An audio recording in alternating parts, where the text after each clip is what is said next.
Welcome to Anime What If 4 story of What If Izuku fused with Phoenix Force and got Harem Part 2. Support the author from the ashes. Lestat 719. Let's begin. Momo and Izuku went to the support course dorms to meet with May and Melissa. The two walked, enjoying the early evening, their fingers intertwined. Upon arriving at the dorms, they were greeted by Melissa, who was waiting outside. Hey everyone, May is in the lab. I will lead you over, Melissa said. Momo noticed as her friend's gaze lingered on Izuku for a moment. She could tell that something was on Melissa's mind. How was your second day? Izuku asked. It went well. We didn't get much work in the lab today.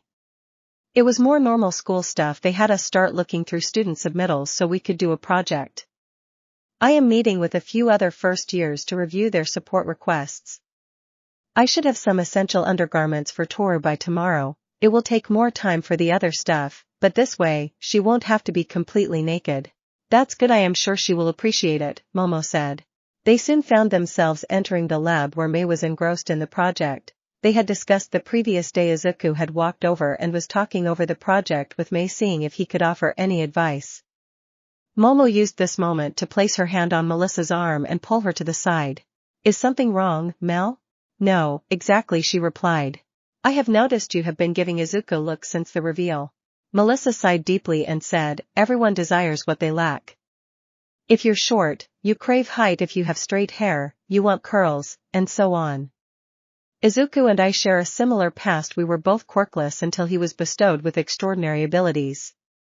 Being quirkless is challenging, and I greatly empathize with him. I can't help but wonder if he could grant me a quirk. It has been on my mind.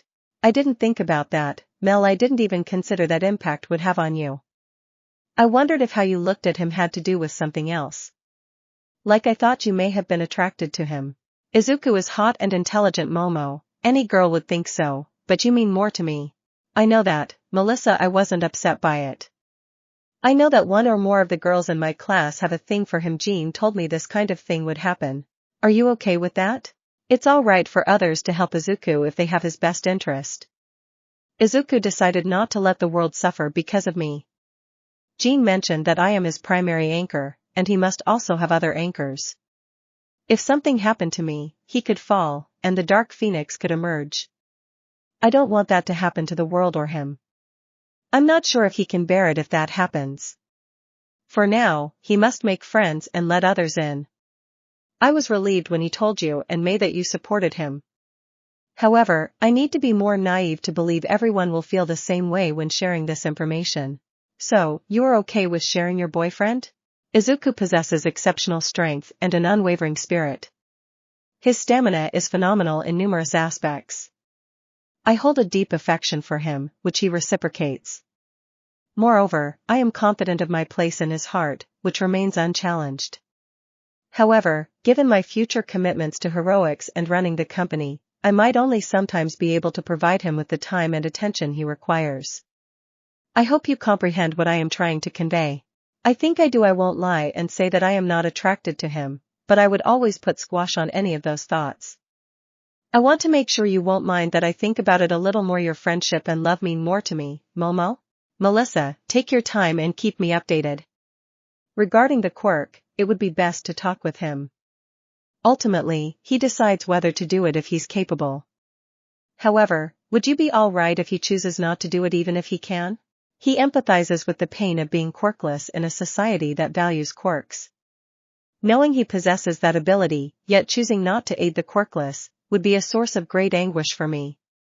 It would also depend on his reasoning. If he could do it and told me no, there would be a solid reason. I do too. Let's ensure those two don't blow up the lab, May more than Izuku, but you understand. Melissa joined in as May and Izuku discussed the power source's stability. May was confident that the power source would be stable, while Izuku questioned why they weren't considering an alternative method. However, Melissa had the correct answer. The three of them continued to debate, and Momo found their arguments amusing. The second explosion of the night was particularly impressive. Ultimately, Melissa's answer was correct, which was a satisfying outcome for her. As the group went to part for the evening, Melissa pulled Izuku aside. Hey, Izuku, I wanted to talk to you about something. Do you think that maybe we could get together Saturday? Is everything okay? Yes, everything is fine. I want to talk to you about something from dinner the other night and want some time to get all my thoughts in order before we do. Okay then, Melissa, Saturday will be fine. We can set something up as we get closer. Thank you, Izuku. Achiko. As Achiko gazed upon the impressive spread of food before her, her eyes widened in curiosity. Despite Brighton's charm, something about him and the battle test gave her a bad feeling in her gut, as her father had always cautioned her to trust her instincts. However, she found solace in the company of her classmates, Hitoshi, Denki, Itsuka, and Ida, who were also present at the restaurant. Although she felt slightly out of place, Achiko saw it as a chance to forge closer bonds with her peers and appreciate the restaurant's excellent cuisine. Brighton was pleasant enough to talk to but seemed to have a problem with Izuku. He let slip some subtle comments about Izuku's character and intentions toward Momo. This placed Achiko on edge slightly as she hadn't noticed anything odd. She blushed some to herself as she had seen Izuku slipping into Momo's room late one evening, but that was none of Achiko's business. Most of the class had eaten lunch together the previous day, and the young couple seemed happy. Achiko didn't understand the deal. Achiko was on edge when she asked him what happened during the Tsu battle test. It is nothing to worry about. I highly question her future in heroics. It would seem her quirk may be better suited somewhere else. Achiko, a girl from the countryside, felt a sense of condescension in his voice, like how city contractors or businessmen would speak to her parents. Despite not knowing Tsu well, the girl had become one of her favorites. When Achiko mentioned she didn't have much to move into the dorms, Izuku showed empathy and understanding by admitting he was in the same situation. He didn't offer pity but rather compassion and understanding. She watched Brighton flutter about talking to everyone, adapting to their interests, and offering some opportunity. A new game for Denki, a chance for Itsuka to meet a famous martial artist, and a rare book for Hitoshi. He had offered to put in a good word for her parents with some construction job. That set off alarm bells. She hadn't told him her parents were in construction. She had only told Tsu about it as they discussed family. There was no way that Tsu would have shared that information with Brighton. He was playing a game, and Achiko did not like people who played games. Say what you mean and mean what you say. This rich boy thought he was better than her and felt more intelligent than her. She was raised in the country but still made it into a school with a 2% acceptance rate. She had scored in the top 90% on the written test. She was not dumb or ignorant and was not about letting someone try and use her in some game. She would find out what this douchebag was up to and show him she was not one to be ed with. Bakugo. Bakugo had made his way down to the kitchen, but the explosive teen was hungry and went to get something to eat. As he entered the kitchen, he saw Brighton sitting on the kitchen island, eating some curry. He responded to the rich's question with a grunt as he rummaged through the fridge for something. It wasn't until he heard the offer of spicy curry that Bakugo turned around and noticed that Brighton was sweating profusely as he ate. Do you like spicy curry? Why? Bakugo responded with all the civility of an angry Pomeranian. I ordered mild, and they gave me spicy. I can't eat it. Did you want it before I got rid of it? You came down here to get something to eat. I am just trying to be nice. Why would I want anything from you, and why? What do you want? Brighton smiled. To get rid of Izuku Midoriya. Now do you like spicy curry or not? Bakugo smirked. I could go for some. Day 3. Madam President. Momo sat at lunch rather pleased that she had been elected class president during homeroom, with her boyfriend elected her vice president. The morning classes had progressed rather well as she and her classmates sat down to eat lunch. Momo sat back and took in the scene of the whole lunch table, Mei and Melissa, Mina, and Toru, and Shoto and Itsuka all sitting together. The girl who always felt lonely was leaving that in the past, as she was surrounded by others who shared her passion and desire to become a hero and her drive. She was laughing as Mina and Toru were already saying how their homework had mysteriously disappeared into the phantom zone when her musing was broken by the school alarms going off. Alert, alert, security breach level 3, security breach level 3, all students report to the designated evacuation area, all students report to the designated evacuation area. This is not a drill. This is not a drill. The lunchroom erupted into immediate chaos as the student body began to panic. Izuku immediately wrapped himself and Momo in a telekinetic bubble and pulled them into the air. Locating Mei and Melissa, he did the same. Mei quickly looked to the windows, expecting to see that paramilitary unit descending on the school, but she immediately noticed no such thing. Instead, the press seemed to be flooding through a destroyed gate. Izuku, it's the press. They are entering through a destroyed gate, which is troublesome in a different way. The gate's destruction seems way too much for a simple press member. I mean the quirk that would have to be used to destroy it in such a manner. She communicated telepathically. Izuku relayed the information to Momo, who created a bullhorn. Everyone calm down. It is just the press. We are students of the UA, show that you know how to react. Hitoshi and Mizo, see if you can find Toru and make sure she is okay. Ida and Itsuka helped to get everyone out in an orderly manner. Yes, ma'am, they responded in unison. Izuku immediately lowered his group to the ground and began sweeping telepathically throughout the building. Yes, this is precisely what we were looking for, perfect. The young master will be pleased. Before Izuku could lock down a position, the person was gone. It must be some teleporter. He relayed the info. There wasn't much they could do about it without revealing more of their hand. They were reluctant to do so as they were aware of the possible confrontational relationship between Izuku and the staff. Melissa supplied an option by having an anonymous report sent to the school. Mei said she would mention her findings about the gate as she could tell the truth of what she had seen via her quirk from the window. Izuku provided a general area where he sensed Melissa's thoughts to include in her tip. Momo was seeing her classmates and clearing the cafeteria. Thankfully, Toru had been found easily and was unhurt, though she had been knocked to the ground. The group made their way outside before they had to split to their response zones. Izuku did a quick head count of their class, ensuring they were all present and informing Professor Midnight, who oversaw the evacuation grounds. Soon they were given the all clear and returned to class. As they were walking back to class, they had heard from some of the general studies students that the press had harassed them about All Might teaching at the school and had wanted to get a quote from them. The press had left them alone for the most part after they told them they were Gen Ed and All Might wasn't their teacher. Momo and Izuku were pulled into their first student council meeting. Per se, it was more of an introduction to the other elected officials. They bumped into the representatives of their sister class along the way. Boy with ice blue hair and black eyes introduced himself as the president of 1B Shoten Urenjiki, and his vice president was another boy with blonde hair and blue eyes whose false politeness tainted his introduction, and as Nido Monoma. Nido shook hands with Momo. A disturbing look glanced through his eyes as he did so. When he did the same with Izuku, though it was confusion. The two presidents made small talk as they were making their way to the student council meeting, while the two vice presidents had fallen into step behind them. So, Midoriya, what is your quirk? Nido said, his voice momentarily seeming to quaver with curiosity.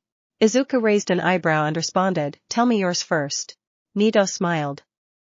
Why can I copy someone's quirk with a touch? Your class president has a fascinating quirk, while you seem to have a weak form of telekinesis. But something is wrong with that. I saw you today in the cafeteria, how you lifted the two of you and those other girls.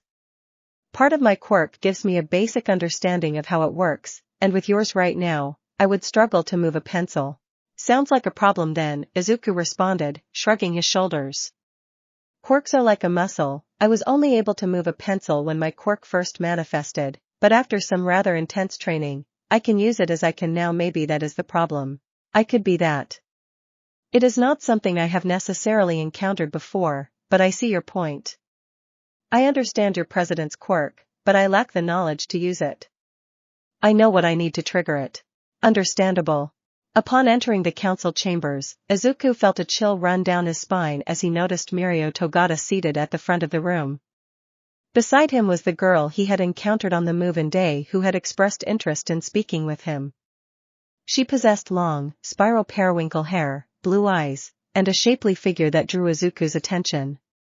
The girl appeared excited upon seeing him, while the boy who had pulled her away during their first encounter stood beside her.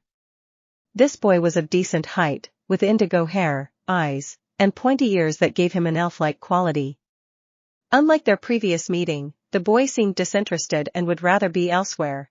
A boy with black hair and eyes with a slender build promptly walked over. He introduced himself as the president of 2B, Morimoto Show, and his vice president was a pleasant-looking girl with long straight black hair and indigo eyes, Tao Mayumi. 2A's representatives were both female and identical twins at that. They were beautiful with auburn hair and teal eyes, Carrie and Terry. Momo noticed the look the twins gave her and Izuku. Before she could say anything besides hello and introduce herself and Izuku, the meeting was called to order by Mirio. I would first like to welcome our newest student council members. Please introduce yourselves, and we can get this show on the road. After the brief introductions, we, of course, are the third-year representatives, also known as the Big Three. All that means is that we are considered the strongest in the school. Mirio and Izuku locked eyes briefly as Izuku gave him a knowing smirk. I am Mirio Togata, Class 3B President. This is Nijire Hato, Class 3A President, and Tamaki Amajaki, Class 3B Vice President. As if on cue, the door opened, and in walked with reddish hair and red-brown eyes. She was pushing a cart with refreshments and cakes that looked simply divine. This is Yu Heya, the Class 3A Vice. Sorry, I am late. Duncan was putting the finishing touches on the cake, and we got distracted. The girl said with a slight blush. It's okay, Yu, I understand, Nijire giggled. Moving on, Mirio said as Tamaki rose, picking up some booklets and walking around to hand them out to the members. This is just the heroics class representatives. We will meet Thursday in the business course hall to meet with the members of the other councils. What Tamaki is handing you is the handbook for all council members as well as guidelines and rules. I expect you all to read them for our next meeting. You will also find a list of positions that need to be filled in your classes, such as treasurer and secretary. How you choose to do so is up to you.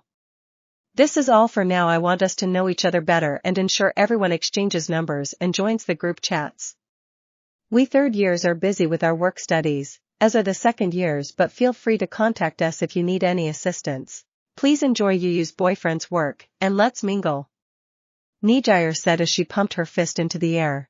Yuyu blushed as she set out the teapots and cups after everyone had grabbed a drink and a bite. Everyone talked until they took their first bite, and silence filled the room. It was the most amazing thing that anyone had ever eaten. Momo looked over at Izuku with stars in her eyes as she then took a sip of the tea and almost melted into the floor. Izuku darling, you know I love you, but things I would do if the man would cook for me every day make me ashamed. I agree with you, I have never had homoerotic thoughts, but I would do whatever he wanted for this food. Momo walked over to Yuyu. Heya, you must introduce me to your boyfriend and tell him that my family would love to bankroll any restaurant, or that if he would be amenable to being hired as a private chef, he just needs to name his price. This is divine. Yuyu smiled. I will let him know, and thank you, Yaoyorozu, it is something. Izuku could feel the energy behind him as he turned and faced Nijire Hato. No one can stop me now, so Midoriya, what is your quirk? How do you know my Mirio? Why doesn't he like you? Do you not like him? Why?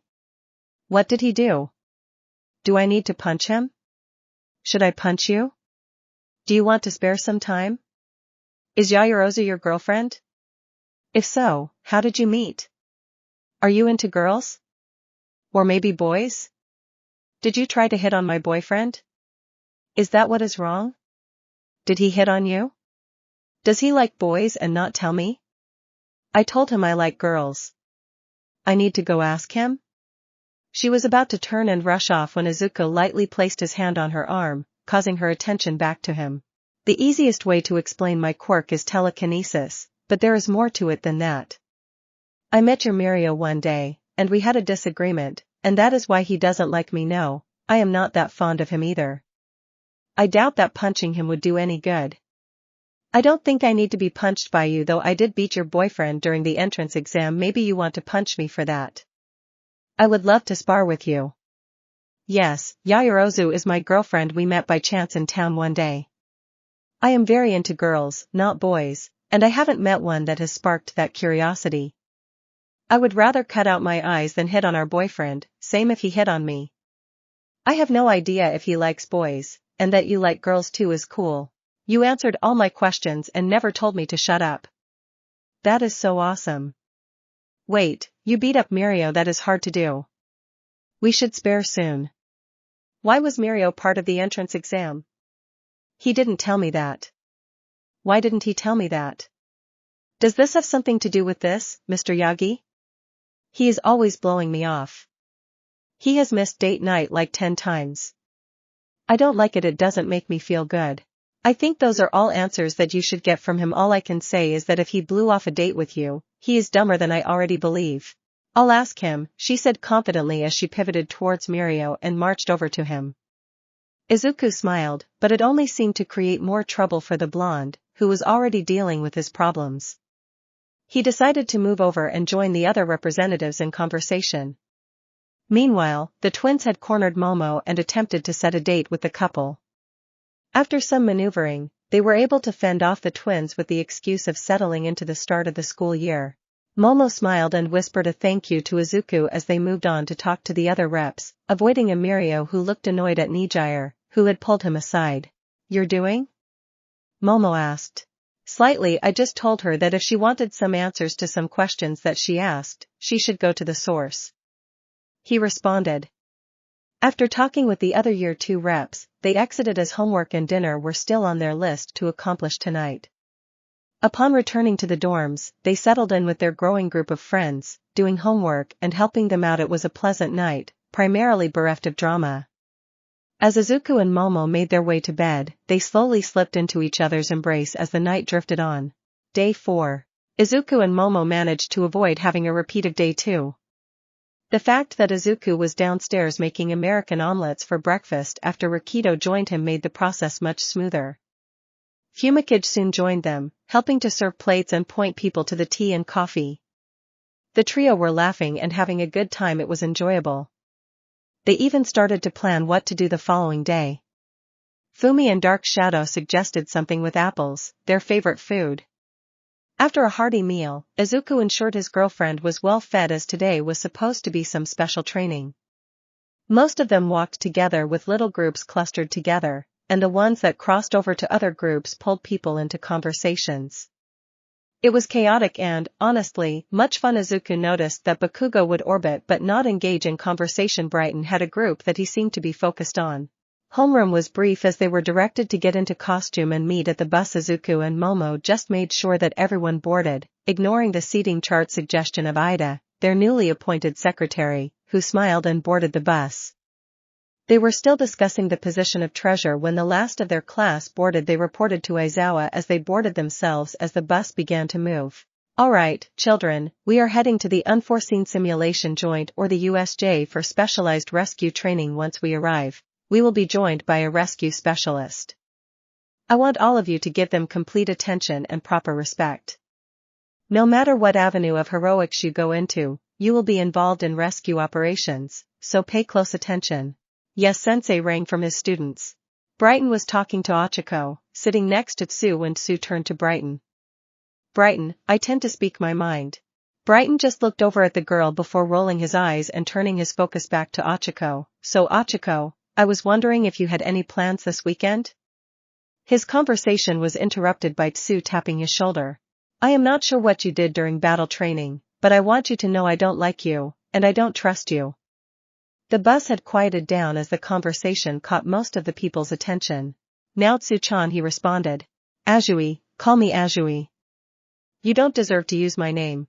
Then call me Freedom, you worthless amphibian. Hey, don't talk to her like that. Ochako said. The word is worthless reverberated through the bus and made a home in Izuku's ears. Deku. I am sorry, Ochako, but we can discuss plans later when others have gone to do whatever they do. Brighton returned to his seat. Ochako, I don't have the authority to dictate your company, but please excuse me, Tsu said politely. She then stood up and relocated to sit beside Kyoka, who welcomed her with a gesture. Momo followed suit, sitting in front of them and leaning in to converse with Tsu. Meanwhile, Brighton appeared preoccupied with a hushed conversation with Ida, paying no attention to the situation. Fortunately, the bus arrived outside a massive, doomed building quickly the size of 4 football fields. The thing was tremendous. Ochiko's sour mood brightened when she saw her favorite hero, 13, standing outside. Where's All Might? Aizawa said as he stepped off. He is running late. Did you want to wait for him? No, we can get started, we just have to adjust the group sizes till he gets here. 13 nodded her head before stepping forward. Does anyone know what my quirk is? She asked. Ochako bounced forward. It is Black Gap. It can absorb anything in its way, you use it to clear rubble and rescue operations. 13 nodded. You are correct, it can do that, including people. My quirk is extremely deadly, and I have had to train hard to use it as I do. Some of you have very dangerous and powerful quirks. It is important that you learn how to control them when you are called in on missions like this. Bakugo rolled his eyes and looked away. Not only are we here to train that, but to train you how to defend people trapped from villain attacks. Villains love to ambush heroes in these scenarios, especially rescue heroes, so knowing your environment and identifying things that can be used against you is essential. Mr. Bakugo, if you feel this training is beneath you, you can wait on the bus and take the incomplete. Bakugo clicked his tongue but returned his focus to the rescue hero. That goes for any one of you as well. There will be no fighting amongst yourselves today. You will respect your teammates in all the scenarios. If you do not, you will fail. You do not have the luxury of choosing who will be by your side in these operations. I will not let your petty squabbles get in the way of saving lives, nor should you. Am I understood? Yes, Sensei. The class responded, even Bakugo, though with little enthusiasm. Good, now, follow me. 13 motioned as she walked towards the massive doors, and the class fell behind her. As they entered, they could overlook the massive facility, seeing all the zones. It was truly grand. The class gathered on the landing overlooking the central courtyard and fountain. Now, today we will separate you into different groups. 13 started to say. Ijiro was looking over the railing. Mr. Aizawa, is this part of the simulation? Everyone turned their attention to the portals opening in the courtyard as real villains poured out. There is no way they are real. Alarms would be going off, said Denki. Eraserhead, I have no signal. Someone is jamming the communications. 13, get the students out of here and signal for help. Aizawa said, vaulting over the ledge to the ground below. What are you doing? You can't fight them all, not with our quirk. Let me show how it's done. Bakugo yelled after their homeroom teacher.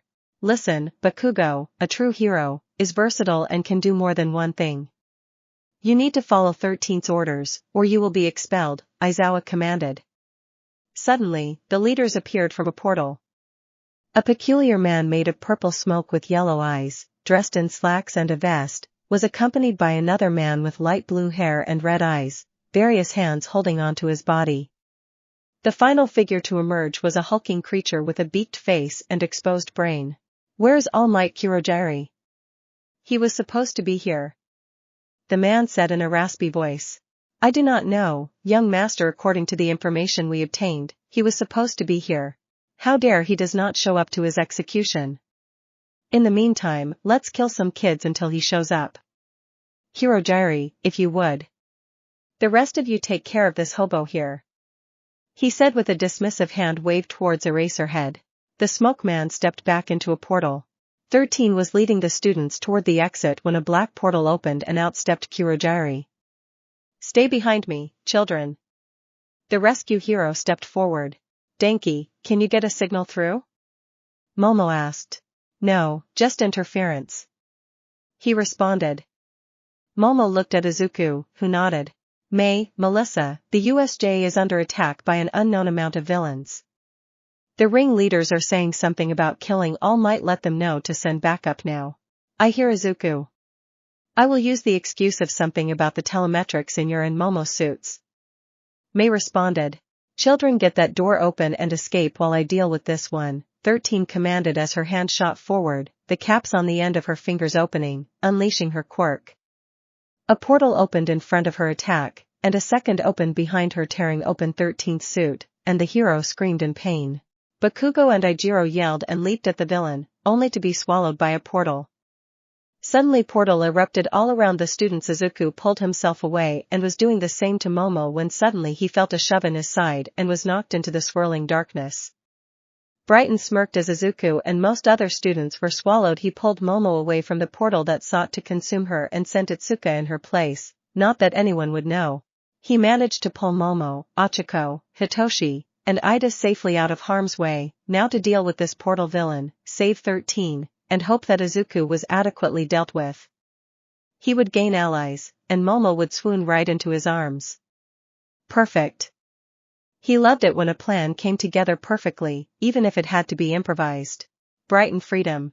Quirk time dilation, able to slow time in an area, allowing the user to move about at standard time. He can affect objects while they are restricted. When the effect ends, his action will take effect.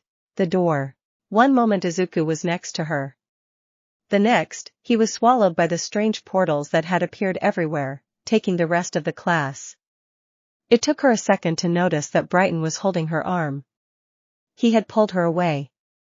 Ochako, Hitoshi, Ida, and 13 had been spared.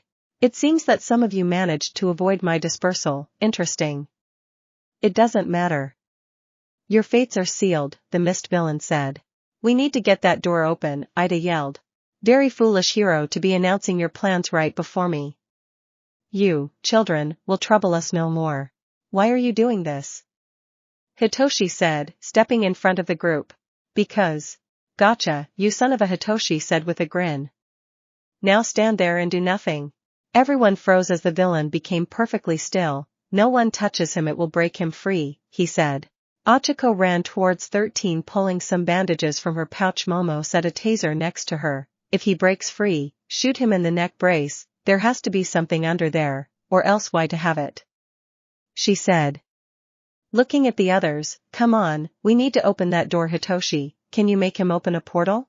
No, that requires higher brain functions, the boy responded. Quickly she created 2 crowbars and handed them over to Ida and Hitoshi. See if you can wedge that under the door to get it up some while I create a hydraulic lift to get up enough for Ida to run for help. Brighton, get to the control booth and see if you can find a manual override or a way to send a signal for help. Ida went to protest, but Hitoshi grabbed him by the arm. Door first, man. Brighton wanted to protest. She hadn't even thanked him for saving her, but he knew now was not the time. Instead, he broke for the stairs leading to the control room. I am going to see if there is a manual unlock mechanism. He yelled. Momo, I don't know if 13 will make it, Ochako said. Just keep doing what you are doing, Ochako, and keep an eye on that so he doesn't hit us in the back. We need to get the doors open. Flood zone. Denki was falling from the sky as his vision cleared after being consumed by the black portal. He saw water and a group of villains waiting for him. He hit his arm out. 5k discharge. He shouted. His attack, normally unfocused and hard to use, was well suited in a wide open area. The villains had a moment for panic to cross their eyes as the electricity hit the water, causing them to scream in pain before they passed out. Denki braced for impact when suddenly a long tongue wrapped around his waist pulled him towards the ship in the lake. Looking over his shoulder, he saw Tsu pulling him in. Nice catch, TSU. He shouted. Good shooting, Denki. Thankfully, I was out of the water when that hit. She called back. He saw Koji giving a thumbs up behind her. As he landed a bit roughly, do you have any idea where anyone else is? Karo. She asked. No, I didn't have a chance to look. All I saw was those villains looking like they would eat me. He responded. No other class members are in the area, Koji said. I have animals looking for the others. It is obvious they don't know our quirks, Ribbit, Tsu said. Yeah, you're right. Why else send me and you here, Denki said, smacking his hands together. The villains are regrouping, Koji said. How big of a shock can you do? Karo. Tsu asked Denki. Why? If we stay here, they are going to sink the boat, and that means you can't fight without hurting us, so we need to get out of here quickly. I can do a pretty big shock, but leave me out of it as it fries my brain. Throw him, Koji said. You and I throw him into the air. He fires off his attack. You grab him, and we get to shore. The other 2 looked at their usually silent friend. Dude, that is metal. I like it, Karo. Alright, Operation Lightning Dart is a go. Koji flashed a thumbs up. The villains saw a student thrown off the boat as they planned their attack. The last thing they heard was 1.3 million indiscriminate shock. Mountain zone. Kyoka saw rocks approaching at an accelerated rate. All she could do was try and brace for impact when Itsuka came leaping out of nowhere, grabbing her as she tumbled sideways. My, what big strong hands you have, Kyoka groaned as she got to her feet. All the better to catch you, my dear, Itsuka responded with a similar groan. look what they gave us. How nice, I want the redhead, a weak voice rang out, grabbing their attention. The girls looked as if they were semi-surrounded by villains. The one who spoke had a sickly-looking frame with diseased splotches on his skin. Whatever, just make sure you don't kill her like the others. A villain that looked like he crawled out of a sewer said. I want to dance with the rocker chick. We will make such beautiful music together, said another with a white ruffled shirt and black leather pants. Kyoka and Itsuka took their fighting stances, ready to fight with all they had. As the group of men went to advance suddenly over a rock formation, Mizo leaped out and fired 2 good-sized boulders, striking the sick boy and sewer in the head, and knocking them out. I don't think the ladies are interested in dancing with you, gentlemen. He landed near the girls. Dude, that was sick, Kyoka said with a smile. Now let's kick their ass, Itsuka shouted as she rushed in, with Mizo and Kyoka on her heels. Windstorm zone. Fumikage stepped into the middle of the street, his anger and control slipping through his fingers as if he was trying to hold water. The mocking taunts of the villains, their complaints at only a boy being sent to them, one not complaining about being sent a boy but wishing Fumi was younger. They talk of how they wanted to spread out to the other zones to partake of his classmates after they were done with him. You are done for, you just haven't realized it, he said, his voice too quiet for them to hear. Dark Shadow, unleash the Black Parade. The roar of Dark Shadow was heard across the USJ. The rain and wind consumed the screams of the villains. Their blood was washed down the drains. Landslide zone. Shoto landed using an ice slide to slow his descent quickly. He took in the scene around him. A female scream above him signaled that he wasn't alone. He is the telltale gloves and boots of Toru as she fell. Springing into action, he created a slide to bring her to his side while ing a wall between them and the villains. I got you, Toru. Are you okay? Catching her at the bottom of the slide and pulling her to his side. Thanks for the save, Shoto. What will we do? Toru said, thankful he couldn't see her blush as he held her close. I want you to get behind me and stay close, so I don't accidentally hurt you. I am going to end this in one move. He moved from her side to his back, keeping his hand on her waist, holding her close to his body. As the wall fell, the villains sneered and began to cast jeers. Shoto's eyes narrowed, and he stomped the ground. All the villains were instantly encased in ice. His right side flared slightly as he did his best to keep Toru warm. He approached the first villain and freed his head. Frostbite can occur in less than 15 minutes, now tell me about your plan to kill All Might, and you may get to keep your extremities. Shoto glanced down at the man's. Even your most important one. Toru felt it was extreme, but she couldn't help but feel that Shoto was so damn cool, pun intended. Fire zone. Katsuki and Ijiro came through, falling into a fiery hellscape. Ijiro hardened as he crashed into a building to lessen the damage. Katsuki used his explosions to slow himself down. He landed with a smirk as the villains came out to surround them. There is no way these heirs have any idea what our quirks are. Katsuki thought. You good, Bakubro? Oh, I am ing fantastic. These gaps will not know what hit them. Try to keep up tie hair. I will do my best not to leave you behind. Bakugo began sweating furiously from the heat. A wicked grin spread across his face. Forest zone. Rikido crashed through the trees.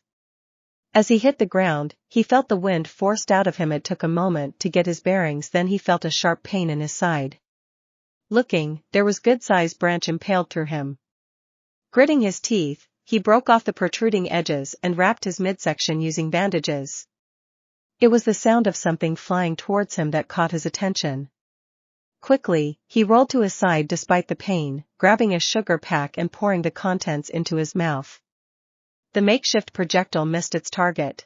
A person with a gorilla quirk burst through the brush and collided with Rikido. Its mighty arms threw him back and into a clearing. Rikido rolled to his feet, allowing him to slip a monstrous hook, grab the offending appendage, and hurl the villain into a large boulder. He followed it up with a sliding knee to the villain's head.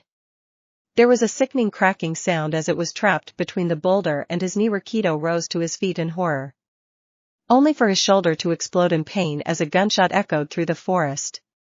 He collapsed and scrambled around the boulder seeking some cover.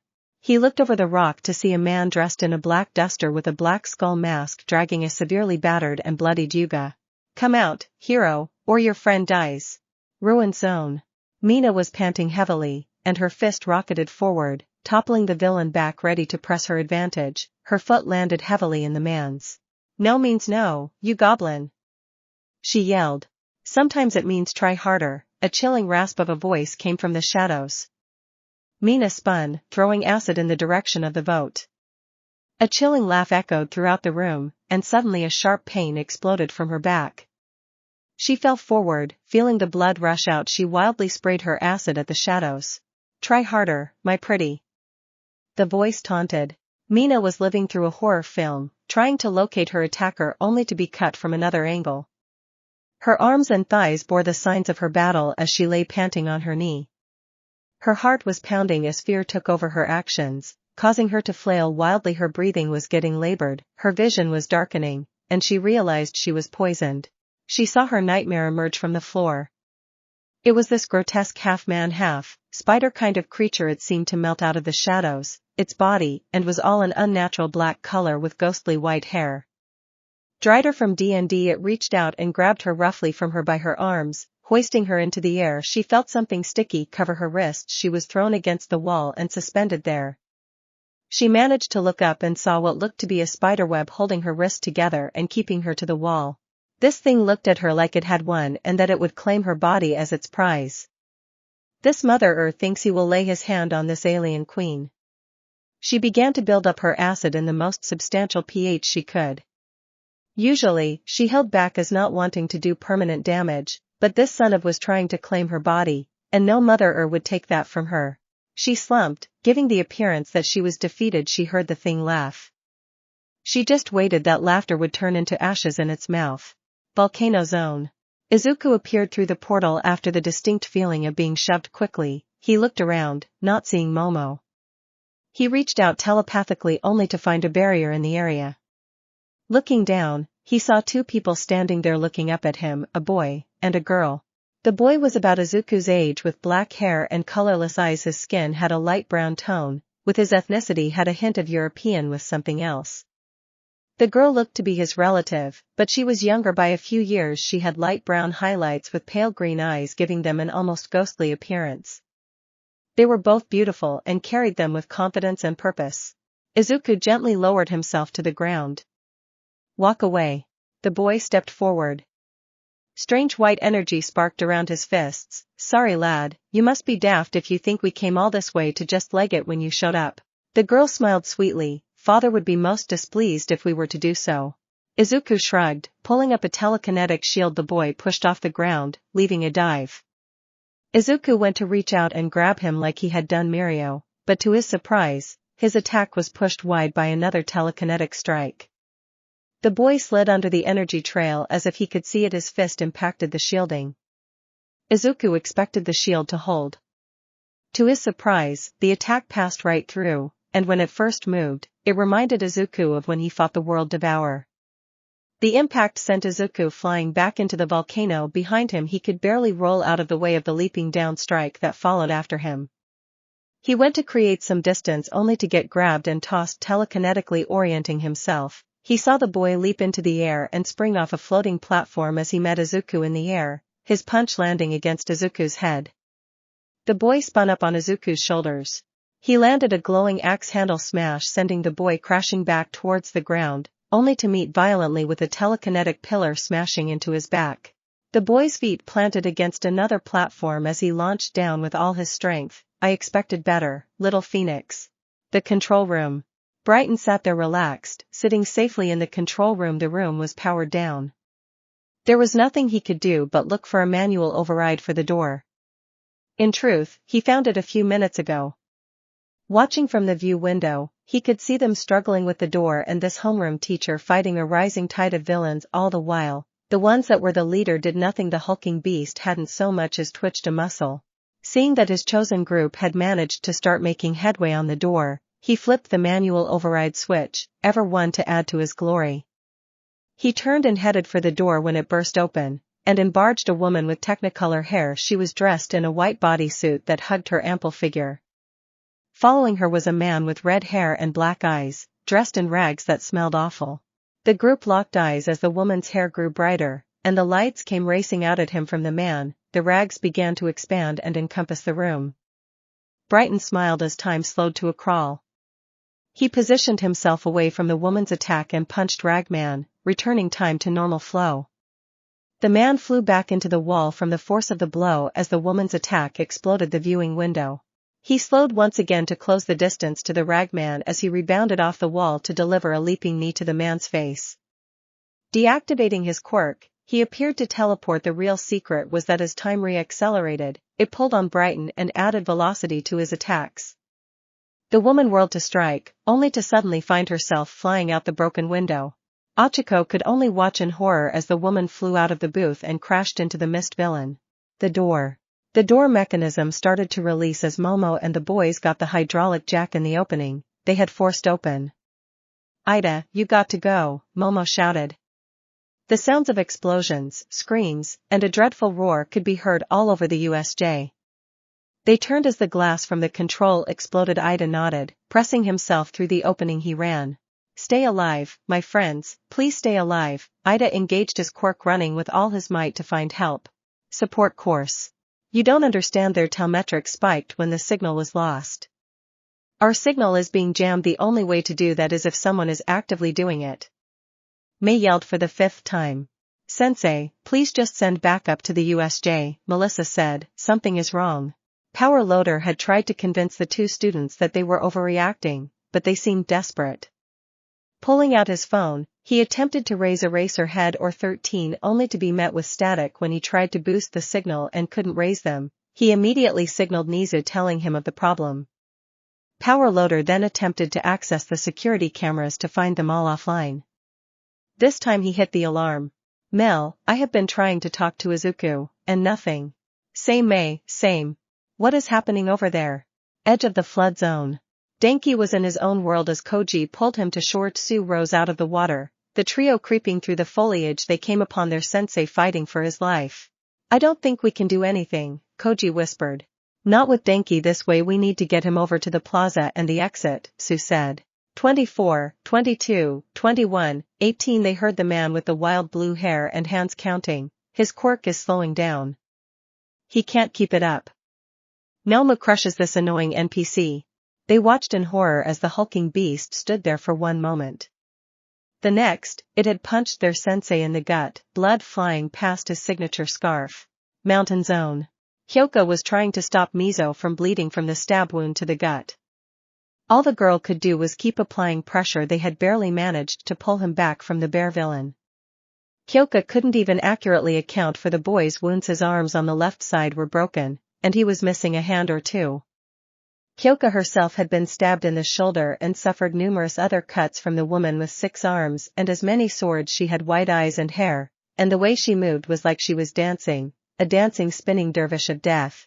Itsuka stood there, her classmates behind her. One was critically injured, the other in danger of bleeding out from all the wounds.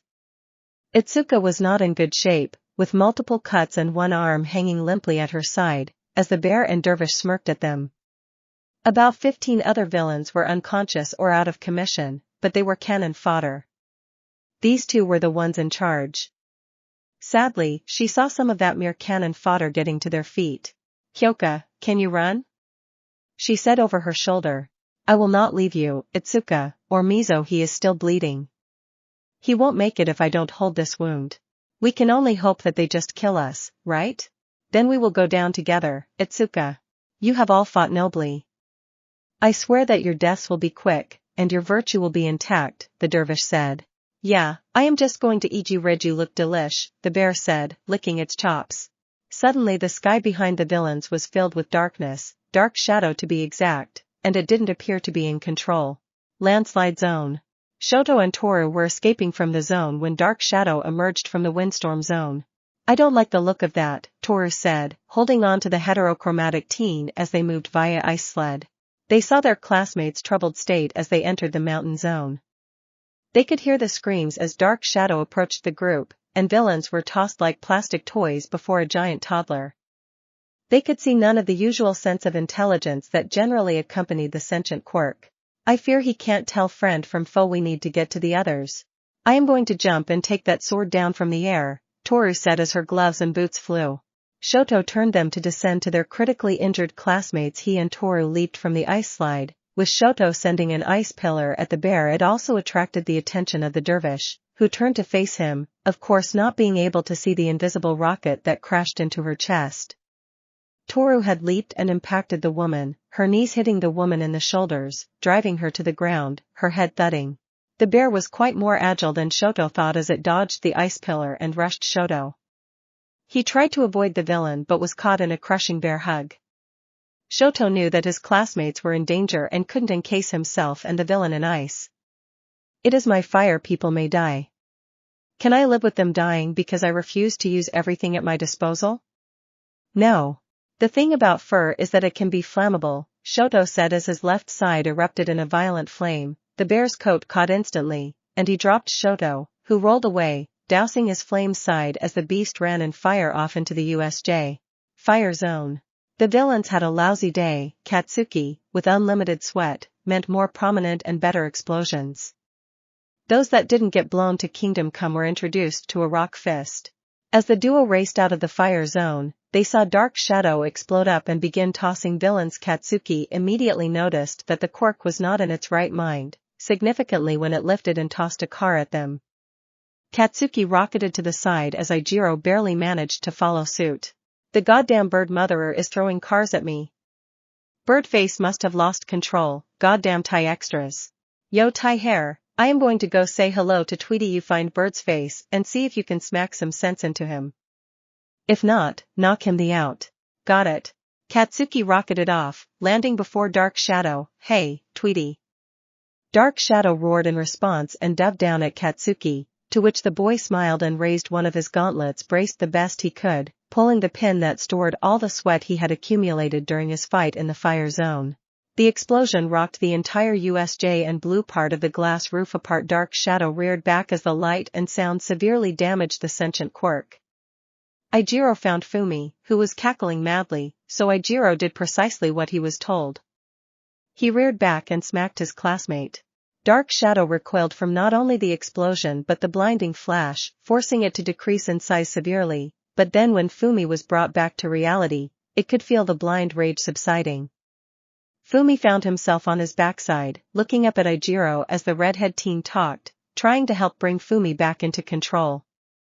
Katsuki leaped at Dark Shadow, firing off more explosions targeting the shadow but not at it, using the light from the blast to weaken it further so Fumi could try and rein it in. Forest zone. Rikido frantically looked around, hoping to find some weapon. All he could see was a fist-sized rock. Grabbing it with his good arm, he clutched it to his chest. His arm was bleeding from the gunshot, his side from the impaled tree branch, and his struggle with the gorilla. His time and options were limited. He didn't know what condition Yuga was in, but he knew from what he saw that it was not good. Odds were that they would die from their wounds without medical attention. He was terrified. Here he was in the first week of hero training, and he knew that he was about to die if he did nothing and only had a slim chance of surviving even if he did something. He closed his eyes and silently prayed to the cosmos and his parents, asking them to forgive him. He needed an opening. If he surrendered, they were both dead. Suddenly the building was rocked by an insane explosion. Rikido dumped a sugar packet into his mouth, fueling his quirk as he broke cover. The man immediately fired a shot. It went errant, striking the boulder. Rikido had just broken cover from the young hero in training, reared back and threw the rock with all his strength as a second shot rang out, hitting him in the leg and sending him to the ground. The man shifted slightly to his side, but the rock still impacted his shoulder with a sickening crack, causing him to drop Yuga. He tried to move forward to press his advantage, but his leg collapsed. Frantically trying to claw his way toward the villain, he saw the man getting to his knee and raising the gun. Rikido's mind frantically raced, but he knew he was done for. Suddenly, as the villain was about to fire, Yuga dove at him, striking him in the head.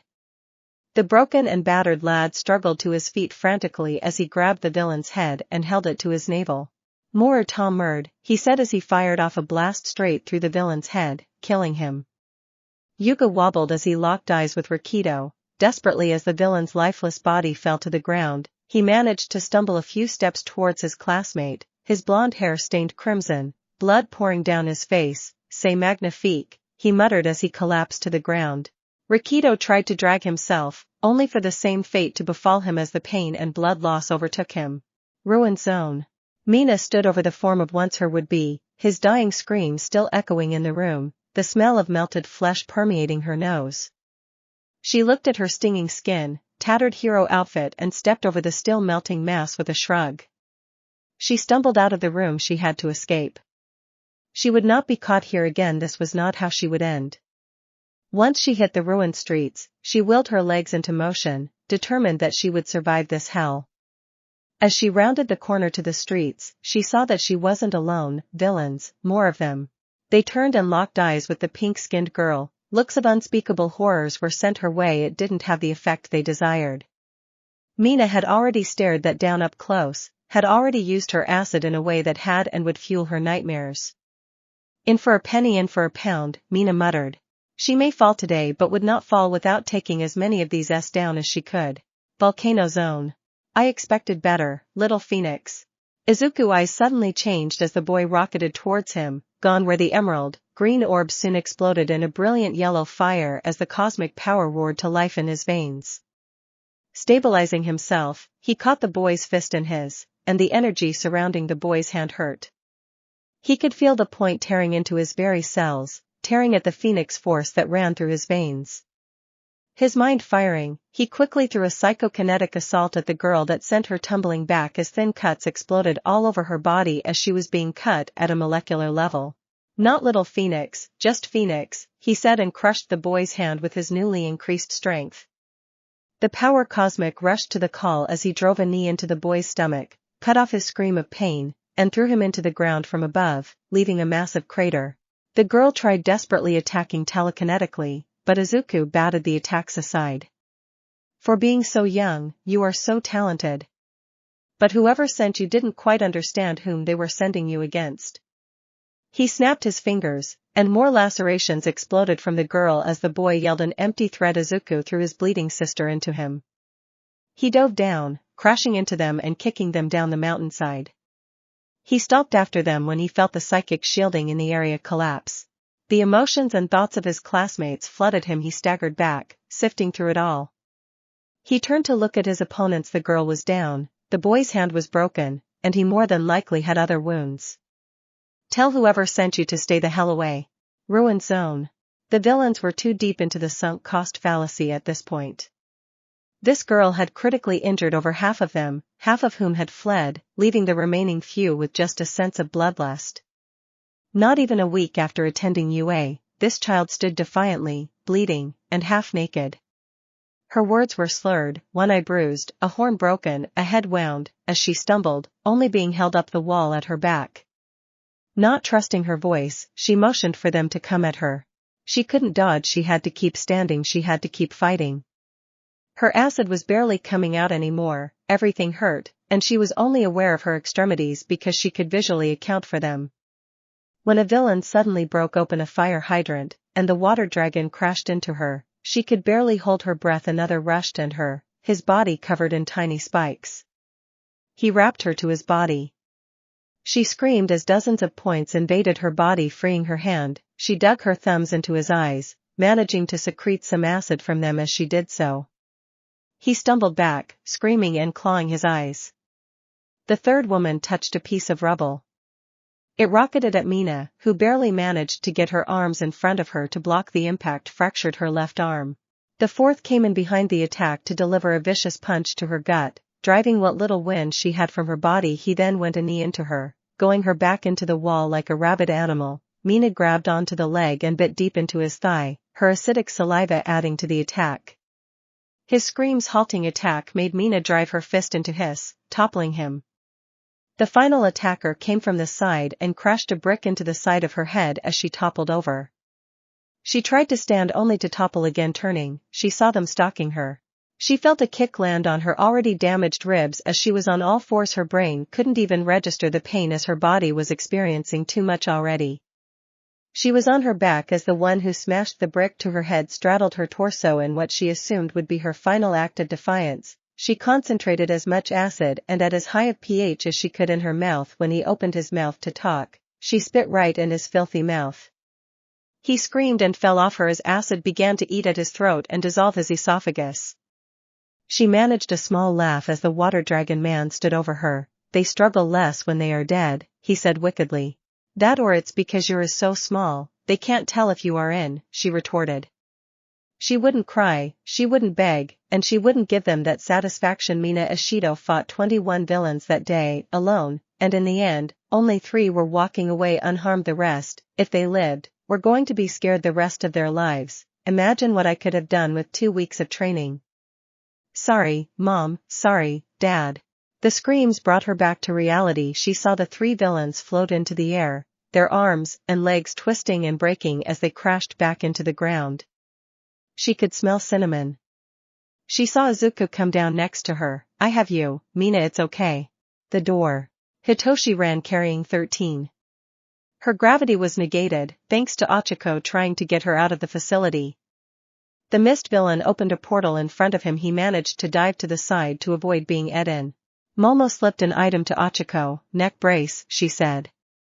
Momo spun to the side as a blast of technicolor light exploded next to her, rushing the villain metal bat in hand. She ran forward, coming in a perfect standing slide, twisting her hips, and putting her all into her swing. A satisfying metal clang rang out as the bat struck true to the villain's head, and sickening squelch followed. Ochako rushed towards the mist villain, dodging right to avoid a portal. As she did so, another appeared. She attempted to plant a juke back to prevent the second portal. She thought she wasn't going to make it. When time seemed to slow down, she avoided the exit and crossed the remaining distance, slapping the piece of C4 to the metal brace and brushing her finger pads across the metal surface as time seemed to catch up to her. The mist villain couldn't even react as he was sent flying away through the air. Ochako dived for cover. Momo whirled around to see Misty barreling away. She pulled out a detonator. You. She spits as she triggers the explosion. Plaza. Nomu had crushed Eraserhead's arm, and with a mighty kick, he sent the pro flying to be embedded in a wall. Tomura watched all this, wondering where Kurogiri was when he saw him fly through the air and explode. What the? He shouted. Nomu, go kill whoever is by the door. Door. Ochako ran over towards Momo as she was about to move. It all slowed down again as the monstrous being landed between them. It was a hulking beast with a beak where its mouth should be, and its brain exposed. Neither girl could react when it swung its mighty arm, colliding flush with Ochiko's chest, sending her flying, and its other arm snatched Momo off the ground with the other. Brighton slowed time and rushed in as he moved. His eyes widened when he saw the beast's eyes track him. He couldn't stop himself when the beast swung its free arm, sending the boy over the ledge towards the plaza. In a flash, 2 of her classmates had been dealt with. Momo managed to swing her bat to no effect as it harmlessly collided with the beast. Her windpipe quickly was collapsing under this thing's monstrous strength. When out of desperation, she created a stiletto blade and stabbed it through its eye. The thing roared and dropped the creation user to the ground, and with a mighty kick, he punted her away, her ribs breaking and blood erupting from her mouth. Ochako pushed herself up and ran towards the beast, slapping it on the back as it whirled around, the blade pushing itself out as the creature regenerated. She could block as the thing beat her away again, sending her tumbling across the ground. Psu and company managed to arrive at this most dangerous moment. Thankfully, Denki seemed to be returning to his senses. Psu used her tongue to grab the thing and throw it back towards the plaza. Koji activated his quirk now that the dome was open to the outside, summoning all the birds he could. Phlox dived into the USJ, dive-bombing the villains in the plaza. He ran towards Momo only to see her vomit more blood as the girl was gasping for air. Blood was frothing from her mouth.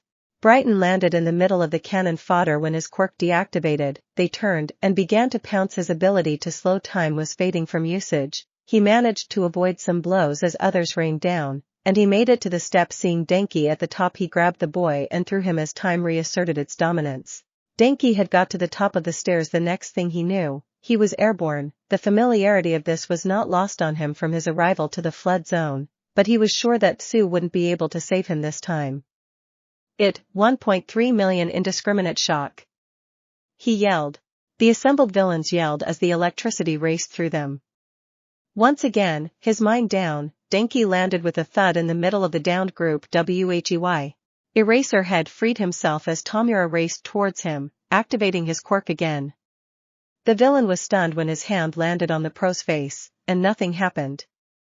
Izuku quickly understood that the villain's quirk must rely on five-finger contact. He smashed his fist into the stunned boy's face, sending him tumbling away. Quickly using his capture scarf, he wrapped it around his broken arm to stabilize it. The Noma reached the wall. They pushed off like a missile back to the group by the door. Tsu threw Ochako to the side and attempted to leap back when the thing impacted the ground, its hands snatching her out of the air and slamming her down to the ground. Momo was drowning in her blood. Her ribs had punctured her lungs, and she was dying. Koji was over her fretting, trying to stop the blood loss, but he could do nothing. Mei and Melissa screamed as the telemetry reading from Izuku and Momo's suits suddenly sprang to life, and they saw the critical condition alert for Momo. Momo, they screamed psychically. Shoto's group arrived to see Tsu being slammed. He quickly sprang into action, freezing the monster's limbs in place. Toru ran to see if she could free Tsu from the monster's grasp. Grabbing a metal bat she saw on the floor, she swung with all her might, bringing it down on the thing's hand. She did her best not to retch as it shattered. Effortlessly dropping the bat, she grabbed the frog girl, trying to pull her to safety. Bakugo was airborne when he saw Shoto freeze the beast, and their sensei kicked the hand freak back. He figured Icy Hot could handle it for now. Instead, he rocketed toward the sun of that thought he could kill All Might. Brighton stumbled to his feet to see the monster break free, leaving its frozen limbs behind. He watched in disgust as they started to regenerate. When the thing looked at him, he knew that significant injury was sure to follow, if not death. Using his quirk again, which caused blood to seep from his ears and nose, he put the damn frog girl and what he guessed was the invisible girl between them. When the beast ran through them, trampling them to the ground, Brighton used the momentary slowdown to jump to the plaza below. The beast whirled, seeing the group of injured students by the door with a thing that had frozen it between it and them. It blurred forward. Shoto managed to create an ice shield and brace, which probably saved his life, and he went tumbling across the ground. Itsuka, using her uninjured arm, swung for all she was worth. She might have well as spit on it for all it seemed to react. It grabbed the girl and began to strangle her when Kyoka jammed her jacks into its exposed brain and pumped her raging heartbeat directly into it. Koji called every animal he could to try to distract this thing. Shoto struggled to his feet. Almost everyone was down. Thankfully, when the Nomu swung at Kyoka, Ijiro had managed to arrive and block the attack, but Shoto noticed the cracks that formed on the boy's hardened arms. Bakugo fired off his explosion, driving the hand freak back. He ignored the shouts of Eraserhead to fall back as he spun through the air to deliver a devastating blast, only for the monster to slide under the explosion, his fingertips grazing Bakugo's gauntlet. He watched in terror as it began to decay. In a panic, he tried to get the thing off his arm, losing sight of his opponent, only to feel a hand grab his face. Then nothing happened. "You are just so cool, aren't you, Eraserhead?" the villain spat. Bakugo's mind immediately snapped back, placing his hand against the villain's chest, blasted with everything he could, sending the hand freak flying around and his hands going everywhere. The Nomu swung again and again, and Ijiro was driven down to one knee. Shoto fired spikes of ice to see a black portal appear, swallowing them. Suddenly he immediately tried to cancel his quirk and visit another portal open behind all the wounded, and a scream died in his throat when he saw them all impact a telekinetic shield. Izuku landed near the wounded with Mina. Izuku extended his hand toward the beast.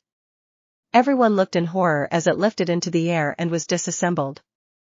As he stalked forward, his costume was different, blood red trimmed in gold. A dark red, the almost black fire began to emanate from him as he crept forward. "Izuku," it was whispered, gurgled almost inaudible over everything, but Kyoka heard it. It was Momo. Kyoka ran over to the girl as Hitoshi ran in and grabbed Tsu and Toru to pull them back towards the door. Momo saw what was happening and knew she needed to stop it. She tried to call out to him and saw the signs that this was the Dark Phoenix, and the world was about to burn. Kyoka was at her side, holding her hand. "What about Izuku?" the punk rock girl asked. "Burn, Phoenix. Anchor. Momo, I don't understand. Izuku, save me, tell," Momo managed as more blood poured. "Izuku, Momo is dying. You need to save her," she shouted, and she saw the boys stop. "Please, Izuku, the others are hurt, and some are dying as well. Save us, save Momo." Flashback. "Jean, can the Phoenix Force heal as well?" The entity grants us the power to control life and death. We can empty a living being from its life force to redistribute it, bathe someone in it so she can heal, or even resurrect another being. This power is linked to the phoenix's ability to return from the dead. The firebird is immortal. Burn bright little phoenix and bathe them in your fire. Flashback end. He extended his senses all across the USJ, sensing those two dying in the forest, Mizo who was clinging to life, the wound and damage to all his classmates, Toru's heart slowing from when she was stomped, Tsu's body temp dropping from blood loss, Itsuka standing because her heart hadn't given out yet, Ijiro's broken arms but he was still trying to defend others, Eraserhead and 13's myriad of injuries, and lastly Momo pleading with him psychically to come back. Not to save her, but to come back to her, to not burn the world as he was about to keep their classmates. No, where was she pleading for her life? She was still trying to save him. The class gathered there and watched his clothing change to normal before a white fire erupted everywhere around them. They felt the worst of their wounds heal, their strength return, and a warmth and sense of life that empowered their very souls. They all felt connected for a moment, they all felt like one. The injured rose to their feet, and the nearly dead stood again. Shigaraki roared in frustration, looking for the hands that once covered his body. He saw them fall through portals as Kurogiri appeared at his side. Master, we must flee, the Nomu is dead, the others we have brought are decimated. I will not run. Kurogiri didn't ask again, a portal opening up as they fell in. The faculty arrived a few seconds later to see Class 1A looking like they had been through hell. Seeing their teachers come, many collapsed into tears and sank to the floor. They had survived, barely, though the worst of their wounds had been healed somehow by Izuku. They still bore the marks of their fight, and they would have the mental scars to prove it. There was no mighty roar when the faculty arrived. Instead, many sank to their knees in mental exhaustion at the plight they had just been through. Izuku was at Momo's side checking on her. Mina had moved to be by his side and was clinging to an arm. Slowly they made their way to their feet as the teachers swarmed the USJ. He saw a third-year group behind them and rushed to the students to check their wounds. Izuku saw Nijire land near them. Are you okay? She asked. No, not really, but we will survive. He responded, thank you, senpai. Check on the others. I can handle these two for now.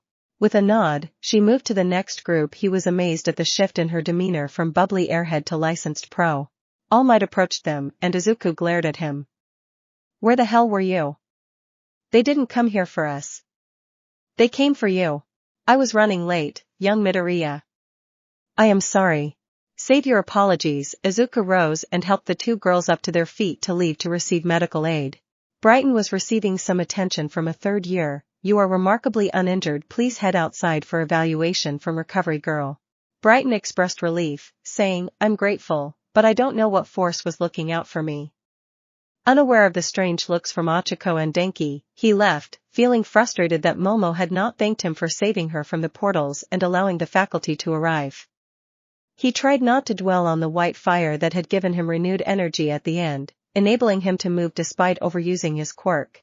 Nisa gathered reports that despite evidence to the contrary, most students had been recently healed from major injuries but still had several minor ones. Rikido and Yuga emerged from the forest area, visibly distressed and in tears upon seeing the heroes. Yuga's behavior was erratic, alternating between tearful outbursts and manic laughter as he stared at his hands. The class seemed to gather and move out as one unit, with Brighton and Bakugo the only outliers. Toru tenderly reached out for Shoto's hand and was relieved when he didn't pull away instead of taking her hand in his. Others were doing the same, just wanting physical contact with those they had stared down death with. Mina just said nothing and was clinging to Izuku's arm. Once outside, when every student or faculty approached her, she screamed for them not to touch her. It was a manic and frantic scream. The only person she would allow to touch her was Izuku. It was until he had to empathically soothe her that she could withstand treatment from Recovery Girl. Izuku relayed what he had encountered to Momo, who was dealing with her own shock and troubles. Not only had she almost died, she saw the world as it was about to burn. The dark phoenix was before her. She was sure he needed more than one anchor, but all she wanted right now was to hold him and let herself release all the emotional turmoil that was being held inside. It was the same for every student. As their wounds were bandaged, Yuga had to be sedated, and the rest just made their way to the waiting area huddling together. Momo would rebuff Brighton when he came to check on her. His fake insincerity was almost enough to make her vomit. When Detective Tsukachi came to try and question them, he immediately knew this would be a terrible task. Trying to separate them from each other was borderline impossible. Everyone that approached them made them jump. Ultimately, it was only possible to do so with a line of sight from the group and a distance they all found acceptable. Thankfully he wasn't alone, and he had brought a female detective with him, Detective Starling. He noticed that most of the girls immediately relaxed at seeing she would be handling their questioning. It made his blood boil because he could already piece together what he hoped only attempted upon them. Brighton Freedom, aka the smarted person in the room. I understand this may be difficult, Mr. Freedom, but could you answer a few questions? Detective Tsukachi asked. Despite some minor injuries, I feel rather well, Detective. I have no problem giving you my statement. Brighton responded, his voice sure and full of confidence. Okay, where were you when everything started? I was near the doors above the fountain area when the villains appeared. Truth. What was your reaction? Confusion at first, Truth. Then? When the mist villain, their teleporter, appeared to block our path, I began to think of how best to survive. Truth. The detective's quirk rang out. When he began to take your classmates, what was your reaction? I tried to save who I could. Lie. Very noble of you. How did your group fight against their teleporter? We didn't. Hitoshi was able to use his quirk to hold him in place. After that, Momo and a few others went to work on the door, Ochako tended to 13, and I was sent to look for a manual override in the control room. Truth. Were you able to do so? After some searching. Lie. I was able to locate it when two villains burst in while defending myself. I threw one out the window of the control booth. Unfortunately, she collided with the mist villain, breaking him free of Hitoshi's control. But thankfully, Ida got out and notified the school. Truth. What happened next? The monster that the main villain had brought with him came crashing down. It attacked Ochako and Momo. When I ran in, it tracked my movement and hit me, sending me over the edge. I landed amid a group of villains and fought my way out using my quirk. And made my way back to the group and the monster. Truth. Anything happen along the way? No. Lie. Then what? When I returned, the beast had been what we thought was severely injured by Shota, but it broke free and began to regenerate. Its attention was focused on me for some reason. To keep my classmates safe, I tried to lure it away. Lie. Anything else? No, I could not witness anything until the faculty arrived. Truth. Thank you, Mr. Freedom. Your statement has been most enlightening. The trip back. Reports were filed in as the students' testimony was taken. Nizu was taken aback by the number of critically injured villains found and the dead. Midnight did her best to calm the students while getting some details. Her training as a counselor told her this would be a terrible task. The trauma of the day was so painfully evident. Once the preliminary statements were given, she got the students on the bus to get them back to the campus as the USJ was in the rear view. It was then that the first sob broke from Mina, then it triggered others as the class began to grieve together.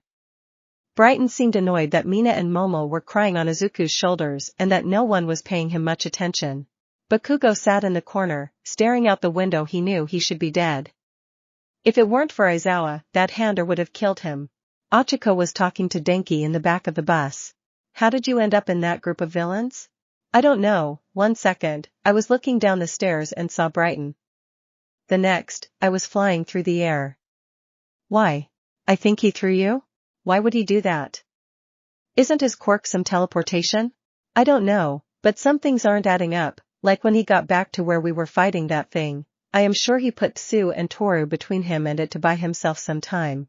That's a serious accusation, Ochako.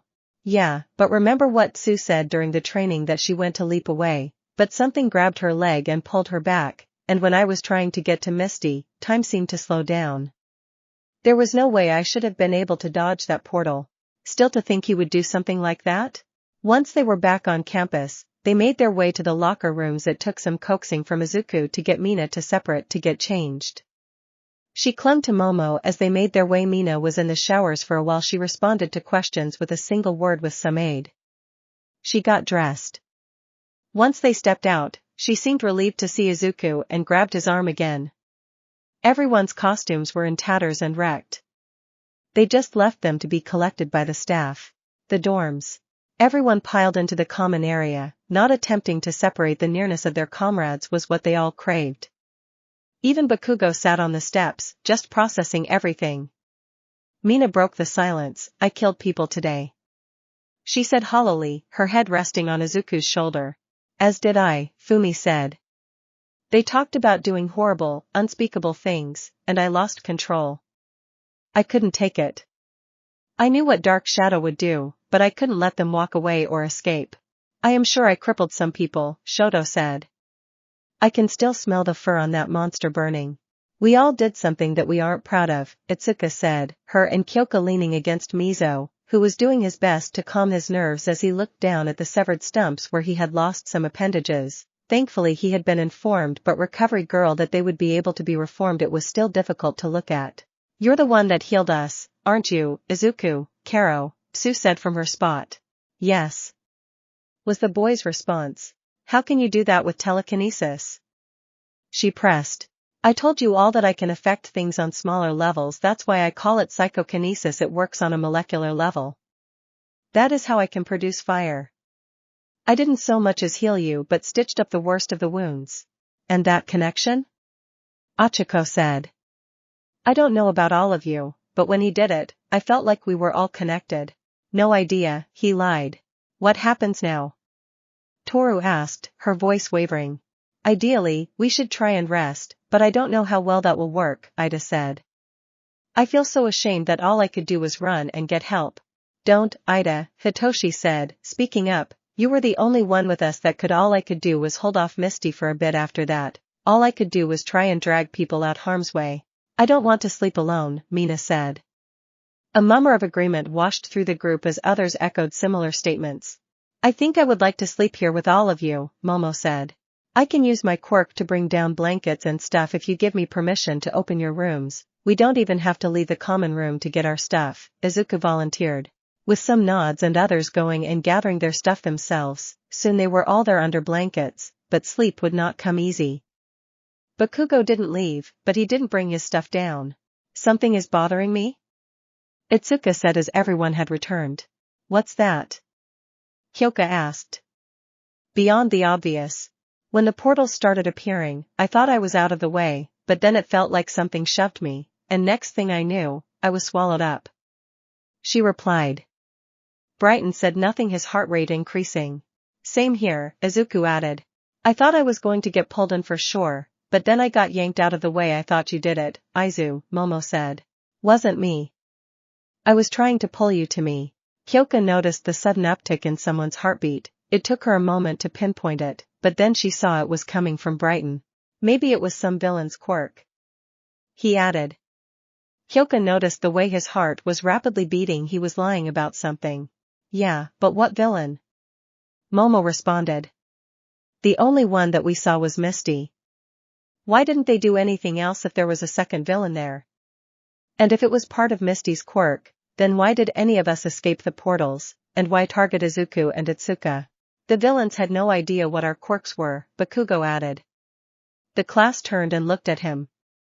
They dropped me in the fire zone, Frog Face in the water zone, Tweety in the storm zone. If they knew what we could do, I would have been in the ice zone.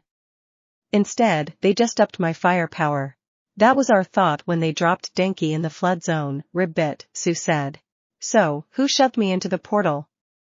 Itsuka said. Before the conversation went any further, almost everyone's phones started ringing. People began to separate to other parts of the room as parents had received the news and were now reaching out to their children. Mina did her best. If it weren't for Izuku soothing her empathically, she wouldn't have gotten through the conversation. Most of the class held off their parents, claiming exhaustion and the need to rest. They were assured that such things would not hold them back tomorrow. Hitoshi noticed that Brighton was going up the stairs while the group had separated. Hey Brighton, you okay? Yeah, I just got you? Come back downstairs, Hitoshi said with a growl. Hitoshi, what the heck are you doing? Ida demanded. The rest of the class was stunned at what was transpiring. Come on, Ida, don't you think it is weird that the people he has been ing up to are the ones that managed not to get Ed into a portal except Itsuka and Denki? And the object of his obsession just happened to get pulled out of a portal. He is hiding something. His heart rate has been through the roof as soon as we started talking about what happened, Kyoko added. But to use your quirk on him, Ida protested. Fine, let's just ask him if he didn't do, you can turn me in, Hitoshi said. Either way, if he did us over, I would like to know if I can trust him. Me too, Tsu said. I don't trust him if he didn't do anything, then. I think he was the one that threw Denko off the stairs, Achiko said. And I saw him put Tsu and Toru between him and that monster. Brighton, did you shove Itsuka and Izuku into those portals? Hitoshi asked. Yes. Why? So, I could save Momo and get her into bed out of gratitude. Itsuka didn't seem like she was going to go along with my plans about Izuku. How did you do it? With my quirk. What is your quirk? I can slow time down in a given area. For only yourself? No, I can choose who I affect and who I don't. So you could have saved everyone from going through the portals? Yes. Why didn't you? I didn't care. How long did it take you to find the override for the door? I found it almost immediately. Why didn't you open it? I was hoping that Izuku would get hurt if not killed, and I wanted to wait to claim more of the glory, as I felt that I wasn't in any danger. What about the rest of us? Itsuka yelled. I didn't care. Faculty. Midnight and Ectoplasm stood in front of the holographic projection of the USJ, moving people around according to the reports amassed from the students. Things weren't adding up. The first question to fly out from Ectoplasm was, why didn't it Mr. Freedom act sooner? I don't understand it either. He could have stopped all of them from being ed in and separated, yet according to the report, we can only tell that he saved Ms. Yayorozu. From the reports, it can be inferred that he shoved Mr. Midoriya and Ms. Kendo into the portals. Midnight responded, looking up from the projection. It can also be inferred that he threw Mr. Kaminari into a group of villains to save himself as well, but we will need to question him with the aid of the detective to confirm, Ectoplasm added. Either way, I have to question his actions severely. If his classmates figure any of this out, we could have a dire situation, and he would essentially be a traitor in their midst. There would be no justification for his actions. We need to report this to Nizu immediately and get him out there for now. Midnight said. Truthfully, she wanted to throw the little to the wolves, but she needed more evidence. Nizu was reading all the reports, including the very disturbing one from Detective Tsukachi and his information from the interview with Brighton Freedom. As he began to put together all the elements of the incident, his mind suddenly painted a clear picture. He understood that Brighton was here to report back to his father, but he hadn't suspected that the boy was foolish enough to attempt to sacrifice other students for some petty gain. His mind clicked all the pieces together, painting a clear picture of some events. He immediately pulled up the security feed for the 1A dorm's common room. His eyes widened as he slammed down on the intercom. All faculty report to the 1A dorm immediately. We have a code red. Repeat code red. Midnight and Ectoplasm broke into a dead sprint. 1A dorms. No one could believe what was said, and no one moved to stop Mina, who screamed in fury and ran and punched Brighton with every ounce of strength. She wasn't alone. As he regained his senses, his mind flared in pain as a giant fist snatched him off the ground and punched across the room. As he landed, he activated his quirk. He could see the rage on their faces. He remembered Hitoshi talking to him. He must have used his quirk on him. His heart dropped. He had to run. He went to move only to feel unable to move. Where do you think you are going? Izuku said. How? I told you at the party that you were out of your league. Now you will catch the whopping you deserve.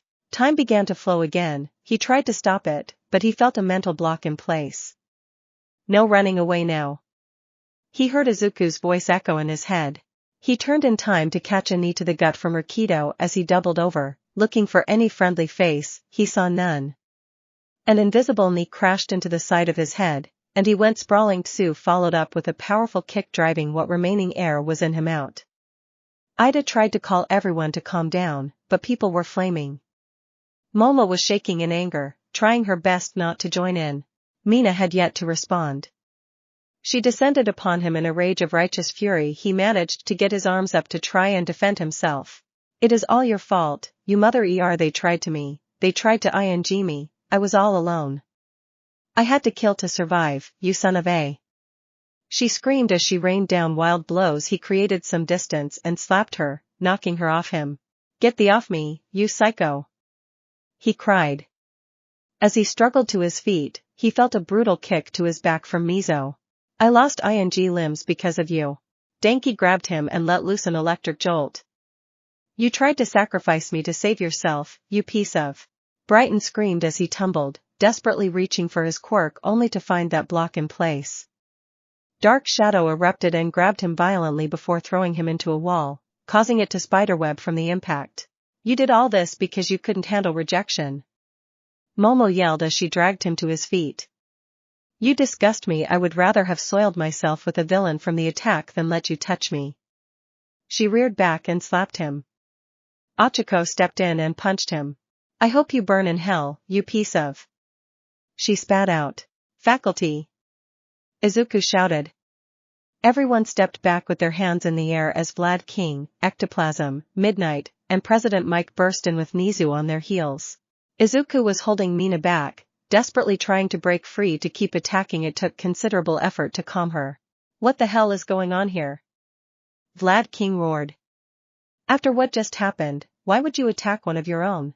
He threw some of us into portals during the villain attack, delayed opening the manual override in hopes of getting a student seriously injured or killed, put 2 students directly in the path of the weird monster thing, and threw another into the villains to save himself. He could have prevented all of us from getting pulled apart, and he chooses not to, Momo said. And that was just during the attack. Why would he do such things? President Mike asked. And how do you know all this? Because he wanted to try and get me to spread my legs, Momo spat out. We know this because I used my quirk on him, Hitoshi said, stepping forward. I know it was wrong, but I knew he was hiding something. I accept full responsibility. Vlad King, take Mr. Freedom to the infirmary but make sure to place him into custody before you do, Nizu said. Sir? While I cannot verify their claims, the evidence suggests they are correct. He has already given a partially false statement to the police detective. That's a lie. Brighton yelled. Mr. Freedom, before you utter another syllable, you should be made aware that the detective's quirk is called lie detector. Brighton froze. Vlad King did as he was instructed, if not only to remove the boy for his safety but if their claims were correct, leaving the young man here would be a death sentence. And Vlad King could find minor fault in that case of mob justice. Brighton desperately looked for a sympathetic face at last. His gaze fell on Bakugo, who looked away in disgust. Bakugo? Don't look at me, you piece of. I agreed with you that Deku was a piece of trash and had probably coerced Ponytail somehow. In no way was I going to agree with you in sacrificing any of these extras to a bunch of villains. Deku, yes, any other bull you were up to, you can just off. Izuku looked at Bakugo and shook his head. The class could hear Brighton ranting as the cuffs were placed on him and he was dragged out of the dorms. Food will be delivered soon. You will all be confined to dorms pending a thorough investigation. And do expect some form of punishment. I can only imagine today's trauma and stress placed upon you all. Then to find what amounts to a traitor in your midst that could have turned the tide of events today was probably more than you could process. Do try to get some rest. We will address this later. Nizu said as he led the teachers out of the dorm. Sir, is it wise to leave them like this? Ectoplasm asked as they walked away. They are lucky to be alive, and mentally they are hanging by a thread. The only thing holding them together is each other. Finding out such a terrible thing shook them even more. If we attempt to step in and separate or punish them now, we would be doing even more harm than good. We failed them today. They had to make decisions and take actions that most pros will never have to in their entire career. We need to focus and provide them with all the support they need. After the report gets out, the commission will come after us in full force for the injuries and deaths that occurred. We need to know precisely what happened to the best of our abilities. I first want to know how these s got into my school. Nizu finished with a growl. Infirmary. Yuga awoke in a panic in the infirmary. He bolted upright screaming. It took several minutes for Recovery Girl to calm him down, as his senses slowly returned to him, and his mind was able to process that he was no longer in the forest. He had been warped to that area to give a report and supposedly be roughed up a bit. You see, Yuga had been born quirkless. His parents, witnessing their dear boy's suffering, had used their wealth and connections to do anything they could to help him. Unfortunately, that had brought them into contact with the devil himself. The devil had been able to give him what he needed, a quirk, his navel laser. He didn't have as much control as he should have because it was foreign to his body, and his body had not had time to adapt and mutate to handle it properly. Hence his tummy aches. It was intense pain as his body constantly suffered from using the quirk. The cost incurred for his gift was more than money. It was servitude to spy on UA and his class and report in.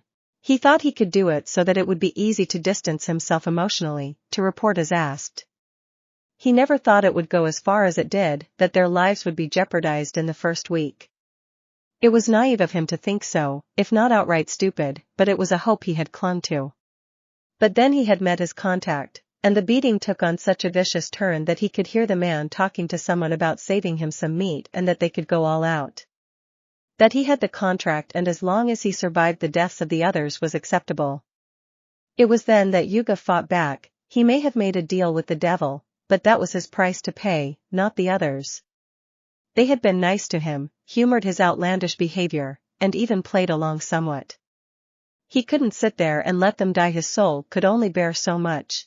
It had been futile. The man was a trained fighter and a trained killer. The man promised Yuga pain and delivered on his promise. Rikito was not supposed to be there when he saw his classmate. He panicked.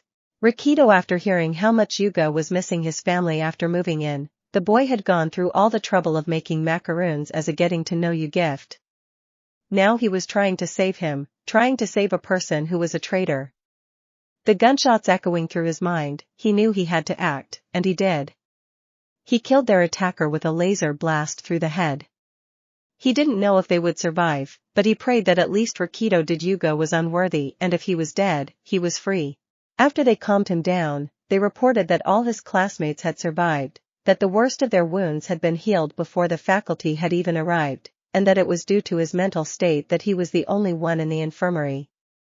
They would hold him for observation and release him to return to the dorms tomorrow if he felt up to it, though he would have to state the school and the police before doing so.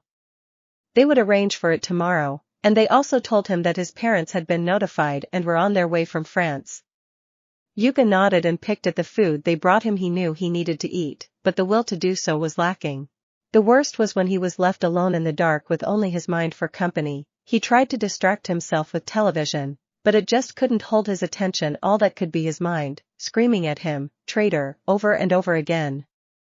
His mental torment was broken when he felt the pressure of something landing on the bed. His scream was silenced when he noticed sitting there was the very principal of UA, Mizu. "Hello, my dear boy, I wanted to chat with you off the record. When examining the villain's body, you battled, I found something interesting.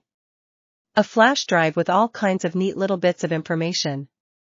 Now I want you to start at the beginning and be a good boy and not leave a single thing out."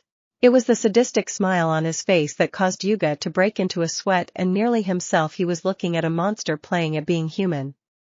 A guise worn to keep people pacified, which was not present anymore, had been set aside so Yuga could know what he was dealing with. The common room of Class 1A. Izuku lay on his back, Momo cuddled close on his right and Mina on his left. The pink girl had clung to him since the USJ, and at night, it was no different. When Mina first went to sleep, it was next to him and Momo, but she was tossing and shaking before she lifted his blanket and snuggled in.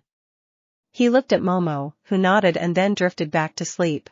When morning found them, it was an unusual feeling being held like he was, but what he found interesting is Momo and Mina were holding hands on his chest. He didn't have to wait long for them to stir. As they did, they released him, allowing him to push himself up to a sitting position. People were still asleep all around the room. The girls were beside each other under the blankets while the boys they had fought beside were near them. Izuku floated himself up and away from the group, using the chance to go to the restroom and wash his face before returning and moving to the kitchen and as quietly as possible, brewing himself some coffee while watching over the group. Once he saw more stirring towards being awake, he turned to begin making breakfast. The sounds and smells began to rouse the group as they sat up and gathered their blankets, but not taking them to their rooms, they folded them and stacked them against the wall, indicating that the return to bed this evening was not on the table. Surprised, he turned to grab something to see Kyoka looking at him. You okay, Kyoka? Your phone never rang, you didn't even look at it once. Anyone who cared was in the room with me except May and Melissa, but I had already talked to them. I am sure they will be by later anyways. Why didn't your parents call? They don't care. They disowned me when I turned 18. That's it up, but thank you Izuku. For healing us, all of us. You could have just healed yourself and Momo. She is your girlfriend, but you healed everyone, even Dr. Head. I didn't heal him. He wasn't seriously injured. Either way, some of us would be dead without that, especially if the heroes hadn't arrived when they did. We would have had to keep fighting, and that would not have ended well, so thank you. Anytime, Kyoka, he said, smiling while cooking with his telekinesis. There is more going on with you than you let on, but I want you to know that if you ever need backup on anything, you can call on me. Kyoka hugged him briefly. Thanks for saving my life, Izuku. She stepped back, blushing slightly, before exiting the kitchen. The morning light seemed to help banish some darkness for everyone as they sat and ate.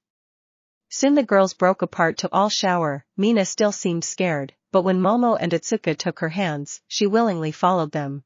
He was washing a few dishes that hadn't fit into the dishwasher when Bakugo came and leaned against the counter. They may have believed your bull, but I don't trust you. And I didn't need any bull healing you were dishing out. Mr. Stuck-up was right that you are not trusted, and I will show everyone what a piece of you are. Really, how about I show them what you are? Before Bakugo could speak, his mind was flooded with images of him attacking and abusing Izuku and that faithful day. Why don't you take a swan dive off the roof? Bakugo went to step back but couldn't move. How do you think they would react? How do you think the school would respond? I know all your tricks, Bakugo, you have no idea what mine is. You can hate me all you want, but if you get in my way, it will be the last thing you do. Did you know that there are these glands called eccrine sweat glands? They serve a thermoregulatory function. They release your sweat to your skin, which is what cools your off, or in your case, it allows the release of your nitroglycerin. I wonder what would happen if all the ones in your arms suddenly got ripped out. Or if a small explosion was to occur inside them. Are they filled with nitroglycerin? Do you want to find out? Bakugo stared at him, genuinely terrified. I told you in the battle trial that I am better and more powerful than you. I don't give a what you do here, little man, but you with me and mine.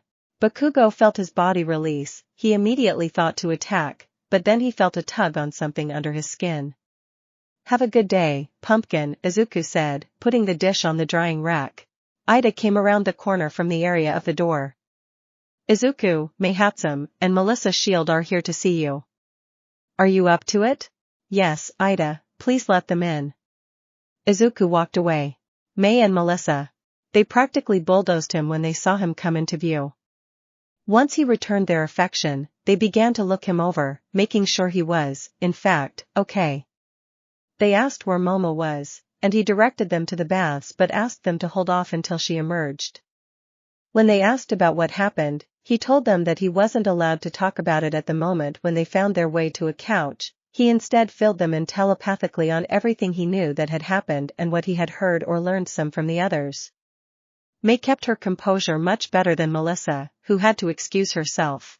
May, look, Izuku, I want to make this clear that I care about you, and I believe in what we are doing. I don't want you to think otherwise just because. Izuku, I believe you. May, I wouldn't expect you just to let me burn the world. Most normal people won't. You may be the first, but I know you won't be the last. May, I need to get that jammer up and running. I got the prototype up, but I don't know if it covered anything before it burned out, so someone may have picked up the energy signature.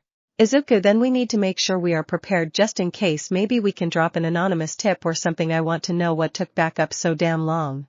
Melissa ing power loader didn't believe us and wouldn't check the feeds. We were supposed to go out tonight, but we can reschedule. Izuku, that may be for the best. Mina is fragile right now, and I know Momo has been holding some stuff back, but I don't want to push her. May, we will get it out of her later. Melissa, so, what's going to happen to Brighton? Izuku, I don't know. But I know he can't come back here if I don't kill him. I am sure the others will ensure it's done within 10 seconds of him walking in. May, well, that guy, such a piece of. Momo, May? Melissa? Are you here? Melissa, yup, we are downstairs with Izuku. Where are you? Momo, I am heading to my room, Izuku. Can you stand outside Mina's door as she gets dressed? She is better but still afraid. Izuku on it. May and we are coming to see you, Momo. The 3 M's. They bulldozed Momo, but unlike Izuku, who could withstand the assault, Momo was tackled back onto her bed while they fussed over her. Melissa and May then just pulled her in tight. Are you okay? Melissa asked. Yes, shaken. You're lying, he isn't in here. Momo's voice faltered, and she started crying. She was so scared while fighting, but seeing that the world would burn terrified her. They hadn't even tried yet, and the world was about to burn. It was so scary because of how lost Izuku felt. His rage and grief had overwhelmed him. He needed more anchors, he needed to be grounded. She wasn't afraid of him, she was worried for him. May and Melissa comforted her while she regained her composure. When that was done, they emerged so Izuku could go shower. May and Melissa didn't stay much longer, wanting to return to the workshop. The arrival. After a slightly understandable security check and escort, the parents descended on the dorms. Izuku stood next to Mina till her parents, Max and Kara, got to her, and she sobbed into their arms. Izuku, at that point, retreated outside as parents focused on their children. When the door opened, he saw Mitsuki step out.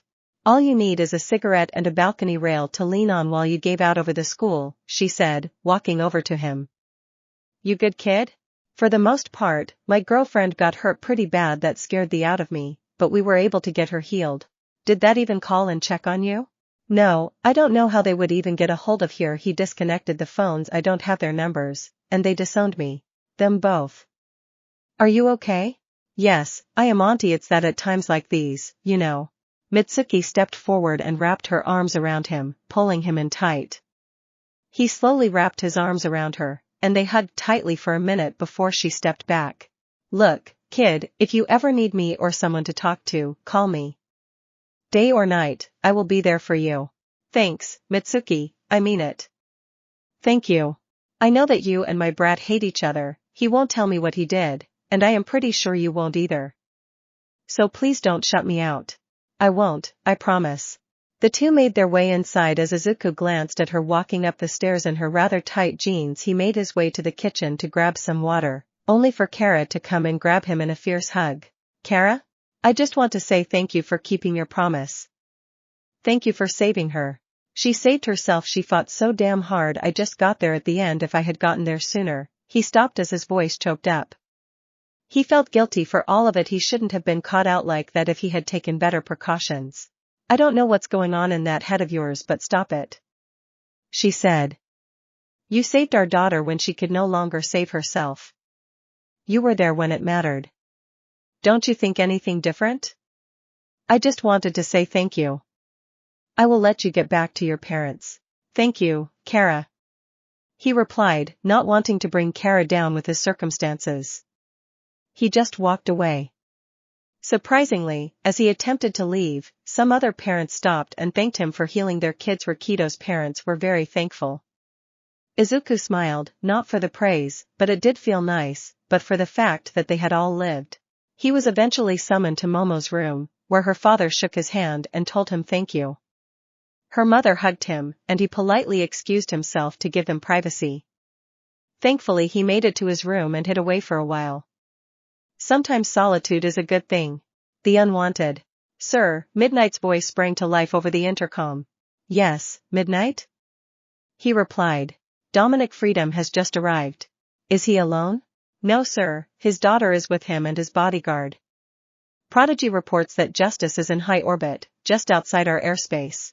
Interesting. Please join me in greeting our guests and have Misery and Mistress on standby. Understood. Niza got to his feet and hopped down from his desk to meet their guests.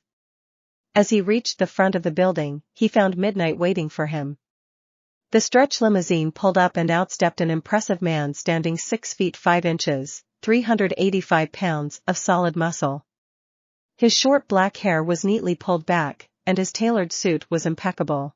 His hand extended inside, and out stepped a beautiful blonde with blue eyes, standing 5 feet 9 inches with a figure that would rival Midnight's. After she stepped out, next was the main event. Dominic Freedom emerged standing at 6 feet 4 inches, 245 pounds, with blondish gray hair and storm gray eyes, just like his son. As the man appeared, he looked at Nizu and his escort. "Devon, stay with the car." "Yes, sir," the man replied. As they approached, the blonde stepped forward. "Namiri, how are you? Or is it midnight right now?" "Either way, it has been too long," she said, moving to kiss the hero's cheeks. "Elizabeth, it has been ages for you. It is whatever you like." The pro responded, delivering the kisses. "Nizu," Dominic said in a clear, commanding voice. "Dominic." The principal responded with a smile. "Imagine my surprise to hear that not only was UA attacked, but in the hours after such a horrible event, my son was attacked again by his class and taken into custody for some strange reason. Now, is there some logic to this chain of events that will not see your school suddenly under the new name of Freedom University for Heroes? Well, that does have a unique name to it. Let us hold off on any name changes for the moment. Shall we walk and talk at the same time?" Nizu countered. "Sure, we wouldn't want to make a scene now," Dominic responded as they walked with Nizu leading the way. Midnight and Elizabeth fell into step behind them. "I trust my brother has been healed of any wounds that he has received?" the woman asked. "Yes, he has." "Elizabeth, what kind of monsters do you think we are?" Midnight replied sweetly. "You a monster? No, those you keep locked in the basement." The woman responded with the same level of sweetness. Nizu stopped at his office. "Dominic, would you care to step into my office while Midnight takes Elizabeth to check on your son?" Dominic turned and nodded at his daughter as he followed Nizu in. Elizabeth and Midnight. Once they were in the elevator, Elizabeth let out a deep sigh. "So, what did the dip do now?" Midnight raised an eyebrow. "No love for your brother?" "Half-brother first off, and he is a dip. Tell me I am wrong, and are you going to be all Midnight on me?" "Depends, are you going to go elemental on me?" "Not unless I have to." "Namiri, hopefully, my father and your principal can work something out because I would hate to ruin our friendship by going to war with you right now. Do you think you can win?" "I would place money on it being much more difficult than you think, and unlike you, my father won't care who gets caught in the crossfire." "I am not trying to threaten here, Namiri. I am just telling you what it is." "How many of the marauders are here?" "All of them, plus some of the elite, enough to at least force Nizu to unleash the dark stalkers if he wants to survive." "My father is not here to play games." "Would you risk an international incident?" "What incident?"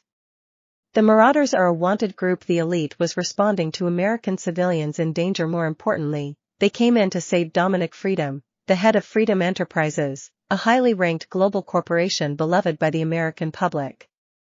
Even if you guys win, will you survive the incident?" "So, I ask again, not Midnight the hero or Midnight the leader of the acolytes, but Namiri, the woman I spent years with. What did he do?" "He betrayed his class, purposely delayed them seeking help, and instead of using his quirk to save anyone, he sent some to fight for their lives. On top of that, he was an elitist who purposely threw another student into a group of villains and put 2 others between him and some Frankenstein beast." She responded. "Do you have any actual evidence? Beyond circumstance and theory?" "We can plead that his quirk faltered when he went to activate to save his class, that he saved his friends first and before he could do anything else his quirk failed. If you had hard evidence of the other things, then we would be having a different conversation and you would have charged him before we even landed. I hate that you're a lawyer on top of everything else. He did lie to a detective with a truth quirk. Misdemeanor, punishment will be deportation, but I am betting that he didn't tell Brighton about his quirk before questioning him, and if he did, that kid is dumb, and I don't know why we are having this conversation. Anything your detective learned will be inadmissible in court. It will be the testimony of whomever versus his. And I can drag this out in court for years, not to mention the whole incident will have to investigate it and discovery. The best option is for you to release him. I am sure Nizu and your father are dealing with that, but he can't stay in this school. Rumors will get out, and someone will take him out. I must know how you ended up with such an elitist for a brother. You are nothing like that. Like I said, half-brother. Nizu and Dominic Freedom. When are you going to release my son?" "I thought I would charge him with some crimes first," Nizu responded. "Nizu, you and I know you have no evidence. You may know what happened, but can you prove it?" "We can hold him on falsifying a report to the detective. And how do you know he lied? Truth quirk. Did your detective notify my son that he possessed this quirk during the interview? Even if he did, I could get the charge thrown out of court in under 2 minutes. Try again. I highly doubt your surveillance cameras were up and running during the incident. If so, your response time will be dragged further into question. So, your grounds are hollow. At most, even if the charges did stick, you and I know I have enough pull to see he would be deported, which would bring him home regardless. So, either you release him, or those two you have lurking as backup won't make the door before something terrible happens. I don't appreciate being threatened in my own house. That wasn't a threat, Nizu, this is. I still owe you for the black site and will repay you. I am not afraid of your heroes or the monsters in the basement. I will live should they be unleashed, but your school and you will not. So, either you give me my son back, and we will sort this out another day, or everyone in the dorms of 1A will meet an untimely end before you can blink. Would you care to call my bluff? Sooner or later, Dominic, this will come to an end. But that day is not today. Careful, Nizu, I am not the one playing with fire. Are you aware of what is walking your school truly? I know they are here and we're at the USJ, and I will find them. Why don't you turn them over so I can do the world a favor and end them? You think such a thing is within your power, Dominic? How has your ego grown over the years? At least I don't play at being human. I know what you are, Nizu. What you really are. Not this lie you put forth. Sooner or later, you will revert, and I will watch everything here crumble till they beg me to come in and clean it up. We will see in the end, Dominic, we will see, Nizu said as he picked up the phone. Release Brighton Freedom and have him brought to my office. Elizabeth and Namuri. You heard your boss, Elizabeth said. Before it gets too crowded, she handed Namuri a flash drive. I think I found a lead for you by accident. Why are you doing this, Elizabeth? Because we did have fun, and before all this, we were friends. I don't know if this world will ever allow that again, and if not, I want you to get at least what you are looking for. Thank you, Liz. Their facial expressions shifted back to neutral as they entered the holding area. Brighton sat up. Elizabeth, what are you doing here? He questioned. Is father with you? He added with a note of fear. Yes, he is the one I am sure that secured your release. But I am not done. I can fix this and claim what is mine. The only thing that is yours, Brighton, is a conversation with father now. Let's go. I don't want to be in this country longer than necessary. You failed, and now you answer for that failure like all the others have. Brighton, you could have been an amazing hero if you weren't such a with your quirk. I already am amazing, Professor Midnight. I don't need some piece of paper from someplace that harbors freaks and inferiors. I will just return home and get my paper there.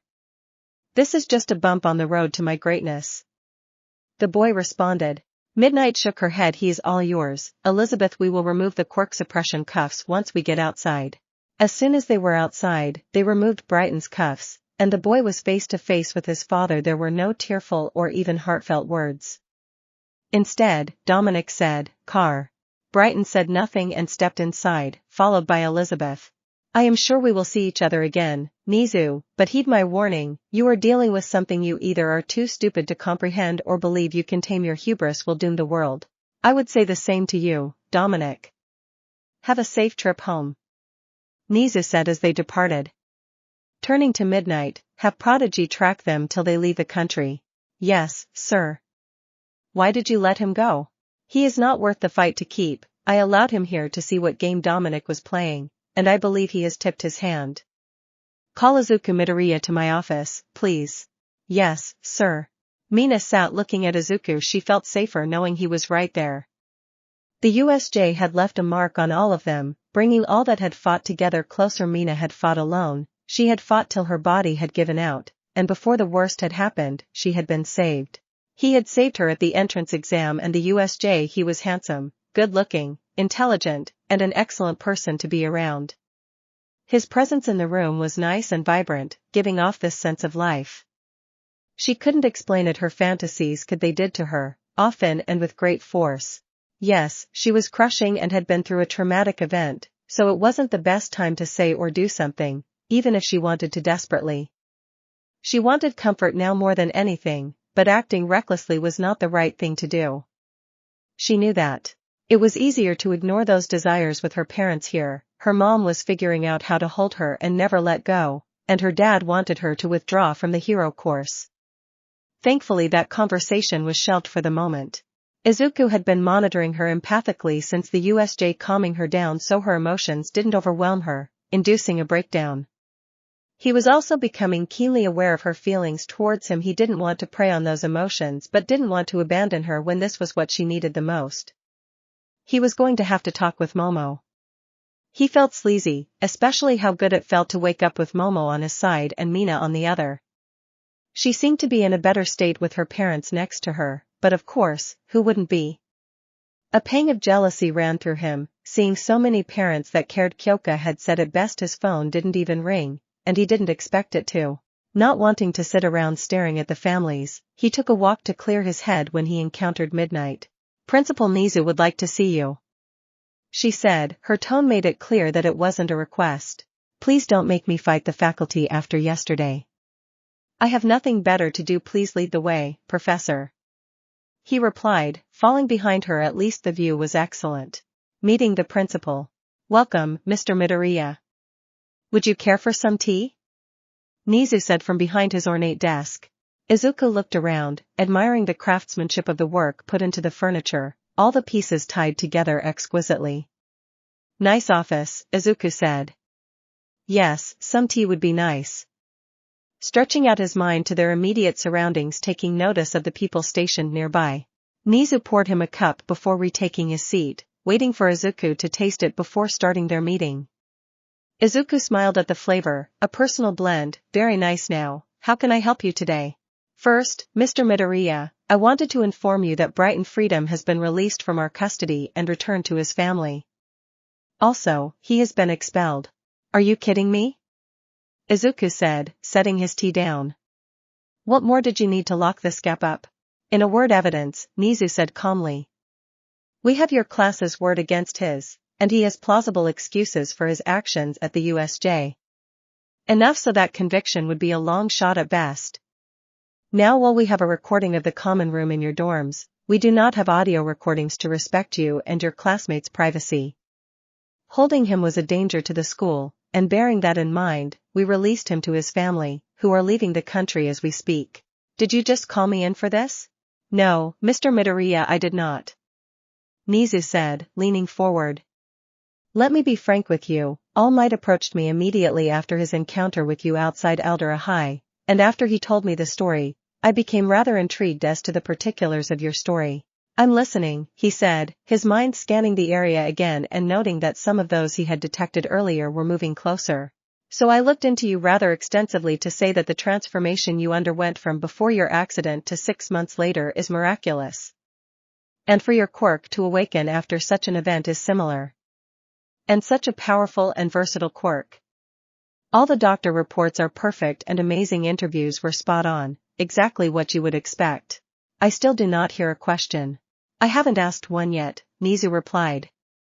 Now, if we couple that with a report that someone had jumped off a Yaoyorozu building at the time of your accident, we find some interesting parallels.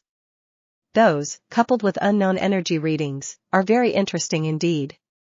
Unfortunately, there is no evidence to corroborate that suspicion, but nonetheless.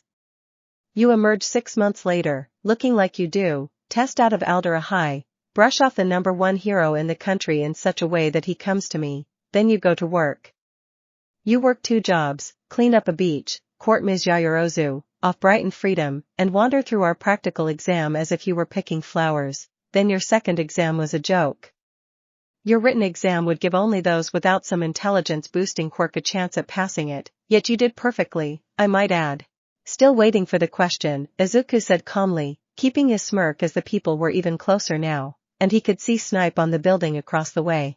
Ms. Yaoyorozu, Ms. Shield, and Ms. Hatsum are attacked by an outside force for unknown reasons, saved by an unknown entity. You arrive at UA, brutalize Mr. Bakugo during your battle trial, calm the student body during the break-in, and then during the USJ, you are sent off to fight alone. You emerge victorious, rescue Ms. Ashido, heal your classmates, save some from the brink of death, and drive off the enemies. Anytime now, Izuku said. Somehow Brighton Freedom wasn't able to escape the clutches of your class last night after his revelation, as well curious. So, my question is, what are you, Mr. Midoriya? I am just a boy in love with a girl who dreams of changing the world. Is that all you are going to tell me? Yes, it is, Izuku responded, sipping the tea. Great tea, by the way. May I ask why? Nizu said, leaning forward. Simple, I don't trust you, and why should I share my secrets with someone I don't trust? Izuku replied, setting his teacup down. Would you care to elaborate? Of course, we can start with Professor Snipe across the way on the rooftop and whomever I am sure you have lurking around us as we speak.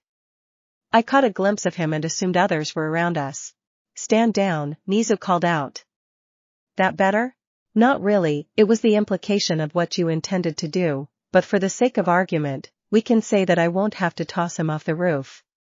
But let's get into specifics since you seem to like that. Nizu nodded and leaned back. You purposely gave me a much harder written test than anyone else in the school, including your recommended students. After I passed that, which should be more than enough to qualify for an academic scholarship, I was only granted a partial. Second, you sanctioned some bull-second practical exam off the word of All Might, who will get into it later, to appease your curiosity. Why? I had already passed your written exam. I had passed the practical exam with all the others. Was my demonstration against the 0-pointer not enough? Was helping other students not enough? Would killing all the robots and walking out be enough? Was not saving people not enough to prove my character to you? Is there more? Nizu asked. Hell yeah, Izuku said with a smile. So, you invade my privacy and dig into my life, and in all that digging into my school life, how did you not catch a whiff of all the bull that Bakugo pulled? Either that is willful ignorance or stupidity. You don't strike me as stupid, so that I will go with willful ignorance, or the third option, you didn't care. Well, which is it? Mr. Bakugo has the potential to be a great hero, Nizu said. He does have some tendencies that need to be curbed. There it is. Izuku said, snapping his fingers. He gets a pass because he has a great and flashy quirk. Let us look past all the bullying and how egotistical he is that he can't even be bothered to learn someone's name because they are beneath him. Let's ignore all the violence and everything else for his potential to become a loud, brash hero who doesn't care about helping people, only proving he is the best. That this sorry excuse for a person accused me of hiding my quirk from him just so I could laugh at him, that I endured years and years of being treated as quirkless for a ing lark. While there were some troubling discrepancies, there was no hard evidence. Izuku nodded, as in there is no hard evidence that everything you described that happened to me didn't happen that way? Something didn't smell right, but let's ignore all that bull and focus on the kid with whom All Might has an issue. All Might may have brought you to my attention, but the strange circumstances have brought you to my attention. Why? Because I told him to and his little protege to off. I wanted nothing to do with them. I kept my promise. I kept his ing secret, and when he felt bad for being Angap and I told him to shove it, he couldn't handle it. He came to my house after he was told if I wanted to talk to him, I would. He pulled my quirk registry after I updated it for God only knows what reason. When I told him I didn't want to discuss it with him, he threatened me when I non-violently ditched him so I could test out of the hellgap known as Aldera. He followed me. I try to avoid him and JR accosts me on the street. I try to leave, and they won't allow it. I did threaten violence at that time, but I answered his questions. I don't owe him. Then what's he do? Comes running to you? And you decide to root around in my life to satiate your curiosity. Nizu looked at the young man, nodding at him to continue.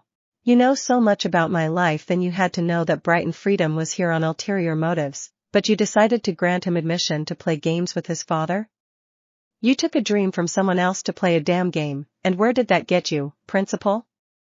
Your game got many people hurt and psychologically scarred. Your faculty ignored a legitimate warning that something was wrong because the people who delivered it were connected to me. All he had to do was check the damn cameras, and he failed to do so. Just like your heroics teacher failed to be where he was supposed to be. His idea of heroics class is to have us fight each other, like a homeroom teacher that seems to prefer sleep and threatens to expel us. Or because you say so, they take up a sniper position on a student who has done nothing but pass your stupid tests. Why? Because you allow this treatment. Despite everything I have demonstrated, I am allowed to be treated differently. Now you come before me and ask me to tell you my secrets? Go yourself. Is there any more? Nizu said. Was that not enough? Izuku said. In more ways than one, Nizu responded. You said you are trying to change the world. What will you do to those that don't want the world to change? Nothing, they don't matter, they can stand all they want against the rising tide of change, and all they will find is they are trying to stop the ocean from moving by standing in its path. And should I demand answers? You have your answers all there, whether you believe them or not, but I don't owe you, All Might, or anyone else here any answer. I answer to myself and the girl I love. This world ignored me and treated me like, and if you want to play by a separate set of rules for me, fine. You can do what you want, but if you threaten me or have people moving or in place to threaten me, I guarantee you will not like what happens next. I already told one person today that I do not take kindly to being threatened in my own house, Nizu said, his voice going cold. If it is becoming a regular thing, then maybe you should look at what you are doing to make people have to threaten you, Izuku said. After everything I said, you have nothing to say, not a single I'm sorry, nothing? Would you believe me if I said it? Nizu said, his voice still cold. No, your words mean nothing, your actions speak for you. Is there anything else? I feel this conversation has run its course, and I would rather be anywhere else than in this office. Izuku said, getting to his feet. I believe we have exhausted all avenues today, maybe next time, Nizu said, his voice returning to life. Izuku just turned and left, his anger bubbling beneath the surface. He could sense them all. They were all there except for Recovery Girl and Eraserhead. He reached out and could still feel all the parents at the dorm not wanting to dampen any of his classmates' moods. He went to the support course dorms. Melissa and May. The inventor found herself walking out of the workshop, covered in soot, as the latest baby had met an untimely end. The thing is, Melissa wasn't even sure how that it had happened, and with such force, a familiar laugh caught her attention, and the telltale snap of a picture caused her to whirl around. She saw Izuku standing there laughing. I know you didn't do that on purpose just for me or anything, but I needed a laugh. He said. Melissa smiled. Well, glad I can cause some amusement for someone, she said, dusting the dirt and grime from her hair. What's up? Honestly? Of course, she replied, walking towards him. Talk to me, Izuku. Feeling kind of lonely, the parents are still at the dorm. I don't want to drop in on Momo right now and drop stuff on her, so I came to see you too. Well, May is cleaning up her mess I was going to get cleaned up. Why don't we go out and get some food? We don't have to have our talk, we can hang out. Dreaming green and tropical lab coat, we always said we wanted to meet someday. She said, smiling. You know that sounds nice, I'll wait here. He said. I will be back in a jiffy, she said, jogging off. He walked over to the lab, the familiar smell of the explosion hanging in the air. May, you in here? Yeah, come on in, Izuku, he heard her call. Following her voice, he came across her staring at a schematic as some robotic floor cleaners moved around the dirty workshop. When she turned around, though, Izuku was not prepared for her to see her in her overalls with one strap down, lacking a shirt and her bra obvious and very sheer. Holy May, where's your shirt? He exclaimed, covering his eyes. What's the big deal? I am wearing a bra? May shouted back. It's not like you haven't seen S before. It's not different from when I wear a swimsuit to go swimming. Okay, I get that, but that bra is rather see-through. What do I not have nice? I thought they were pretty good, not Momo level but still worthy of being ogled. Yes, they are very nice, May. Now, can you please pull up the other strap of your overalls? He pleaded. Her laughter rang through the workshop. Wait till I tell Momo you said I have nice, she teased. You can open your eyes now, you big baby. Cautiously he did. She was covered up, but it seemed more now than before. He knew what those straps were hiding. When she turned sideways, he saw her sides and the thin black line of her panties over her hip, and her bra was visible again. He had to admit May looked incredibly hot right now. The look of the soot was rather erotic. He looked away, pretending to look around the shop at the mess. Want some help? He said. Of course, I am trying to figure out how this exploded. By my calculations, the explosion shouldn't have been this big, no matter what.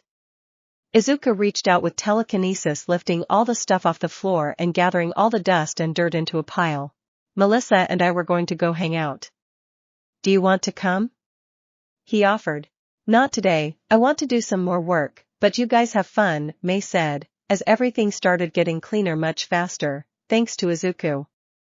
You okay, dude? Mei asked, noticing the absent look on his face. Somewhat, just annoyed, wishing my parents weren't such gaps. Contemplating murder, you know, the usual. Yesterday was rough. I can only imagine what that must have been like for Momo and you. You, in particular, Momo, told us what almost happened. Stupid question, but you okay? Mei said, walking over and touching his arm. It was strange, all that anger and rage at losing her completely took over. It didn't even register that I could try and heal her, and that almost cost me. If it weren't for Kyoka translating, we wouldn't have this conversation, which bothers me. I feel like I failed to heal her sooner, and just lost composure. Look, Izuku, I can't say I understand how that would feel. I know that if I lost that girl's or even you, I would be despondent, but if I get angry, some stuff will blow up, but not the whole world. I don't have that kind of power and wouldn't want it. All I can say is that even though you go all dark Phoenix, I will try to stop you. It doesn't mean I would try to kill you, I would still want you around. She surprised him by kissing his cheek. You mean a lot to me, and Melissa, don't forget that. You are not just Momo's boyfriend but also our friend. You know we don't have many of them, and even if I did, there is only one of you, Izuku. Never forget I care about you too. Thank you, Mei, he said, hugging her. He was happy when she returned it. Better? Much better, he replied. How about you show me what blew up, and I can see if I can help you figure it out. Melissa returned shortly, her hair in a braid, wearing a black t-shirt that read science. It's like magic but real. And a pair of blue jeans with black-heeled boots. Did you help her clean? Yes, he said sheepishly. Melissa shook her head, taking note of Mei's state of dress. Did you want to come hang out with us, Mei? No, I'm good. I want to keep working, but bring me back some food if you could. She responded. Sure thing, you ready, Izuku? Melissa said. See you later, Mei. Bye, guys, she waved, not looking back. Melissa and Izuku. It was awkward for a moment before they started giggling. Why is this weird? He asked. Because we don't spend time alone that much, Melissa answered. Tell me what's bothering you. It's the USJ, I lost control, he responded. It is understandable, Izuku, from all I have heard, it was an intense situation. It was, but the fact that I lost control almost cost Momo her life and many others. Then you have to work on it. I know my saying it makes it sound simple, but it isn't far from the truth. Momo is not the only one that cares about you, Mei does, and so do I, she said. Thanks, Mei said the same thing. I just get so lost in my head. It gets a little difficult. Understandable, your mind confuses you or makes you think about things you wish it wouldn't, Melissa said. She reached out and took his hand. He looked at her questioningly. Sometimes touch is the best way to remind ourselves that we are not alone. Slowly she intertwined their fingers. I will not leave you alone, Izuku. It felt nice, but he felt like he was crossing a boundary, that the way they were walking was more intimate than friendship. But he didn't pull his hand away. What did you want to talk to me about? Before the whole USJ thing. We can talk about it another time, she said. It is just the two of us, and Lord only knows what will happen next week, he said with a chuckle. Talk to me, Melissa. Distract me from yesterday. I don't think that it would be much of a distraction, she said, leading him along the path past the school gates. I wanted to talk to you about. I wondered, could you give me a quirk? Izuku stopped walking for a minute. I never thought about it. You know what it is like for us quirkless and what we must go through. It may be selfish, but you are the walking dream of all of us to one day be given a quirk that would allow us to change the world. I am not saying I want the same level of power you possess, but I want to know what it's like to tap into something more than myself. Izuku, still holding her hand, hadn't thought about that. May and Momo had quirks. He, like Melissa, was quirkless, and what he revealed himself to her would do to her. What if I say no? Then you say no. Melissa said, a dream is a dream is a dream. Not all someone's dreams come true. I will still be by your side. I still believe in the future we can bring about. They continued walking. He was thinking if it was possible. Then it hit him. Jean had said that the phoenix had awakened a dormant quirk in his system, the one that was similar to his mother's, the telekinesis, telepathy, and the rest were part of Phoenix Force, but that one was his. Melissa was nervous. Her heart was thumping, his aura was doing things to her that were highly inappropriate, and the thoughts of kissing him kept creeping in at every opportunity. Their hands felt nice together. They walked into a cafe, which wasn't very busy, and they sat towards the back. She reluctantly removed her hand from his as they looked over the menu. Izuku looked over at Melissa, her beautiful aqua eyes and blonde hair. He realized he was looking at her in a not friendly way and quickly focused on the menu. Soon they placed their orders. He was surprised when she spoke once the distraction was no longer there. You need to form more anchors, she said. Huh, Izuku responded, a little shocked. You need to form more anchors. Momo is your whole world. If something happens to her, the world burns. Understandably, you didn't let the world burn because of her. That is beautiful and loving, but the world cannot revolve around one person, not even Momo. People will continue hunting you. The line of work the two of you are going into is dangerous. And if you are going to change the world, you won't always be able to be right there with her. I understand, Izuku said. But I don't know how with Momo. It was easy, it was instinctual. It was a puzzle piece clicking into place. Maybe it was because of how I clung to that memory from that day in the park, and my mind or the Phoenix Force knew when I saw her. I don't know if my instincts are leading down a proper path or if I am just a greedy, disgusting hormonal guy. Do you believe that, May, and I care? I do. Let's build on that, Izuku. I want to be here for you. I want to be by your side. Now am I lying? He extended his empathy and telepathy to her. She was telling the truth. No, you are not lying. Keep reading me. I like you and want to date you. Izuku almost did a spit take, but the memory of her conversation with Momo about this very subject. I don't know what to say, Melissa. Do you think I am attractive? Yes. Do you find me intelligent, interesting, nice to be around, and the greatest inventor alive? She said with a smile. Yes, to the first and maybe tied for the greatest. May is impressive. He replied, smiling. I find all those same things about you. Momo is alright with it, and I am alright with it. Do you not like blondes? Telepathically he reached out to Momo. She giggled at him as he relayed the conversation. I am glad you find this funny. Izuku, you read her mind. You know the conversation. But still. Izuku, do you love me? With all that I am. You know that. And I love you. I know no one will ever supplant me in your heart. I meant every word I said to her, Jean, and I discussed this. You must understand what your presence does to people, especially the girls. Mina would jump you if given the opportunity, especially after yesterday. Achiko thinks you're cute. The phoenix represents life itself, and creating life, you ooze a vibrancy that attracts people to you. I love that I am your world, and I genuinely do, but I know I can't be that forever. If something happens to me, I don't want you to stop trying to change the world. It is your dream and mine. As long as they have your best interest and know what they are getting into, I am okay. Now enjoy your date with Melissa. The conversation ended, and he looked at Melissa, who smirked. What did Momo say? That she can't be my whole world forever. He replied. Okay then, Melissa, let's date and see what happens. Then, after we eat, let's do something else. Let me distract you. Distract away. He said. As it turned out, distraction meant bowling and much talking while they played. Melissa was funny and also competitive. It was an exciting experience. She would flirt and crack jokes all the while. She was dominating him in bowling. In his defense, it was his first time. They got to know each other more, discussing books and hero theories like they would argue about online all those years ago. He liked her laugh. It was light, full of energy and happiness. She would take his hand sometimes and hold it for a second or put her head on his shoulder, enjoying the closeness of each other.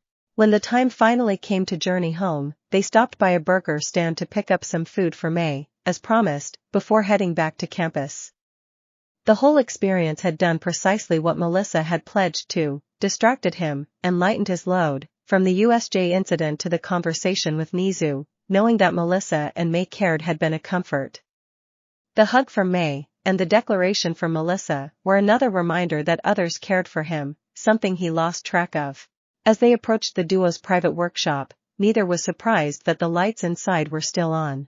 "Thank you, Melissa. I had a nice time. I am glad I could help Izuku now, something for me," she declared.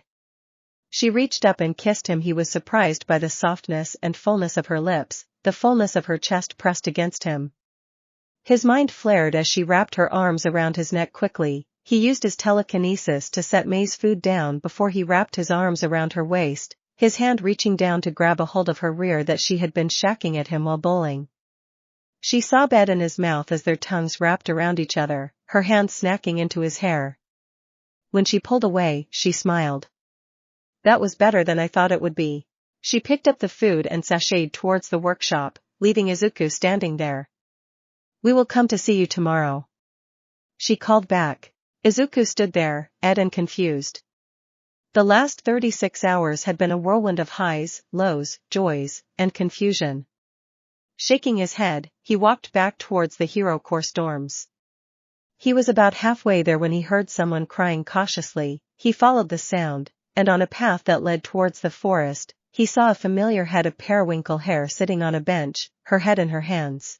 A girl on a bench. "Nijire-senpai, are you okay?" he said. Nijire looked up, startled, trying in vain to hide that she was crying. "Oh, it's you." "I'm fine, don't worry, I have something in my eye." "I hate it when that happens," he said till he stood near the bench, reaching into his pocket and pulling out a tissue. "Here so you can dry your eyes some." "Thank you, Kohai," she said, wiping her tears. "I can sit with you, you know, just until that dust stops bothering you," he offered. Nijire nodded, scooting over some for him to sit. "Do you want to talk about the dust?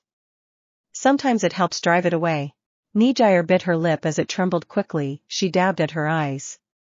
"The dust is stupid, and it is lying to me." "Kohai, am I pretty?" "You are beautiful, senpai," he responded. "I am right, I have a nice figure, a good butt, and nice ass. But that stupid dust ignores me and always lies, and I wouldn't say I like it. You know the dust doesn't want to come to my room anymore and won't let me go to his? It only lets me spend the night once this entire time, and then suddenly, it doesn't want to see, kiss, or touch me. Why doesn't the dust want to cuddle me? Or take a bath with me? Or let me do things? Why doesn't the dust want to be with me? No sneaking off, no special time. Why, Kohai?" The last part of her voice was breaking as she started crying again. Izuku put an arm around her as she started crying into his shoulder. "I'm sorry, Kohai," she said, trying to compose herself. "I am the senpai. I shouldn't be doing this after everything that happened to your class yesterday." "How are you?" "As well as can be expected," he replied. "Can I say something, senpai?" She nodded. "That dust is the dumbest thing on the damn planet, and you don't deserve to be treated like that or made to feel this way. It should be begging to take a bath with you, letting you do whatever your heart desires, trying to convince you to sneak off, and begging you for a special time. You don't need the dust, and you deserve better. Any dust would and should be thankful you wanted to do any of that." "Thank you, Kohai," she said, hugging him tightly. She kissed his cheek and stood up. "I don't want to be sad anymore or made to feel bad for wanting to be near my dust. I deserve better." "Thank you, Kohai." She flew off. Izuku just shook his head. Miria was a dumb 1A dorms. He returned as the last of the parents were departing. When he entered the class in the common room again, he saw his classmates visibly perk up when he walked in. Momo walked over and kissed him gently. She tilted her head sideways. "Whose perfume is that?" she whispered. "That's not Melissa's." Izuku quickly filled her in telepathically about his encounter with Nijire on his way back to the dorms. Momo agreed with his estimate that Miria was a dumb Izuku went to the kitchen to get himself something to drink. When he turned around he saw Kyoka. "You okay, Izuku?" she said, gently touching his arm.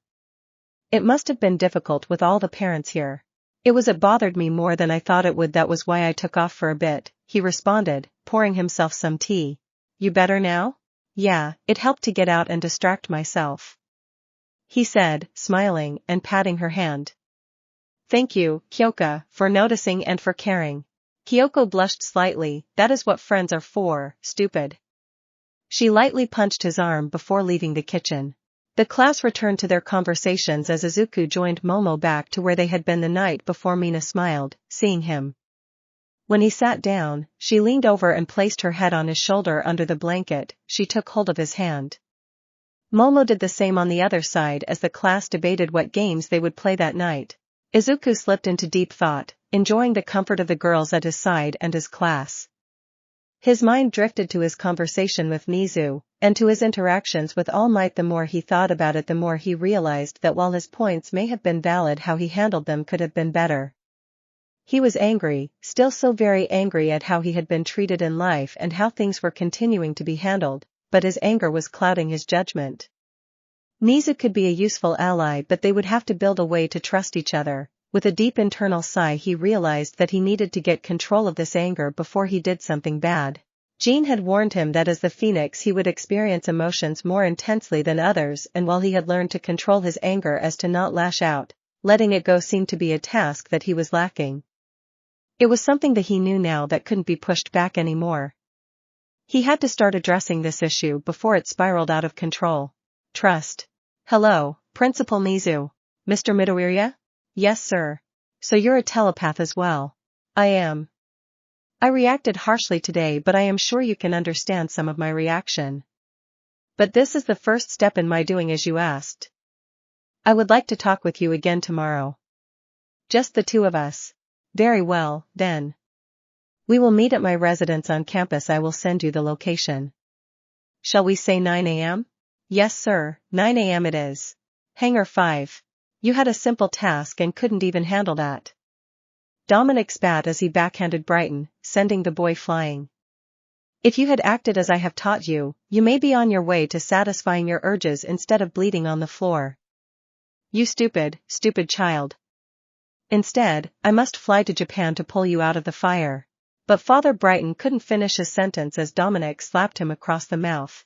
"In what world did you think I wanted to hear your response? Not only have you failed, you have embarrassed our family name.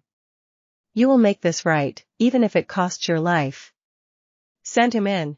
The door to the office opened, and in walked a tall man, 6 feet 5 inches, well-built, 285 pounds, wearing an exquisite black suit, black shirt, and a red tie. His skin was an alabaster white. His black hair was slicked back but hung loose around his shoulders. A single red diamond pattern rested on his forehead. "He is all yours, Dr. E.S., Dominic said with a dismissive wave. Brighton screamed in panic and terror after his father as the man walked away. Black tendrils slithered out from the doctor's shadow, wrapping around the boy and dragging him back. "Don't worry, my dear boy, when I am done you will be all he ever dreamed of." A sadistic smile danced across the man's face as the tendrils silenced Brighton's screams.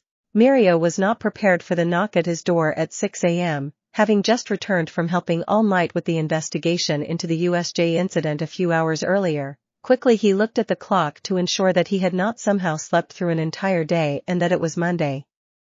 Assured now of the day, he walked over and opened the door, ready to yell at somebody. What he saw was his girlfriend Nijire standing there. "Nijire, I am exhausted. I don't have time for whatever this is," he said dismissively.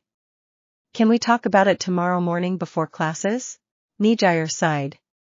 She had told herself that if he answered the door happy to see her and at least kissed her before going into the "I'm tired" speech, she would give him a chance, but his attitude and the fact she was there in partially unzipped hoodie that left no question of if she was even wearing a bra settled it.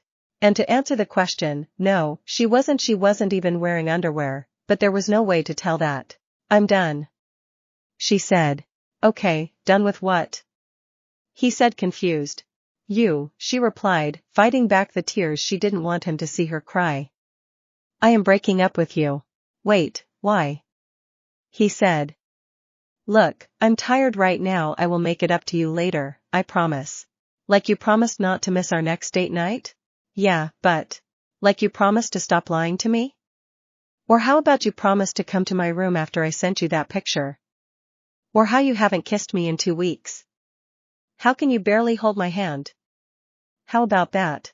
Nijire, things are going on.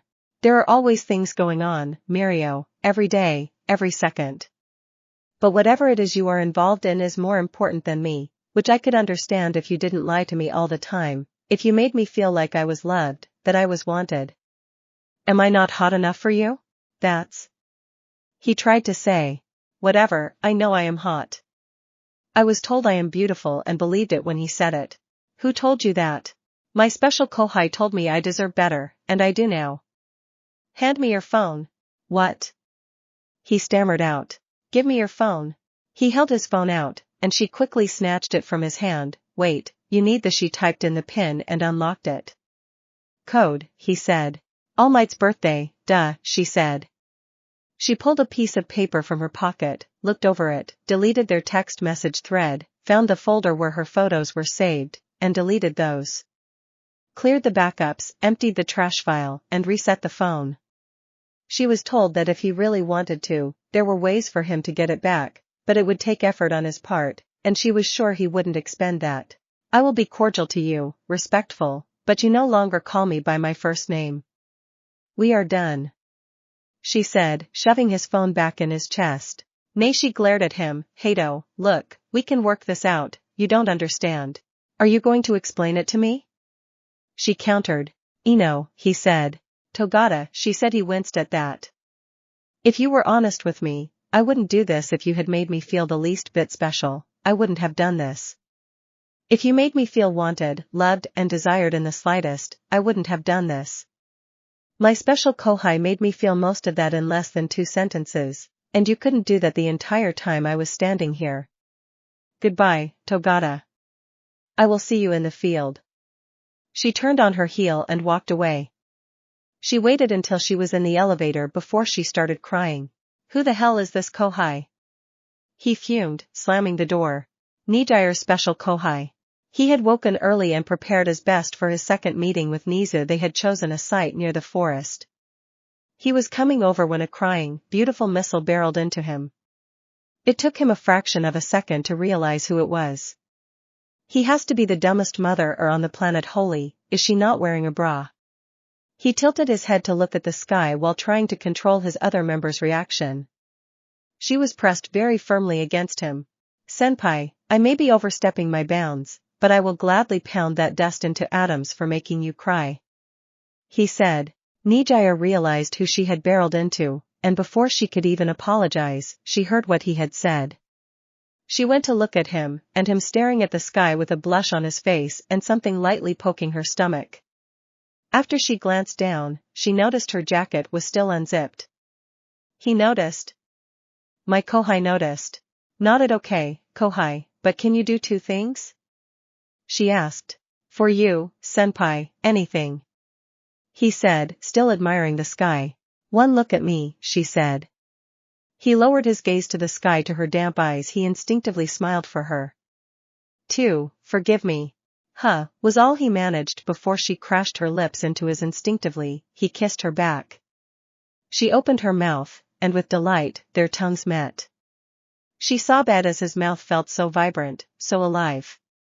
She felt terrific when what was lightly poking her in her stomach before really poking her. Eliciting such a reaction, when he reached down and grabbed her, she leaped up and wrapped her legs around his waist. There was no way he didn't know that she wasn't wearing any underwear. She was the one that broke apart from him. Both were breathing hard. Am I forgiven, kohai? She almost purred at him. Yeah, of course. He said, stunned. Momo may murder me, but. Thank you, kohai, for making me feel good. She kissed his cheek and dashed off, leaving him stunned in the middle of the walkway. Are you just a kissing fool now? It wasn't like that, Momo, I swear. It happened just like I showed you. Well, you are forgiven, but don't be long. I have been missing you, and you can make it up to me later. You are not mad. No, I'm not mad. Nijire is gorgeous. I wouldn't kick her out of bed. Huh.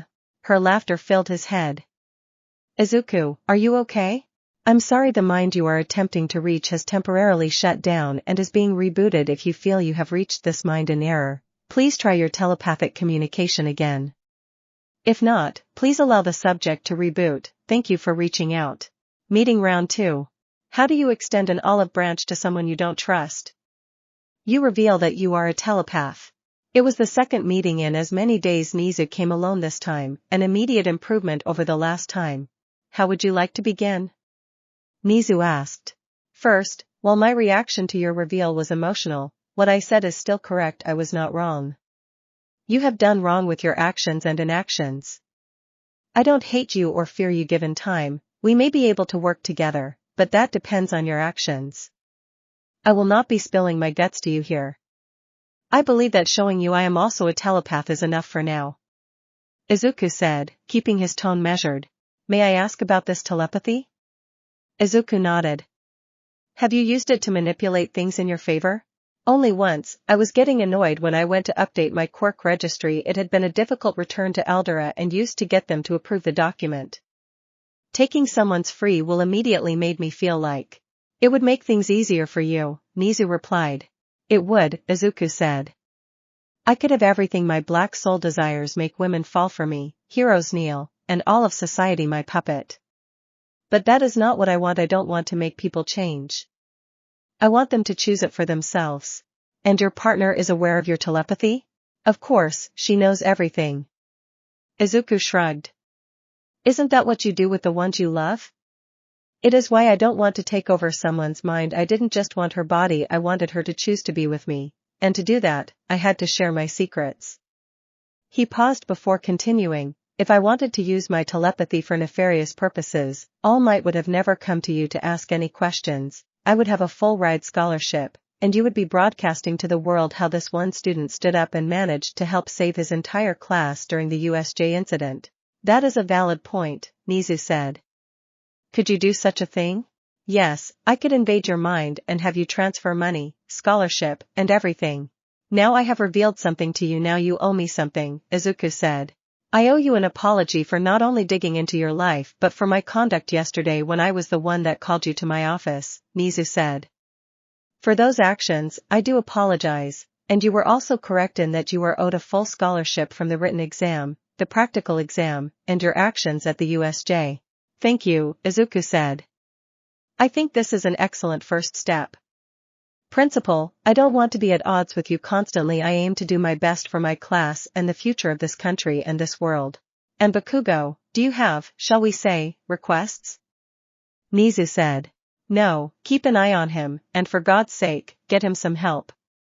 I don't know if we can coexist, but I won't lose sleep. You are right. He has potential but is the poster child for everything wrong with this system. And what is that? Getting a free pass because of your quirk, going into heroics to only battle and defeat people without a single care about protection or rescue. Maybe you want to add a psych evaluation to your application process. He said. That may have disqualified you, Nizu said. It may have, but I know I have issues, and I was in therapy till the morning I came here, Izuku called over his shoulder. Why did you stop? Nizu asked. Because she had to go. This isn't her story. It's mine. He said. She had to go? Nizu said to himself. Return to the dorms. When he returned, everyone was awake, and he saw that the blankets had all been moved upstairs. It seemed that people would attempt to sleep on their own tonight. He noticed all the girls were missing. He summarized that they had all gone to the group baths. The boys were downstairs, minus Bakugo, but that wasn't anything new. Hello, gentlemen, Izuku said, using his telekinesis to grab a drink from the fridge and float it over to himself. Show off, Denki said with a smile. Couldn't you have just walked over there and grabbed it physically? Very much so, but it helps with my control, holding something with just the right amount of pressure, etc., and it is much cooler this way, he said, smiling. How is everyone doing? While the need to have taken extreme measures is understandable and something that is to be expected at some point in our lives, having done so, I must say I do not enjoy the feeling, Fumi said. Dark Shadow peeked out and nodded his agreement. It never should be, Mizo said, we should never get comfortable having to take a life. If we do, that is when we become villains. Everything happened so fast, I only really had time to react, Denki said. I probably hurt some people, especially in the lake, but it was them or us and what they said. I realized that there will be times I need to use my fire, Shoto said. You were right in the end, it is my quirk, not his, and if I want to shove it in his face, I will use it how I want to. That's good, Shoto, that's good, Izuku said. What about you, Izuku? Rikido asked. You have been caring for everybody else, you healed everyone. I know I wouldn't be here if it weren't for you, but you disappeared when all the parents showed up. Could yours not make it? No, they couldn't, he said. I didn't want to hang around and be a downer. I know everyone has been going through it, so I took off. I went and hung out with a friend and got distracted. It was what I needed. Distracted? Hitoshi said, what could distract you from that show? Would you believe me if I said bowling? He winced. Bowling? Really? Hitoshi said. Was it any fun? I have never been. Neither had I. Yesterday was my first time. Izuku said, smiling. It was a blast. There was a lot of talking and joking around. It was a lot of fun. Maybe if we can make it through a week without the world trying to break us down, we can all go as a class. I am so down, Ejiro said. Bowling is manly as. While I am quite terrible at the game, Dark Shadow is truly a terror on the lanes, Fumi added. I think that would be a great idea, Tenya said, pushing up his glasses. Next Sunday, we can see if we can go as a class. I would up for us doing something together every weekend. While the events of the USJ were indeed nightmare fuel and something I don't believe I would wish on my worst enemy, it did bring the class closer together. Everyone looked at Tenya, slightly surprised. I also would like to apologize to you, Izuku. What for? Izuku responded. Brighton, he said. I was acquainted with him before I ever came to UA through our family's business dealings. When he approached me and began to speak ill, I should have known better. He said, sounding defeated. That wasn't your fault, Izuku said. You didn't know me and knew him. Naturally you will listen and gravitate towards someone you already know. For now, I think I have earned the benefit of the doubt. You most certainly have. Ultra Beatdown 10 tournament? Denki said. Everyone joined in piling onto the couches as the game loaded up. It was mind-numbing and a waste of time, but they wouldn't have had it any other way. Smut. Momo found herself naked, with Izuku's face buried between her legs, the music doing its best to mask her sobs and cries of pleasure. As she came again, he rolled her onto her stomach and entered her from behind, pressing her into the bed.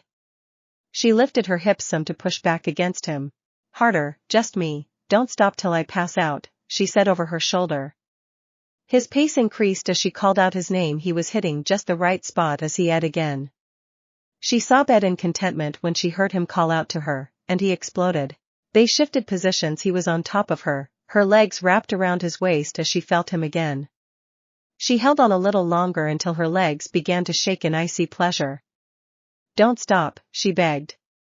Feeling his spring to life inside her, she was in bliss. She lost track as she felt him empty his seed inside of her over and over.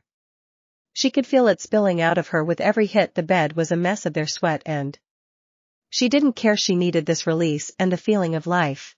They both needed this connection. They hadn't been intimate since the USJ.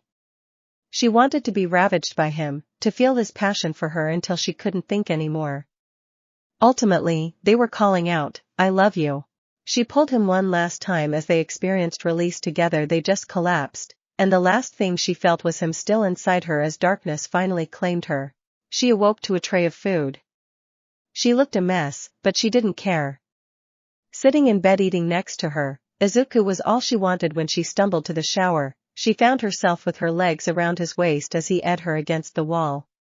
She smiled when she felt as she wiggled free. Sliding to her knees, she took him into her mouth and deep-throated him. Hearing his sobs over the shower sounds was music to her ears as she fingered herself to another. She could tell he was close. She reached around and pulled him tight against her mouth as he shot his load. She got to her feet and bent over, her hands against the wall. He didn't have to be asked twice and buried himself inside her. Once he finished again, she reached back, arching her back, interlocking her fingers around his neck, the water cascading off her bobas. She began to grind against him, feeling him come back to life. She whispered for him to let her move when he started to move. He stopped as she ate against his, moving how she pleased. Bringing herself to another, she didn't stop until she could feel him twitching. She pushed back against him and whispered to him to fill her with his seed, to unleash it all inside again. She heard him sob her name, his voice deepened as he edged. She smiled as she felt his legs shake. She pulled herself free. They finally calmed down enough to get clean. He stripped the bed and placed clean sheets telepathically. When they went to bed, they just wrapped themselves around each other. And smut. Izuku fell asleep in bliss. His name being called woke him up. He could hear someone calling for him telepathically. It took a second for him to realize it was Mina. She had a nightmare and was sitting in bed crying.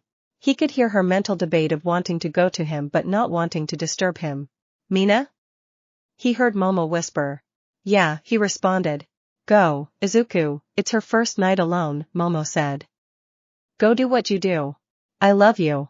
I love you too. She said, drifting back to sleep. He slipped on some pajama pants and a tank top before quietly slipping into the hall. He walked over and made sure she heard his door open. He left it slightly ajar with the light on. He heard her exit her room and walk over to his door. Gently, she knocked and whispered his name. He opened it. His heart broke by seeing her tear-stained face. He silently pulled her into his arms. He felt her melt. Then she started whispering feverishly. I am so sorry. I should be stronger than this. It would be best if you were with Momo now. I thought I could handle this. I am so sorry, Izuku, I am so weak. He held her tight and guided her to bed, lying down with her in his arms. It's okay, Mina. No one expects you to be perfectly fine after Friday. It has only been 2 days. I would be even more worried about you if you were fine. I have you, it's okay. You are not weak. You are one of the strongest people I have ever known. You didn't give up. You fought with every ounce of your soul. But the nightmares, she sputtered. They won't go away overnight, but I will do my best to keep you safe, he whispered. Now sleep, I have you. Nothing will touch you, I swear. But, she protested. He nuzzled her head and kissed her forehead. Sleep, Mina. I will hold you till you wake. She nuzzled as close as she could, their limbs entangled. He felt her begin to relax before she drifted off. He wanted to help her. He knew he could go into her mind and start fixing it, but he knew it would be wrong unless it would destroy her. He didn't want to resort to that. But he would push her mind away from the nightmares. She awoke to the sound of a strange alarm, wrapped in the arms of someone who was becoming increasingly familiar. As she opened her eyes, she found those tender green eyes looking down at her and that gentle smile. I'm sorry, she began to say. Don't be. You are surprisingly cuddly and squishy in the right places, he retorted. She could feel herself blushing. The way their bodies were pressed against each other, there was no denying that he could feel all of her against him. Izuku, she just stopped and tried to snuggle closer. Thank you. Anytime, Mina, just ask. As they disentangled, he creased her cheek. She leaned into the tender gesture. He leaned down and kissed her cheek. I will be here for you, I promise. She blushed some more as she got up and quickly slipped out of the room. Izuku got dressed for the return to class. He went to the kitchen, surprised to find Rikido, Fumi, and Toru cooking. We got this, mister, Toru said, pointing a spatula at him. You just relax. Izuku smiled and chose to sit at the counter so he could chat with them as they cooked. The rest of the class came down and soon ate together. Bakugo, once he learned Izuku had nothing to do with it, sat and ate with the class. They all stood in the foyer together, steadying themselves as they entered the morning light. Class 1A made their way toward their class. It was impossible not to notice the stares and whispers they were being given. Though they had avoided the television and social media all weekend, they were not dumb as to think that the news hadn't picked up on the story. The class just made their way, not stopping, and filled the room. The door opened, and there stood Yuga. The class all rose, and when he entered, they swarmed around him, hugging him and telling him how much they worried. Bakugo, of course, just stood in his seat. Rikido just wrapped him in a massive hug and cried. Yuga, who had been doing an excellent job until that point, broke down. Izuku noticed this guilt spike when Rakido thanked him for saving his life or when the class said they were glad to see him. Everyone found their seat as the bell rang, and like clockwork, the door opened, and in walked Mr. Aizawa. His arm was still in a sling but looked very good. First, I am glad to see you all here today. Today, all of you will meet with counselors due to the incident. Despite my objections, the school has decided to move forward with this year's festival. Sir, what if we are attacked again? Itsuka said. Is this the smartest course of action? Yes and no, Aizawa said, taking his spot before the class. Security will be ramped up as a show of strength. The sports festival is the most watched event in the world, and you only have 3 opportunities to show your stuff on that stage to help gain the attention of the pros watching in the hopes of earning an internship opportunity. This year, more eyes will be on the first-year events due to the incident than ever. This is an opportunity for those in general studies to earn a spot in the hero course and for those in the hero course to lose that spot. This is different because we have an open seat, so rest assured they will be coming for you all harder than ever. He looked over his class.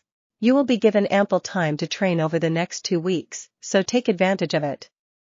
Please open your email so you know when the appointment is with the counselors. Now moving on. The normalcy of class was a welcome relief as, at various times, 3 students would get up and leave for their appointments. This continued to cycle through to right as the bell rang. As they headed out for lunch, some students started talking about the festival. Some were excited, and others thought it was too soon, but the opportunity it provided was immense. I can't wait for this, Ochako said, bouncing. Let's all do our best out there and take the top spots. She turned and held her hand in front of her like a boxer. I can't wait. You seem rather excited, Ochako, Tenya commented. You heard Sensei, this is our opportunity to get our names out there. If we do good, we can get a better internship with a higher rated hero. So, let's all do our best out there. She punctuated her statement by pumping her fist in the air. Why do you want to be a hero? Izuku asked. Ochako blushed some. The money, she said. Izuku was shocked. It wasn't the answer he would have expected from her. You see, my family owns a construction company. We aren't that big, and well, it has been hard. And I would beg my dad to let me help out. With my quirk, I could save the company so much money. That would negate the need for heavy equipment, Izuku said. Exactly, but they wouldn't hear of it. They wanted me to follow my dream, so I want to be a great hero to care for them. My dream is to send them to Hawaii on a vacation. I want to help people. I want to be someone who, when disaster happens, feels better knowing that I am there to help, but I also want to be able to take care of my parents. Is that bad? If you were only in it for the money, then yes, but wanting to take care of those important to you and helping people, I can understand that, Izuku said. Everyone has their reasons. Yes, Ochako, wanting to help others and care for one's family is a noble pursuit, Tenya said. Why do you want to be a hero, Tenya? She asked. For my family, my brother is the pro-hero Ingenum, and he has inspired me all my life. I aspire to one day be as great as him, he said, smiling. Lunch was a simple affair. Other students were looking over at them, but no one bothered them. They ate and returned for their afternoon. It wasn't until the end of the day that things began to take a turn for the interesting. The end of the day. When the final bell rang, the class gathered their belongings and were getting ready to head out for the day when Ochako opened the door to leave and froze. There was a whole crowd of students. Excuse me, please let us go to our dorms. She said. Izuku, who was not far behind her. What's going on, Ochako? He asked. All these people are out here, and they won't let us by. Do you know why they are here? Before he could answer, Bakugo barged and passed them into the hall. They're here to scout the competition, you heard, Captain Knapp? We are being targeted. He growled before turning to the crowd. Now get thee out of my way, or the only thing you will be competing for is a grave. Violently, he shoved past the crowd. Just what I would expect of the toast of the town UA, a snotty voice rang out. Izuku immediately recognized Nido. Yeah, we have heard all about 1A and how awesome you guys are for fighting off some small-time villains. A new voice chimed in with a noticeable lisp. We heard a seat open, and you should watch your back because we are coming for it. But if any of you lovely ladies wish to talk about some other arrangements, I would be happy to say over dinner? The source was this very short boy with purple orbs for hair. As he looked past Izuku to Ochako and the other girls, he proceeded to lick his thumb and smooth out his eyebrows. Yeah, just because you guys are getting all the attention doesn't mean 1B are just some secondary characters. For some reason, some guy with silver hair and sharp teeth reminded Izuku of Ijiro. We are going to make sure you all fall to the waist side, and we take center stage. We are here to declare war upon The-1A. We shall expose just how much of a joke you all are and that what happened at the USJ was nothing more than hogwash, completely blown out of proportion by the media, Nito proclaimed with a hair flip. This is a war. We will take you guys out. Purple Orb exclaimed, making a slashing move across his throat. Taunts and jeers started to fill the hallway as other students added their insults. Izuku noticed that Shota and a green-haired girl were trying to regain their class. Class 1A was addition. At first, they were hesitant, but the more Orb Boy and Blonde spoke, the more angry they became. These people, who had no idea of the hell they went through, dared to come and belittle their ordeal and make some foolish declarations of war. Ochako and a few others near the door were about to say something when this menacing aura began to ripple, and they felt this heat begin to emanate. They knew it was coming from Izuku. It wasn't like the USJ, but it was very distinctive. I'll handle it, he said. How dare all of you, he said, stepping into the hallway, his aura forcing people to step back. You want to come down here and talk about things that you know nothing about, make disgusting comments to the ladies of our class, threaten to take us out. Have any of you stared death in the face? We did? Did you see us before news crews attempting to raise our profile?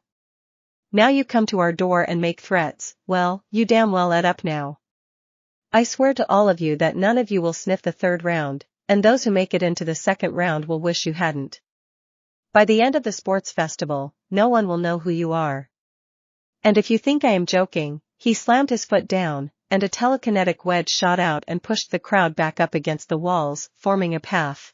Let's go, guys. 1A filed out and walked down the path to leave. They saw some students struggling to move, but no one could get past the invisible line that had been created. Izuku was the last one. He snapped his fingers, and they were all released. If any of you in 1B had come and asked, we would have been able to talk. The rest of you in general studies, aiming for that empty seat, we would have welcomed you gladly, cause no matter how bad you may be, you are an improvement over who was there. I didn't have to be this way, he said as he walked away. The class returned to the sanctuary of their dorms. Everyone stopped and gathered in the common room, with even Bakugo standing on the stairwell. You know that you painted a huge target on our backs? Mizo said. Izuku entered. We already had a target on our backs. You don't have to side with me, he said. I am doing this of my own accord. Do you expect the rest of us to stand by and not try and take you out? Bakugo said. He has a point, Rikido added. Not having you in the final round would make things easier for the rest of us. You can do what you want, he replied. I won't keep you out of the final round, but I won't let you stop me either. So, you want to be number one like the rest of us, Denki called out. I don't want to be number one. It isn't what I am chasing, he replied. What are you after? Shoto said. I want to change the world, he responded. I believe that our society needs to change, that too much emphasis is placed on if a quirk is powerful or flashy, that someone shouldn't be looked down upon because some gap decided that their quirk is villainous or not heroic. Or that someone should suffer ridicule because of a mutation they have no control over. Society needs to advance and improve. There are some of you in this very room that, with your quirk alone, could help to move us into a new era. In the past 300 years, quirks have been around. How has society advanced since the time before quirks? He looked at the class. Why aren't we training kids and their quirks as soon as they appear? In case they do have a troublesome or hard to control quirk. Why aren't we exploring the stars? Other planets, ending hunger, ending the things that hold us back as a society, improving the quality of life. Those other kids, in general studies, deserve the right to be heroes if that is what they decide to do with their lives. We shouldn't be fighting each other for some arbitrary title of number one. It's a popularity contest. It doesn't reflect anything. All Might is the greatest hero of all time, Bakugo called out. He was great. Izuku said, by the metrics, as much I hate to say this, Endeavor has more crimes solved. He is just Angap. All Might was great for his time. He did exactly what was needed to secure the country, but the whole country cannot rest on one person's shoulders. And you know better, Tenya said. All Might is slowing down. Look at the numbers. When you only have one pillar holding everything up, and it falls, what happens to what it holds? A few years ago, none of us would have dared to dream that a group of villains would come and attack UA for the sole reason of killing All Might. They are still out there, and I am sure others are waiting for the chance to take over. The League failed, but they did get away. If you want to be the #1 hero, that's fine, but pull the others up with you instead of stepping on their necks. No one said you had to stand on the top alone. I, for one, don't want to be alone. The sports festival is an opportunity to get ourselves recognized, Ijiro said. Some of us can't telekinetically hold back a group of students. And not everyone can tank multiple hits from that monster in the USJ or fight through what we all did to be standing here, he said. I would love to train with anyone that wants to. If you don't want to, that is fine. If you want to try and take me out during the festival, once again, I understand. You know what my ultimate goal is. What about you, Momo? Itsuka asked. I stand with him, not just because he is my boyfriend. We talked about what we wanted before we were together. It is part of the reason we are together. I agree with him. Should I meet him in the 3rd round, I will fight against him just as hard as anyone else. He knows I strive to be a hero because I want to change the world. She said, taking his hand. Beyond helping people when disaster or tragedy strikes, what do you plan to do to improve the world when you are not on duty? Being a hero should be about more than fighting some villain. If we can stop them from ever becoming villains, wouldn't that be better? He said. They just walked past everyone to head upstairs. Bakugo grabbed his arm. You and me, we are going to meet during the festival, and I am going to take great pleasure in beating your pompous in front of the world. You are welcome to try, Izuku said, freeing his arm. I won't be hard to find. Common room. Can we beat him? Denki said. He isn't wrong, Hitoshi said. I was one bad day from going bad. I have been looked down upon and treated like a villain because of my quirk. Society does need to change. There are truths to his speech, Fumikage said. He strives for a lofty goal beyond just earning the title of hero. Shouldn't we all do the same? I will beat him, Katsuki roared, stomping up the stairs. We should all try to do our best no matter what, Kyoka said. I won't hold back against any of you, and he isn't going to hold back against us. 1B and those gaps deserve what is going to happen to them. Sometimes people are evil because they just are, Koji said. Sometimes they have to do something bad to survive. Or protect those they love. He looked at Yuga as he moved off towards the stairs. Did you know you can be charged with vigilantism just for defending yourself with your quirk? Sue said. I believe in him, Mina said. I believe in what they both said. The class slowly broke up to do their things after that. Momo Izuku. Mass recruitment? She said once the door closed. Kind of, he said, rubbing his head. I think they should know where I am coming from. As easy as it would be to use the USJ to my advantage, I don't want to blindside anyone. So what happens now? She said. We train, talk to Melissa and May, see what their goals are for the festival. He hugged her. If anyone wants to train with us, we let them. Tell me again about what happened with Ms. Hato? She said. In my defense, I got nothing. My lower brain took over.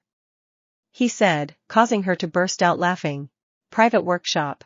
Oh, I want to show up and show out, May said, smiling.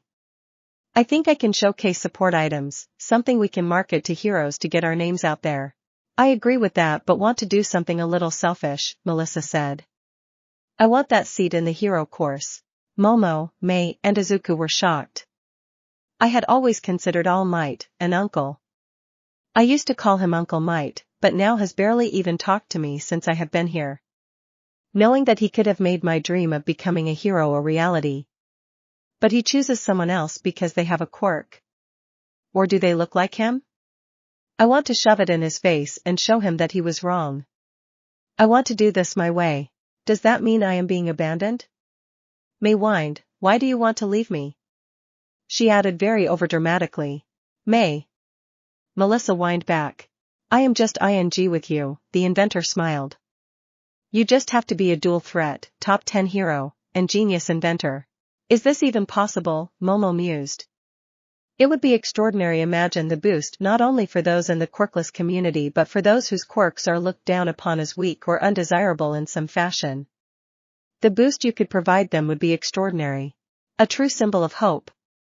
Izuku said, picking her up and spinning her around as he set her down. They kissed. Not now, children, we have plans to make, Momo chastised, causing them to break apart and blush. Momo stepped forward and kissed Izuku. The heiress stepped back and licked her lips. You still use the same flavor of lip gloss. Melissa exploded like a tomato, causing the others to laugh. May bit her lip as thoughts raced through her mind. Alright, unless this is going to turn into a live three-way for my pleasure, we have some inventing to do. When Momo and Izuku joined Melissa in her tomato impression, May was on the floor laughing. Once everyone was as composed as possible, you have to have an idea in mind? May teased her friend. I do. As a matter of fact, she pulled out her Halo tablet and a small robot appeared floating above the screen. The image had 2 metal spheres with 4 6 metal trapezoids attached. Are we going to Big Hero 6 this motherer? May said. Melissa smiled and nodded her head.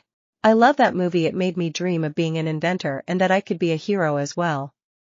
She smiled.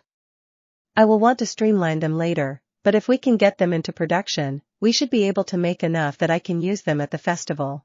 2 weeks to create an army of mini robots? Izuku smiled broadly. Let's do this. How are we going to get the materials? May said, we could requisition them, but that may take forever, and asking Momo to make them all.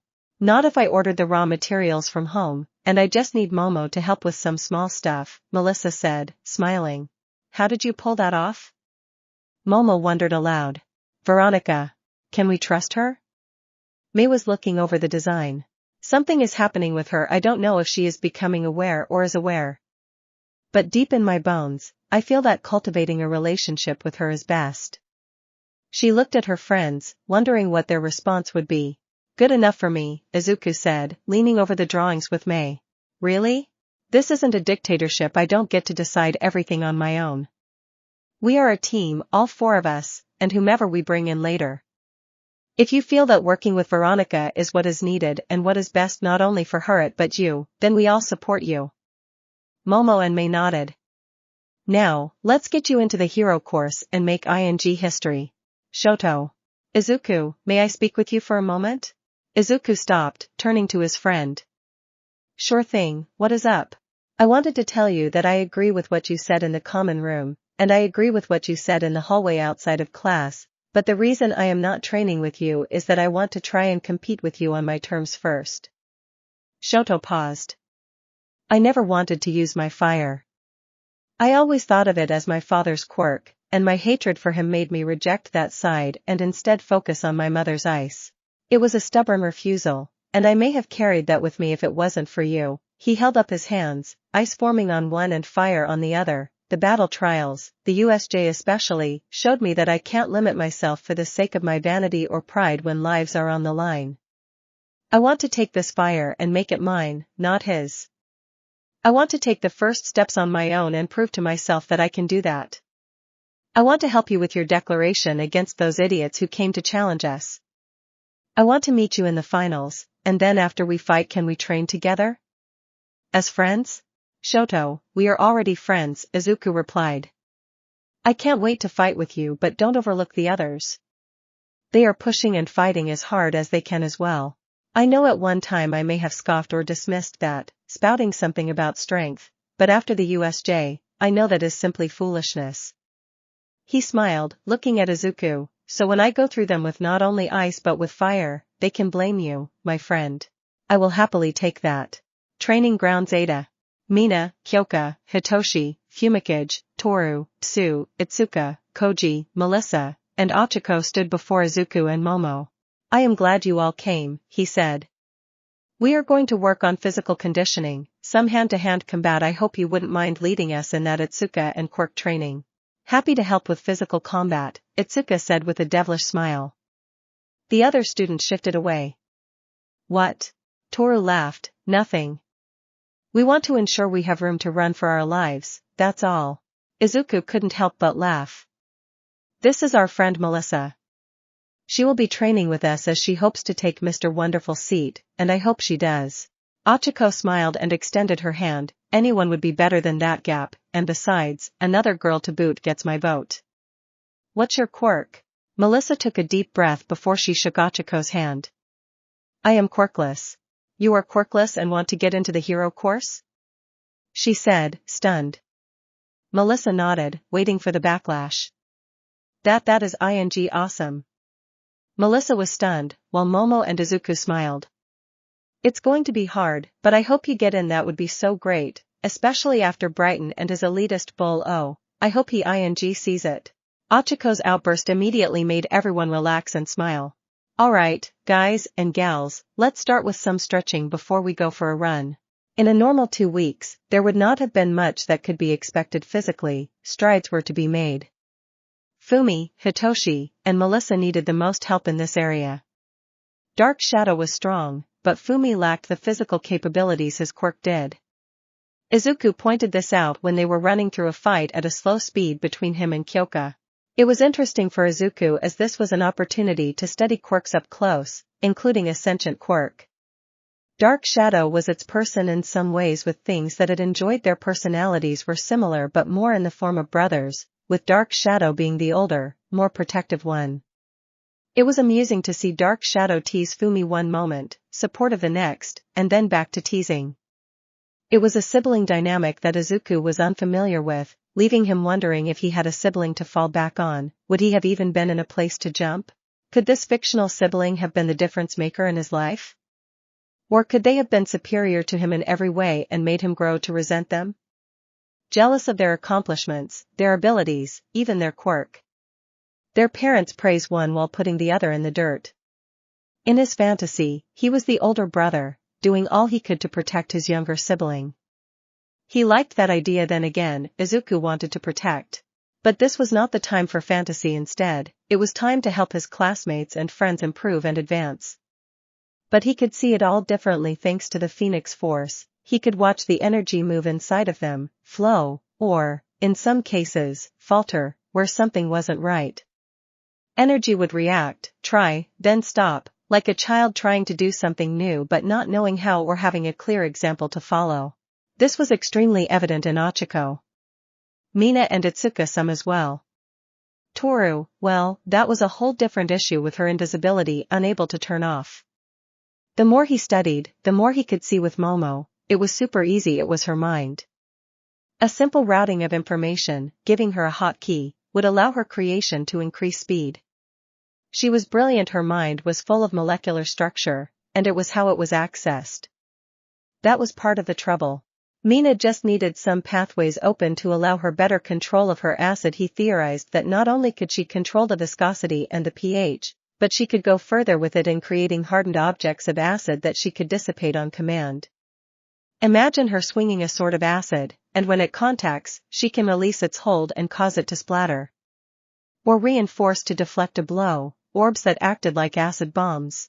Ochako could remove gravity, but could she increase it? If it were more akin to actual gravity control or manipulation, increases and decreases would allow her attacks to hit new levels, and her mobility would skyrocket. He could see the very energy of her quirk reaching out to do something but faltering. It wasn't that it couldn't do it, it was more that it didn't know how. Did the user's mind limit quirks? The initial outlay of power when quirks manifested was instinctual, primal almost, the basic application of their ability. So, was Ochako limiting herself because she thought she could only remove the effect of gravity from an object? Where did that energy go? Was it inside her till she put it back? Or just floating around waiting? Did a quirk awakening begin with the mind latching onto something? Theory testing time. Ochako, why don't you increase gravity on an object? He came to stand next to her and her training rock. Because I can't, she said like it was the dumbest question she had ever heard. Why? She paused, opened her mouth to speak, then stopped and thought. If I take it away, why can't I increase it? She stopped and sat on the rock. Can I? I think you can. In fact, I think that is why you get nauseous. That you are removing the gravity from an object, that energy has to go somewhere. I think it goes into you. That the energy is inside you, and that is what makes you get sick. I think you can increase gravity by using that same energy inside of you as a counterweight. Not saying you won't still get sick, but you can delay the effect, and not to mention you would be on your way to being one of the most powerful heroes on the planet. He said. Do you think so? She said, pondering the whole thing. I want to be stronger and more versatile to help more people. Not to mention, it would help keep me safer. Achiko, I can honestly say that if your power grows to where I think it can eventually reach, you will be a powerhouse on a planetary scale. You believe that much in me? She said nervously, looking at him. I do, but it doesn't matter how much I believe in you, Achiko, it matters that you believe in yourself. Achiko thought about it hard momentarily before placing her hand on the rock. Her brow furrowed as she concentrated. Izuku watched her and her energy flow towards the rock and started to surround it. It tried to pull from her, but I had nothing to pull. Pull from the surrounding area, take some gravity from everything around you. Use yourself as the conduit, the funnel, he whispered. He placed the image in her mind, focusing on his training with the master of magnetism. He felt the image take hold in her mind. The crack from the floor underneath the rock startled her, and she stood there staring at the rock and the divot on the floor. She screamed for joy, jumping around, and hugged Izuku. He smiled and hugged her back. It took a moment for her to realize what she was doing before she stepped back, blushing. She mentally cursed herself. She felt so warm and alive in his arms, and his presence made her think very naughty thoughts. Hitoshi. Hitoshi focused on his physical ability and adding some tricks to his arsenal. Throwing his voice and mimicry were the focus. The class knew that they had to respond to him for his quirk to take effect. He should be able to get through the first part of the sports festival without having to tip his hand, and depending on the second event, he may be able to mask it. But in the third event, he may have to face members of 1A who knew what was happening. Hitoshi had already thought of throwing his voice and started working on it, but had not considered the mimicry. Doing naturally would be difficult, but Melissa quickly pointed out that the support course could easily create something as a piece of support gear. While that may not help with the festival, it would benefit heroics. Koji. Koji surprised everyone with his strength, durability, and flexibility. His quiet and gentle nature seemed to be the biggest thing that held him back. But ever since the USJ, he seemed bound and determined to find a way around this limitation, to fight and subdue without causing permanent harm to someone. His animals seemed to take this new stance as their attacks were more physical instead of simple distractions. Itsuka. For Itsuka, the energy was constantly flowing into her hands like water. The channels were there and well developed. He could see others around her body, but they were small, maybe enough for a mere drop to find its way through. Forcing them open could be disastrous, and the sudden flood could have unexpected effects. It was going to be something she would have to work on. He sat and talked with her about it before she started leading the class in hand-to-hand training. He noticed her smile when she learned he wasn't a novice, and she could go a little harder. Mina. Mina took his guidance easily. They slept together at night when her nightmares overtook her. She was feeling guilty about it, and the feelings that had not only developed but had increasingly solidified each day since the USJ. When he told her his idea, she would have thought he was crazy, but she trusted him so much that she knew he was right. It wasn't perfect, but when she made a small acid that she could touch, and it rolled some across the ground before losing shape, she knew her faith was well placed. Izuku, for his part, just nudged her mind a little to help her find the right headspace. She looked at him affectionately, whispering that she had to do something. You can tell him, Momo said one day as they were in the locker room. I won't mind. I don't know what you mean, Mina said quietly. I think you do, the heiress said, wrapping herself in a towel before heading to the shower. We can talk more about it whenever you want, Mina. Sue. It was all physical for her, and she thoroughly enjoyed it. The one thing she did learn was that she actually could camouflage herself. She couldn't disappear like Toru, but she could make it nearly impossible for others to find her. It seemed tied to her emotions. She and Izuku were meditating, and his voice guided her almost hypnotically. He pulled her into a state of terror where she just wanted so desperately to hide when it happened. Trying to pull it off again was difficult. She didn't want to go to that place every time, but by the end of the 2 weeks, it was working reliably. Rolling on the floor with Izuku for combat training was also rather pleasant. Kyokajiro was training her jacks as a further extension of her body, strengthening them and working on increasing their durability. The training was fine. It was helping, but that wasn't why she was here. She emerged from the locker room and saw Izuku standing there waiting. She knew that after their training, he would go with Melissa and May to help them work on their projects for the festival, do homework, spend time with his girlfriend, and find time to comfort Mina when her nightmares were too much. She had stumbled upon the latter one night, seeing Mina going to his room and the familiarity of how he opened the door. Kyoko was at first angry, thinking that some hanky-panky was going on behind Momo's back. She thought Izuku was hot herself after the USJ, the aftermath, and the confrontation in the hall with the other classes. She would lie that her thoughts had not all been pure. So, she might have listened in on them when she heard them. She knew that nothing unseemly was going on and that he was giving more of himself to help someone. If he was constantly giving to others, did he feel lonely? What struck her was when the parents came. When they were attacked, people called to check on all of them. Family, friends, and even some distant relations had contacted Kyoko. Members of the music industry who knew her parents had reached out to ensure she was okay. But no one called for him. He said that all he had was Momo, Melissa, and May. "Hey, Green," she said, walking over to him, her hands in her pockets. "Hey, Purple?" he said, raising an eyebrow. "Everything okay?" "For me, sure, but I am more interested in you," she responded. "Me? Yes, you, dummy. You are so busy being there for everyone who is there for you. Asking you how you feel. I know you have Momo and the other girls, but you and I know you can't always tell them everything, that sometimes you hold back a little," she said, looking at the ground. "Do you hold back?" he asked. "All the time, but I have my music as my outlet. I can let it all go in what I play.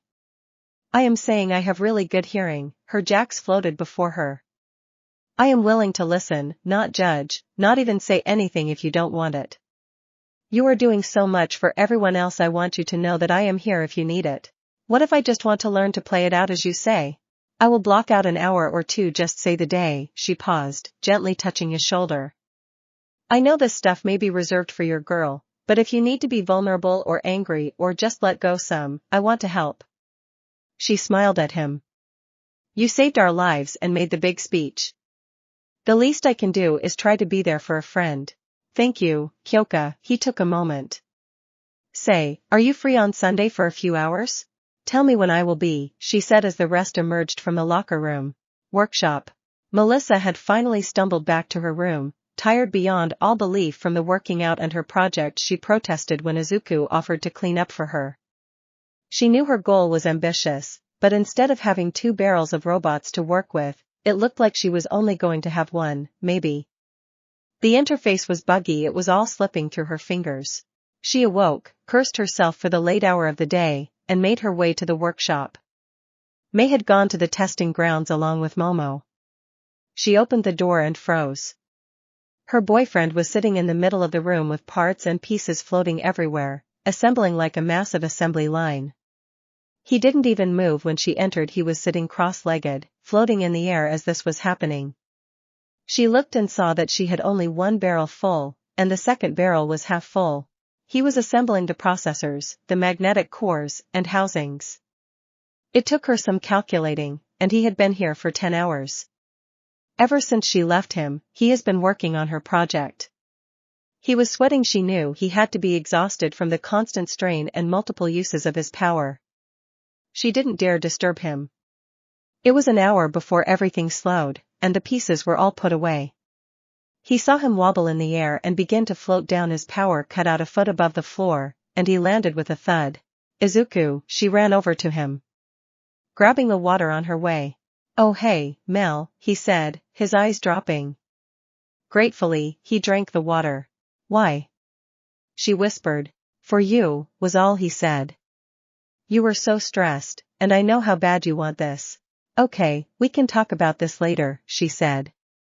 Come on, I am taking you to my dorm. You are going to shower, eat something, and sleep. I can make it back to my room, he protested. Izuku, you did the boyfriend thing of working through the night to help your girlfriend achieve a dream.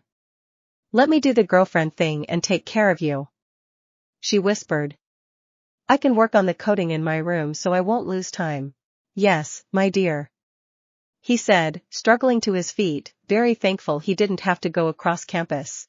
She nearly dropped his plate of food when she heard him come out of the bathroom, and she saw him standing there with no shirt, wearing a pair of her basketball shorts that she used for sleeping. She managed to control herself as she set the food down for him.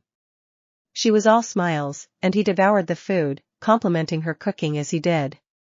Once he was done eating, he had this contented look on his face.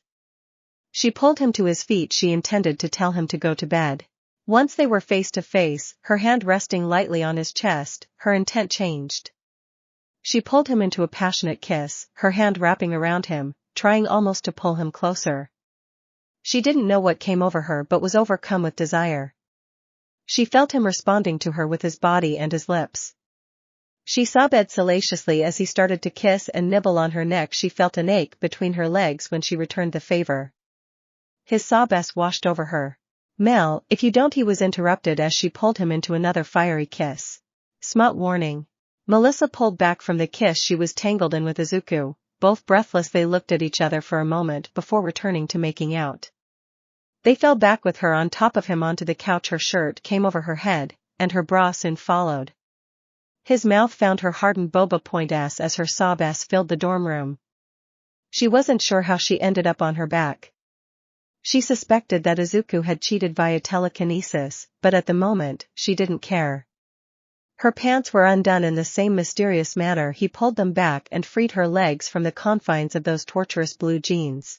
She pushed the shorts from his waist, pushing them down his thighs, leaving him in his underwear. Her hands reached to free his hardened member, and she began gently stroking it, encouraged by his reactions and sobs at her effort. Her eyes widened as Izuku was a reciprocating lover and returned her attention as his fingers found her womnahood. She fell back again on the couch as she felt him at her entrance. She nodded at him to continue. Gently, she felt him slide into her and open her up. Her eyes widened, and the sensation of pleasure kicked in. Melissa lifted her hips and begged him to take her in one hit. He pushed forward, breaking her hymen and burying himself to the hilt. The pain was over in a second for Melissa as her hips bucked against him in pleasure. She found herself within moments of him being fully inside her. Izuku smiled at her, feeling rather good about himself, as almost anyone would have after bringing their lover to such and so quickly. You are a naughty girl, aren't Miss Shield? He teased. I am, she sobbed. I have been so naughty. Please, Mr. Phoenix, won't you punish this naughty girl? If not, I don't know what things I may get up to if I am not punished thoroughly. It was not the response he expected from her, but lordly how it excited him. Melissa gasped as he began to her, nice hard strokes that rocked her to her very core. Her cries of ecstasy and how only he could make her a good girl drove him wild. She begged him to her from behind, grab her hair and pull it back. When he smacked her, she came hard against his ing around it. Don't stop, she nearly growled at him, spurring him back into action. When he finally came, she sobbed louder, shifting positions so they were at least sitting. He was still inside her as she started grinding against his still hard, her plump tight bouncing against him. She leaned back, took one of his hands, and placed it on her womnahood and the other on her boba. He knew what she wanted when he pinched her boba point. He felt her again. As his other hand was rubbing her womnahood, she was lost in pleasure.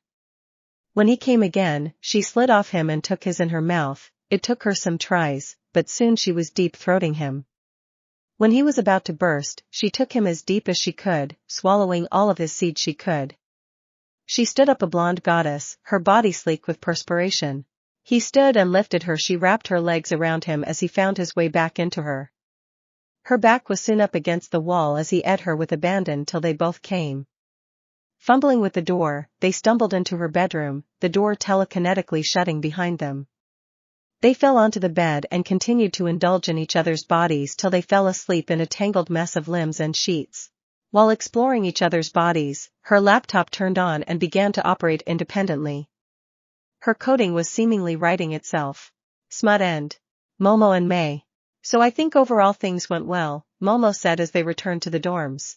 Nothing exploded today, and everything performed as expected, so I have to say that I am happy with the results. May stopped and looked at her phone as it beeped. Momo watched as the girl's face went from confusion to embarrassment.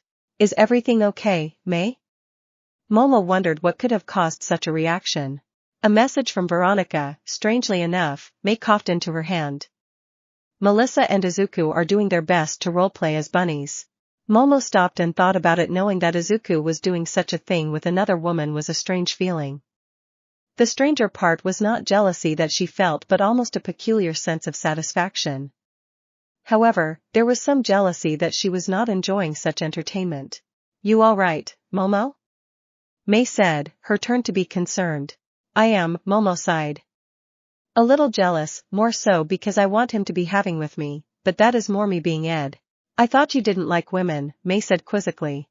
There are some that have caught my attention that if Izuku were to bring to bed, I wouldn't be averse to experimenting, Momo said while blushing. I get that, May responded. Would you mind if I took my shot with him? Not at all, May. Good. I can see that he is gathering more, and I don't want to tell him before I get lost in the shuffle. May smiled, grabbing Momo's hand. Let's go out to eat, just you and me, we haven't done that in a long time. Momo smiled, following after May. That sounds delightful. Nijire. You broke up with him? Yu said. Yup, Nijire responded, looking up from her notebook. I was tired of being lied to and made to feel like I wasn't worth it, but my special kohai reminded me that I am worth it. And I am beautiful, should be desired and treated better. Your special kohai? Yu knew that trouble was already brewing. Mirio and Nijire had been having problems for a while now. Mirio was very mysterious and kept blowing Nijire off. But now Nijire had ended their relationship and was discussing a special kohai. Exactly, Nijire's notebook closed as the girl's eyes lit up, signaling Yu would have to wrangle her somehow. I got us tickets for the first-year sports festival. I want to go support my kohai. Wait, your special kohai is a first year? Yu's mind was racing as a dreaded thought ran into her mind. Is it that first year Midoriya? Please say no. When Nijire's head nodded excitedly, Yu knew things were about to get bad. Nijire, Mirio told you to stay away from him and that he was dangerous, not to mention trouble. He was the one that convinced you to break up with Mirio? He didn't convince me, Yu, he reminded me that I am special and worthy of not being lied to and of being desired. He made me feel more special in the simple conversation that Mirio has in forever. Look, Duncan is obsessed with his cooking, right? Yu nodded. Do you have to beg him for physical attention? No. Once the two of you become physical, do you have to chase him down and hope he may give you attention, or is he chasing you? Yu blushed. He chases me, and I chase him.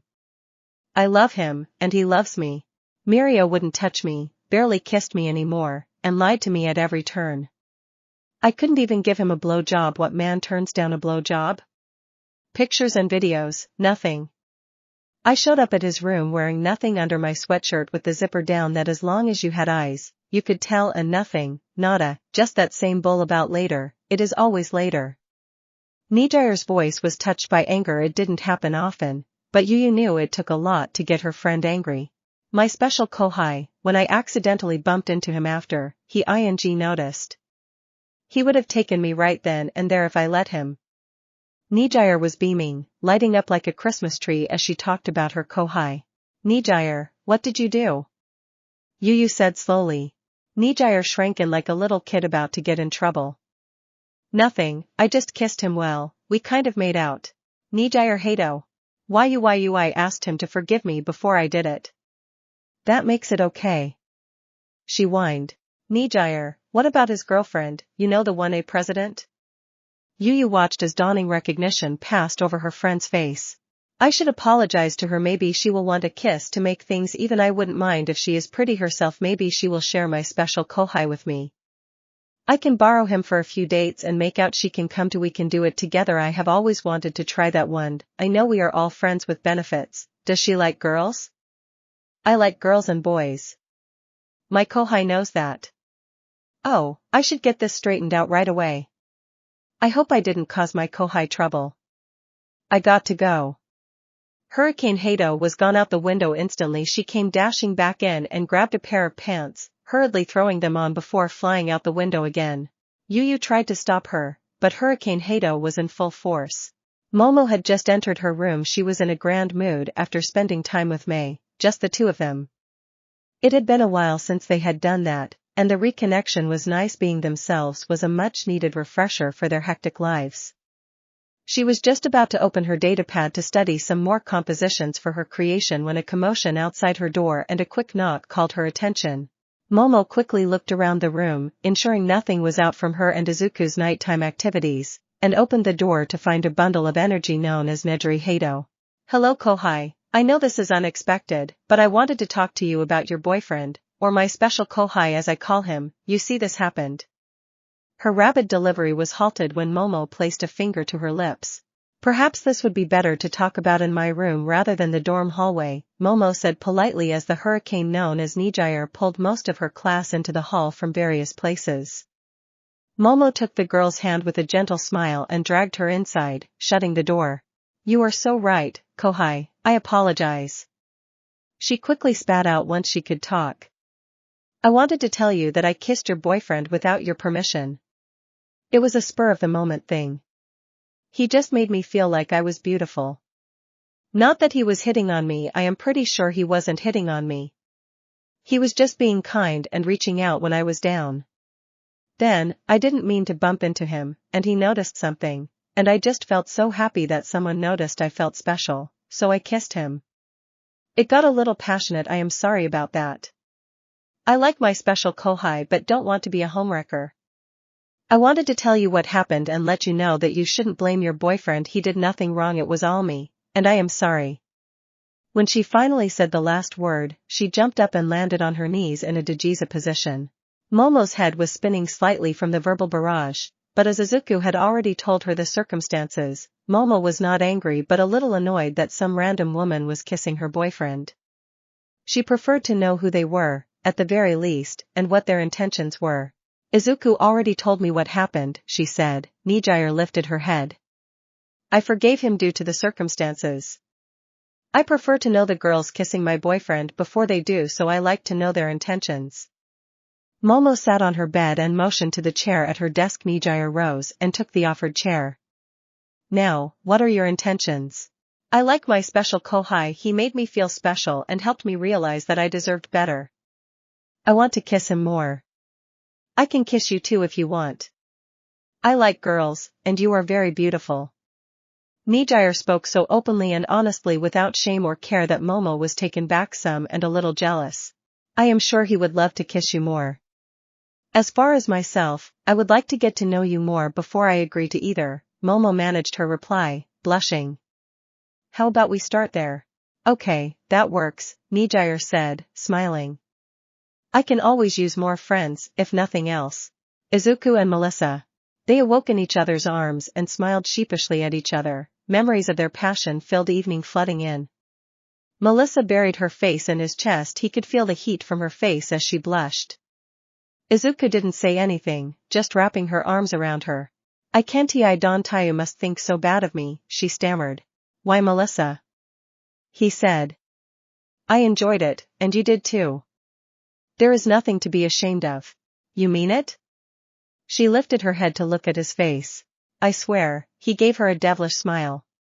Now, why don't we shower, my dirty girl? Her face went slack in shock and then exploded again as she blushed. She sputtered before smacking him on the chest. His laughter made her mind focus as she calmed down and smiled at him. Only if you promise to dirty me up some more, she said playfully. It was her turn to feel empowered as she felt his immediate physical reaction to her words. Quickly, she leaped from the bed and made a mad dash towards the shower. Halfway there, she felt his telekinesis wrap around her and lift her into the air. No running away now, my bad girl, he said as she floated back to him. You are not getting away so easily. The sports festival. It was a feverish 2 weeks of training for everyone. Izuku took the day off before the event to sleep and rest in Momo's arms. He had talked to her about what he thought, and she had agreed that it would be very beneficial, but she wanted to test herself as she was now. They would talk about it again afterward.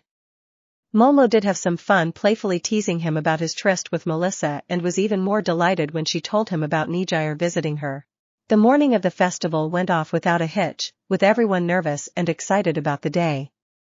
It was rather quiet in the locker room as everyone was mentally preparing themselves for what was to come.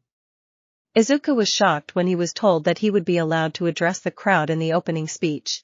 Class 1A gathered in the entrance area, waiting to be called out, as the 1B formed up behind them, with the other classes following suit.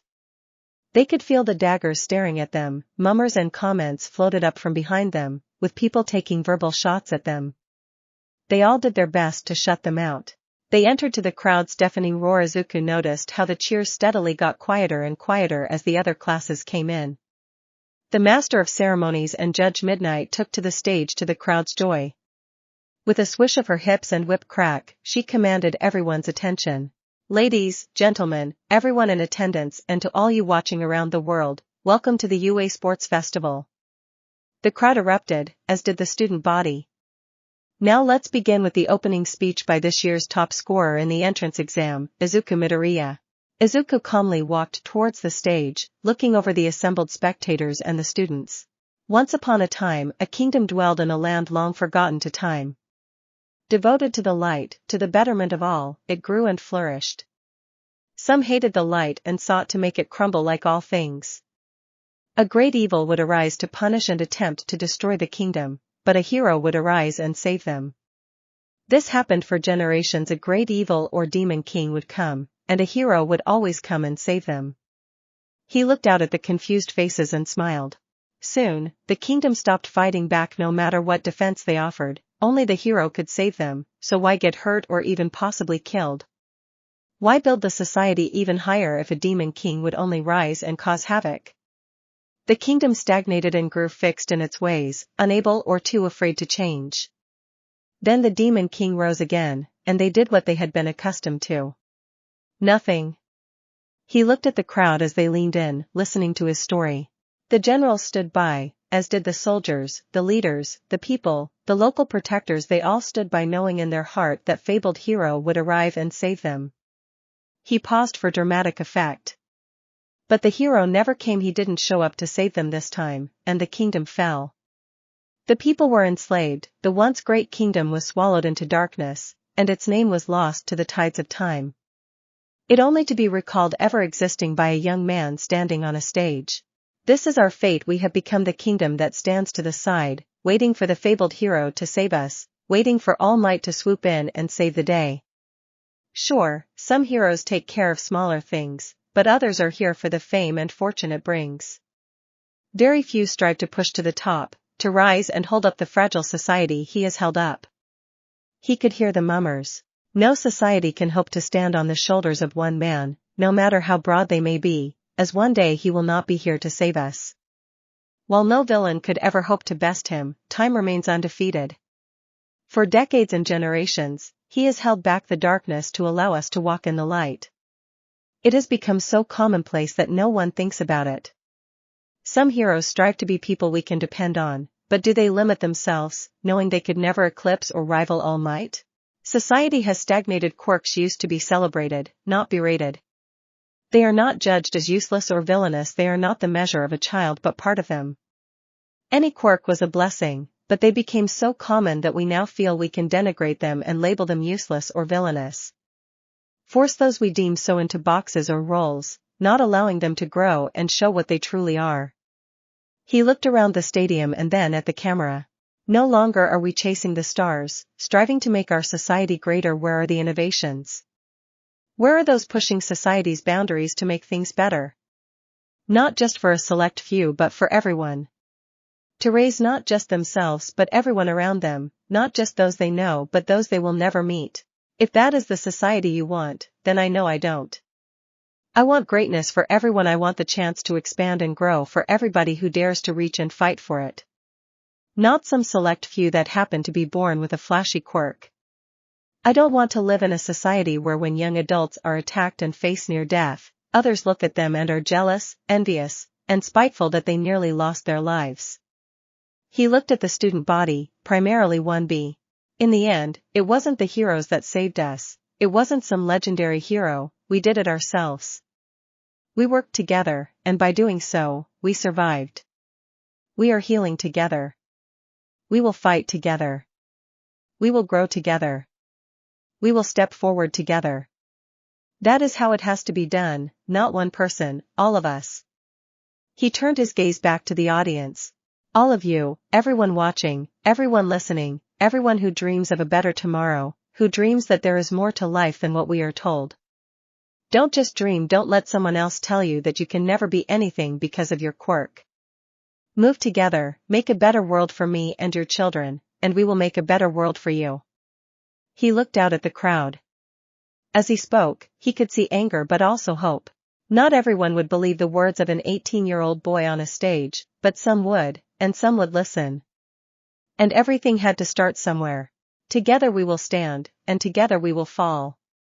Society will grow stagnant and decay, crumbling all around us while we wait for some legendary hero to come and make it all right. To save us when we could have saved ourselves. When we could have prevented the world from burning down around us. We don't need a legendary hero, we need each other. I need your help, I need my classmates, my schoolmates, my teachers, everyone. Will you help me? Yes. A portion of the crowd and student body yelled back. Will you fight for a better tomorrow? Izuku called out. Yes. More joining in. Will you stand against the darkness? He pointed to the student body. Yes. Most of the class was now yelling back at him. Will you stand up for what is right? He pointed to the VIP section where the heroes in attendance sat. Yes. The crowd was almost in full throw. Are you going to fight for your dreams? He spread his arms to the audience. Yes. For your children, he pointed to the camera. Yes. Nearly everyone was in full roar. For you, neighbor. Yes. Nito sneered as he heard his classmates responding. Mineta listened to those who had stood with him in the hallway, adding their voices to the response. For the world, he stood on the stage, staring down the barrel of the camera. Yes. The deafening roar shook the stage. My name is Izuku Midoriya, and I will fight for each and every one of you with my dying breath. Thank you. He bowed and stepped back. He walked off the stage as calmly as he had stepped onto it. He smiled when he heard midnight call for the beginning of the festival, the first event, obstacle race. Mirio looked around, confused. He had hoped he would have a chance to talk with Nijire. She had been faithful to her word and had only spoken to him when necessary and only when they had a brief meeting for the student council. Tamaki was stuck in the middle. Mirio had asked him to talk to Nijire about it, and he had reluctantly done so, but Nijire had shut that down quickly. Tamaki, don't get yourself in the middle of this, she smiled at him. This is between Mirio and me, you don't need to get involved. I still consider you my friend and everything. My problem is with Mirio, and if I wanted to talk to him, I would. Are you going to come to the watch party? He asked, a slight sense of relief in his voice. No, you and I are going to go watch the first years live, she giggled, skipping off. I need to support my kohai. What, kohai? He called out. My special kohai. She yelled back. She said special kohai? Mirio pressed. Yeah, does that mean something? Tamaki said quickly. Don't worry about it, Tamaki. Mirio. Duncan. Hey, Duncan, do you know where Yu is? Mirio asked, trying to sound casual. I think she went to watch the first years with Nijire, he replied, pulling freshly baked cinnamon rolls from the oven. Sorry to hear about you and Nijire. It's okay, she just blew things out of proportion. Mirio looked longingly at the rolls as Duncan covered them in frosting. Once she calms down, she will come to her senses. Look, I don't want to get in the middle of your business, but from what I know of Nijire, if it was enough to make her mad, then maybe you should address that. Duncan cut out a roll and placed it in small box, handing it to Mirio. Here on the house. Mirio looked at Duncan. The man was such an intimidating specimen, 6 feet 8 inches, with fiery red hair, blue eyes, and built like a ING house, but he was a cook-baker.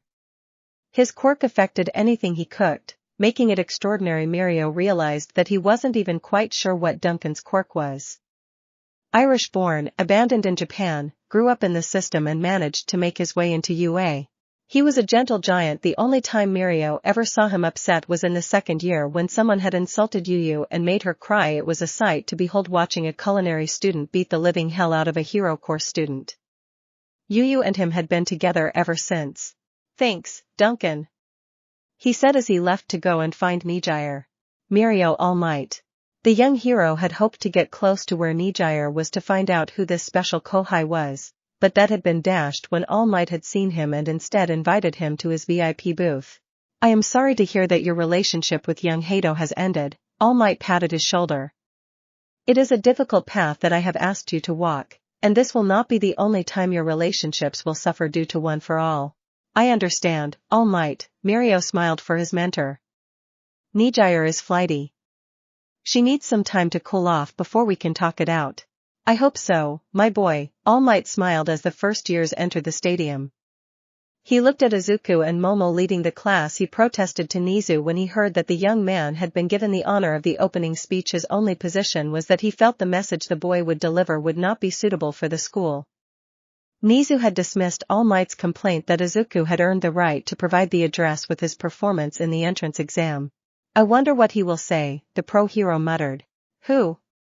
Mirio responded. "Izuku, he is giving the opening address."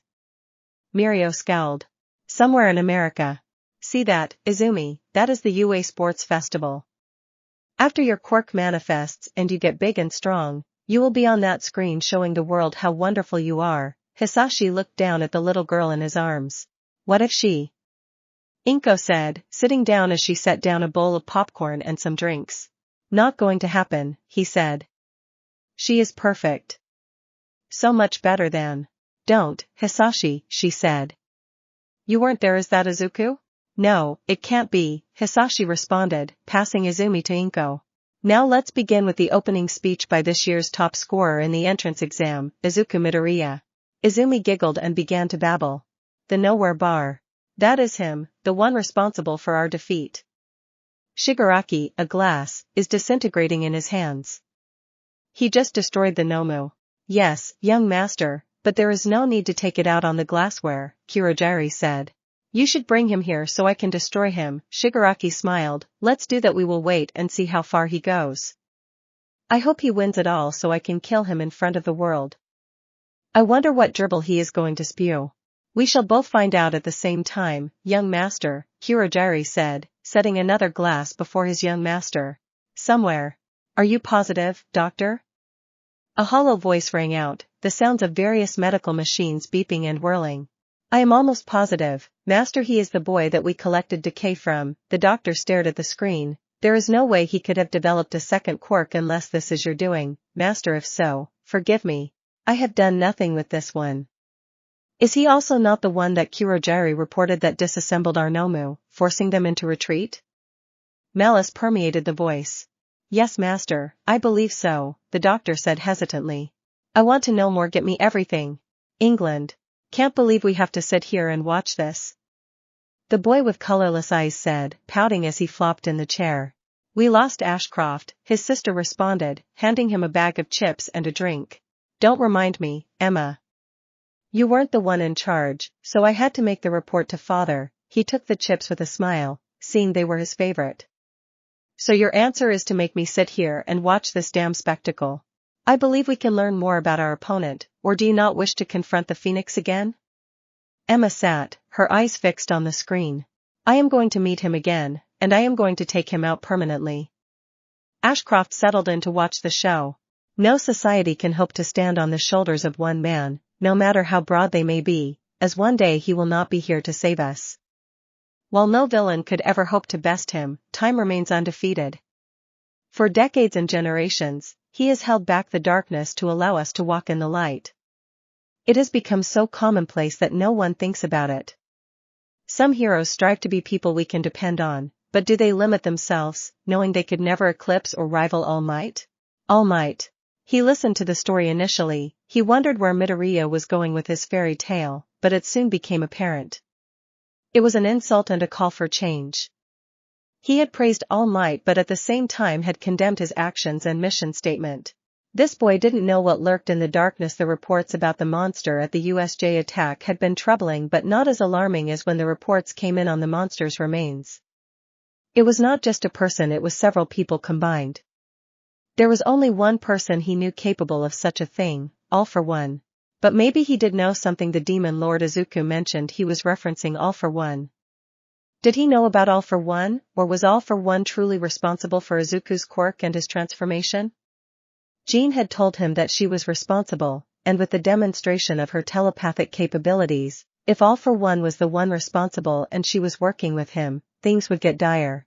Was it all a plan to throw him off, and he had almost fallen for it? He might have thought for a minute that the attack could have been staged. But would the boy have let his class be in such danger? He had read the report about the actions of Brighton Freedom and the danger that the boy's girlfriend had been put in. According to the AAR, after action reports, especially the report that young Jiro had given, the girl was on the verge of death. She and the others were healed supposedly by Midoriya. It would have endeared him to his class, but Brighton's actions seemed outside the plan's scope to destroy the monster. It would have been a vast waste of resources, and All for One was not one to waste resources. Midoriya was praising All Might. No villain could beat him, but criticizing how the other heroes didn't try because he was around. Saying a very reasonable truth that time would catch up with all of them, only All for One had been able to outrun it, had been his constant theft of quirks. He was taking a shot at many other heroes. He could see the anger growing on their faces, but he was surprised that they weren't as angry as he thought. He could see the beginning of anger, which turned to contemplation. Endeavor.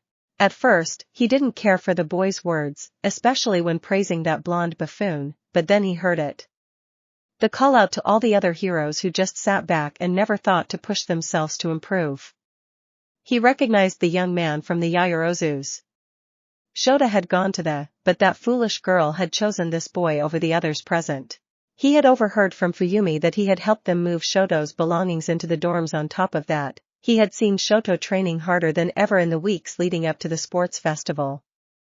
When his siblings asked him why, he told them that there was someone that he needed to beat.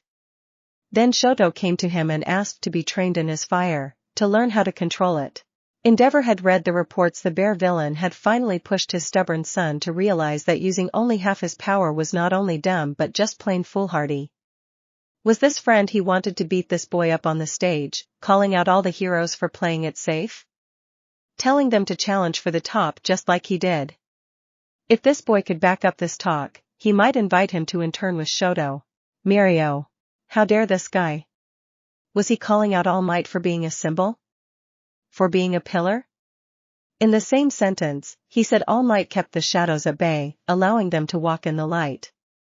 He was criticizing the very heroes that were here to offer him mentorship. To let this undeserving, arrogant, clear danger to the school continue to spew this garbage was unconscionable. He was just ignorant. Mirio was sure of it. This idiot on the podium was just up there daring to spit in the face of all those who had made his life possible. To dare to say how the greatest hero of all time had done their job. It was beyond rude, it was downright criminal. All Might had been summoned by Nizu to answer questions on why he was late the day of the USJ and criticized for his actions. Power Loader had an official reprimand placed on his record for some incident in the support course the same day. He knew this because he overheard the teacher talking about it in the teacher's lounge while Mirio was waiting for All Might. He didn't understand that society needed a shining beacon to hold back the light, and that same person was responsible for holding up that society. At least he got one thing right: no villain would ever beat All Might. The one that had come close had failed, and All Might had won. He was calling out All Might and, by extension, him. Nijire. She was sitting in the student section just behind where 1A would sit later and was ultimately into the speech. She loved the little story of how it started, but when he got to how society had faltered, she started thinking. She wanted to be a hero, to do good and save people, not for fame or anything else. Heroes out there used their status to launch beauty lines, and she used Uwabami's beauty products. Others used it for selling stuff, movies, and merchandising deals. Her first internship was with Uwabami, and while the hero was very focused on brand building, she did some rescue work and fulfilled her obligations but was more focused on the brand. Her second year was when she found Ryuko and never looked back. Ryuko was the type of hero that Nijire wanted to be. She did do some media work, but you had to nowadays. Why? Why did heroes have to do media work? Why couldn't they be heroes? And the other thing, why couldn't she be better than All Might? She wasn't physically a powerhouse, but her quirk was plenty strong. She realized that while she hoped to be a top hero, she never considered the possibility of being the best. Why? And if everything rested on one pillar, there was no way for that one pillar to hold up everything. Parts would get heavy and have to shift to support that part, others wouldn't get the needed support, etc. She was going to challenge All Might and even Ryuko. She wanted to be the best and be a pillar, not the only pillar but one of the pillars that holds everything up. Society has stagnated. Quirks used to be celebrated, not berated. They are not judged as useless or villainous. They are not the measure of a child but part of them.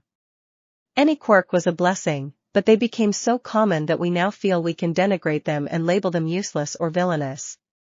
Force those we deem so into boxes or roles, not allowing them to grow and show what they indeed are. Unknown apartment. Can you believe that?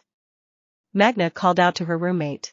A fair-skinned girl with delicate features sat on the couch with her knees tucked under her chin. She seemed to be wholly absorbed in the image on the screen, blushing slightly. Her yellow eyes tilted inward, and had thin slit-like irises, giving her a feline appearance. Her wide mouth also appeared somewhat feline, with pointed canines longer than the rest of her teeth, giving her a vampiric look.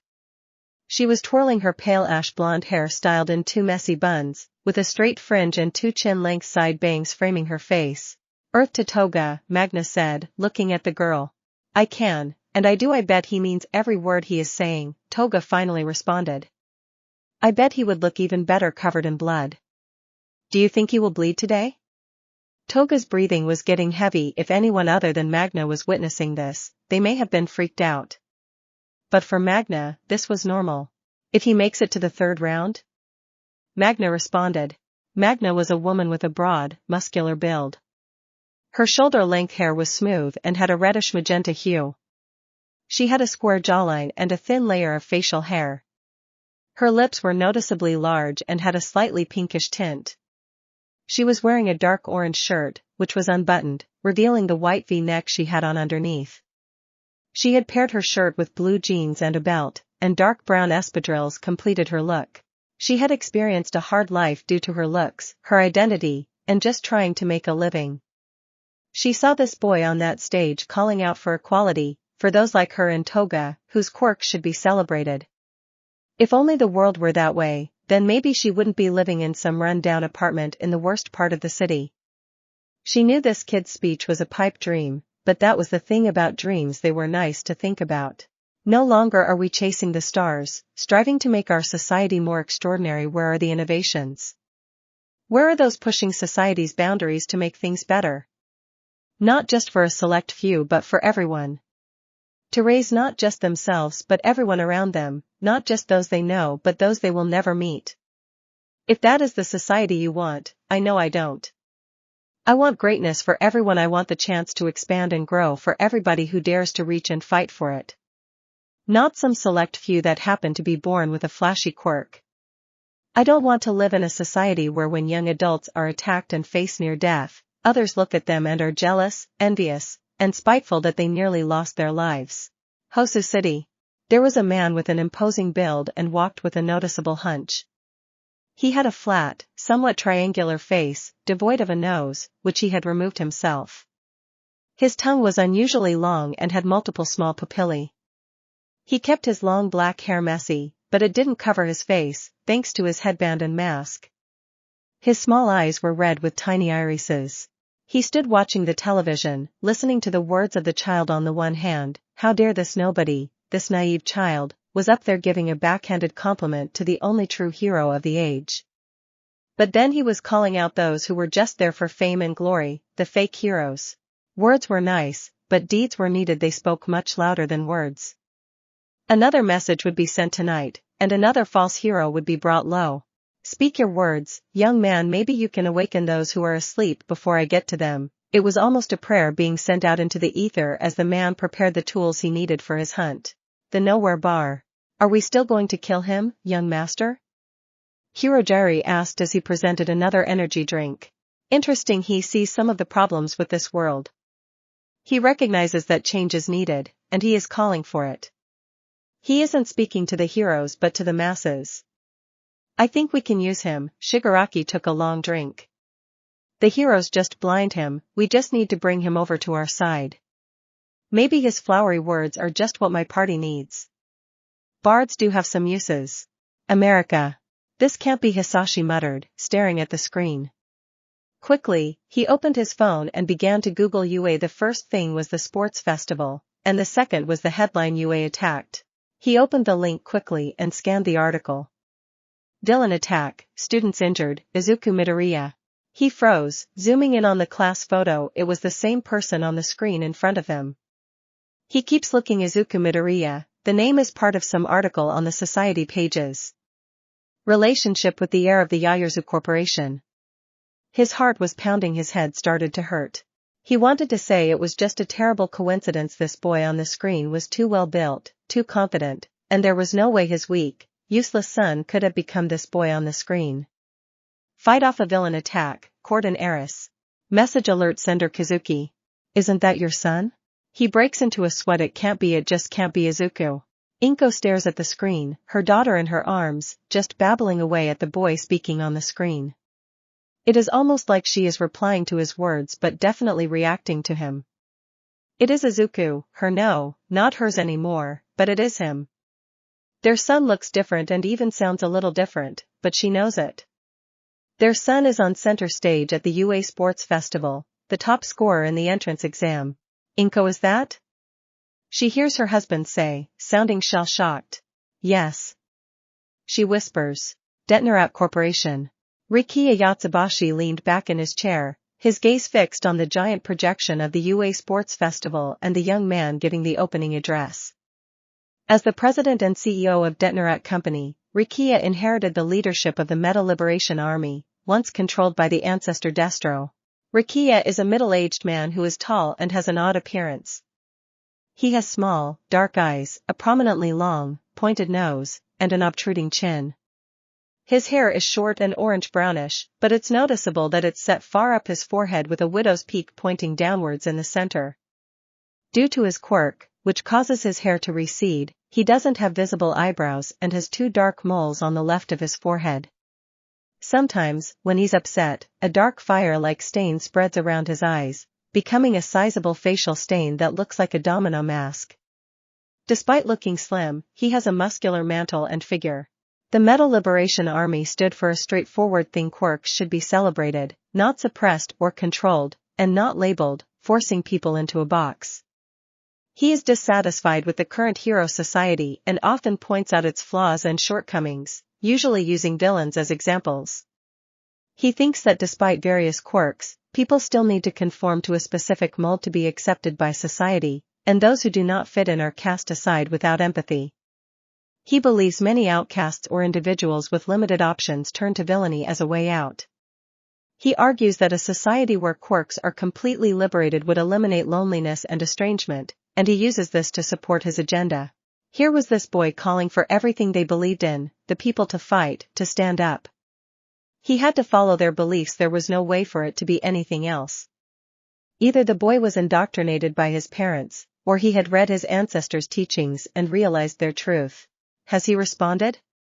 He said to his subordinate watching the broadcast. No, the woman responded. But I already started digging. It's him. That is Hisashi's son. A woman with long, pale lilac hair wore it parted to her right side. She had full lips, pale blue skin, and notably long eyelashes, wrinkles, and small eyebrows. Her eyes were unusual. Her sclerae were completely black, her irises were green, and her pupils were also completely black. Thank you, curious, get skeptic on this. I want to know everything about this Izuku Midoriya, and I want to see his father first thing in the morning, Rikiya ordered. He leaned forward, his arms resting on the desk, his fingers steepled under his chin.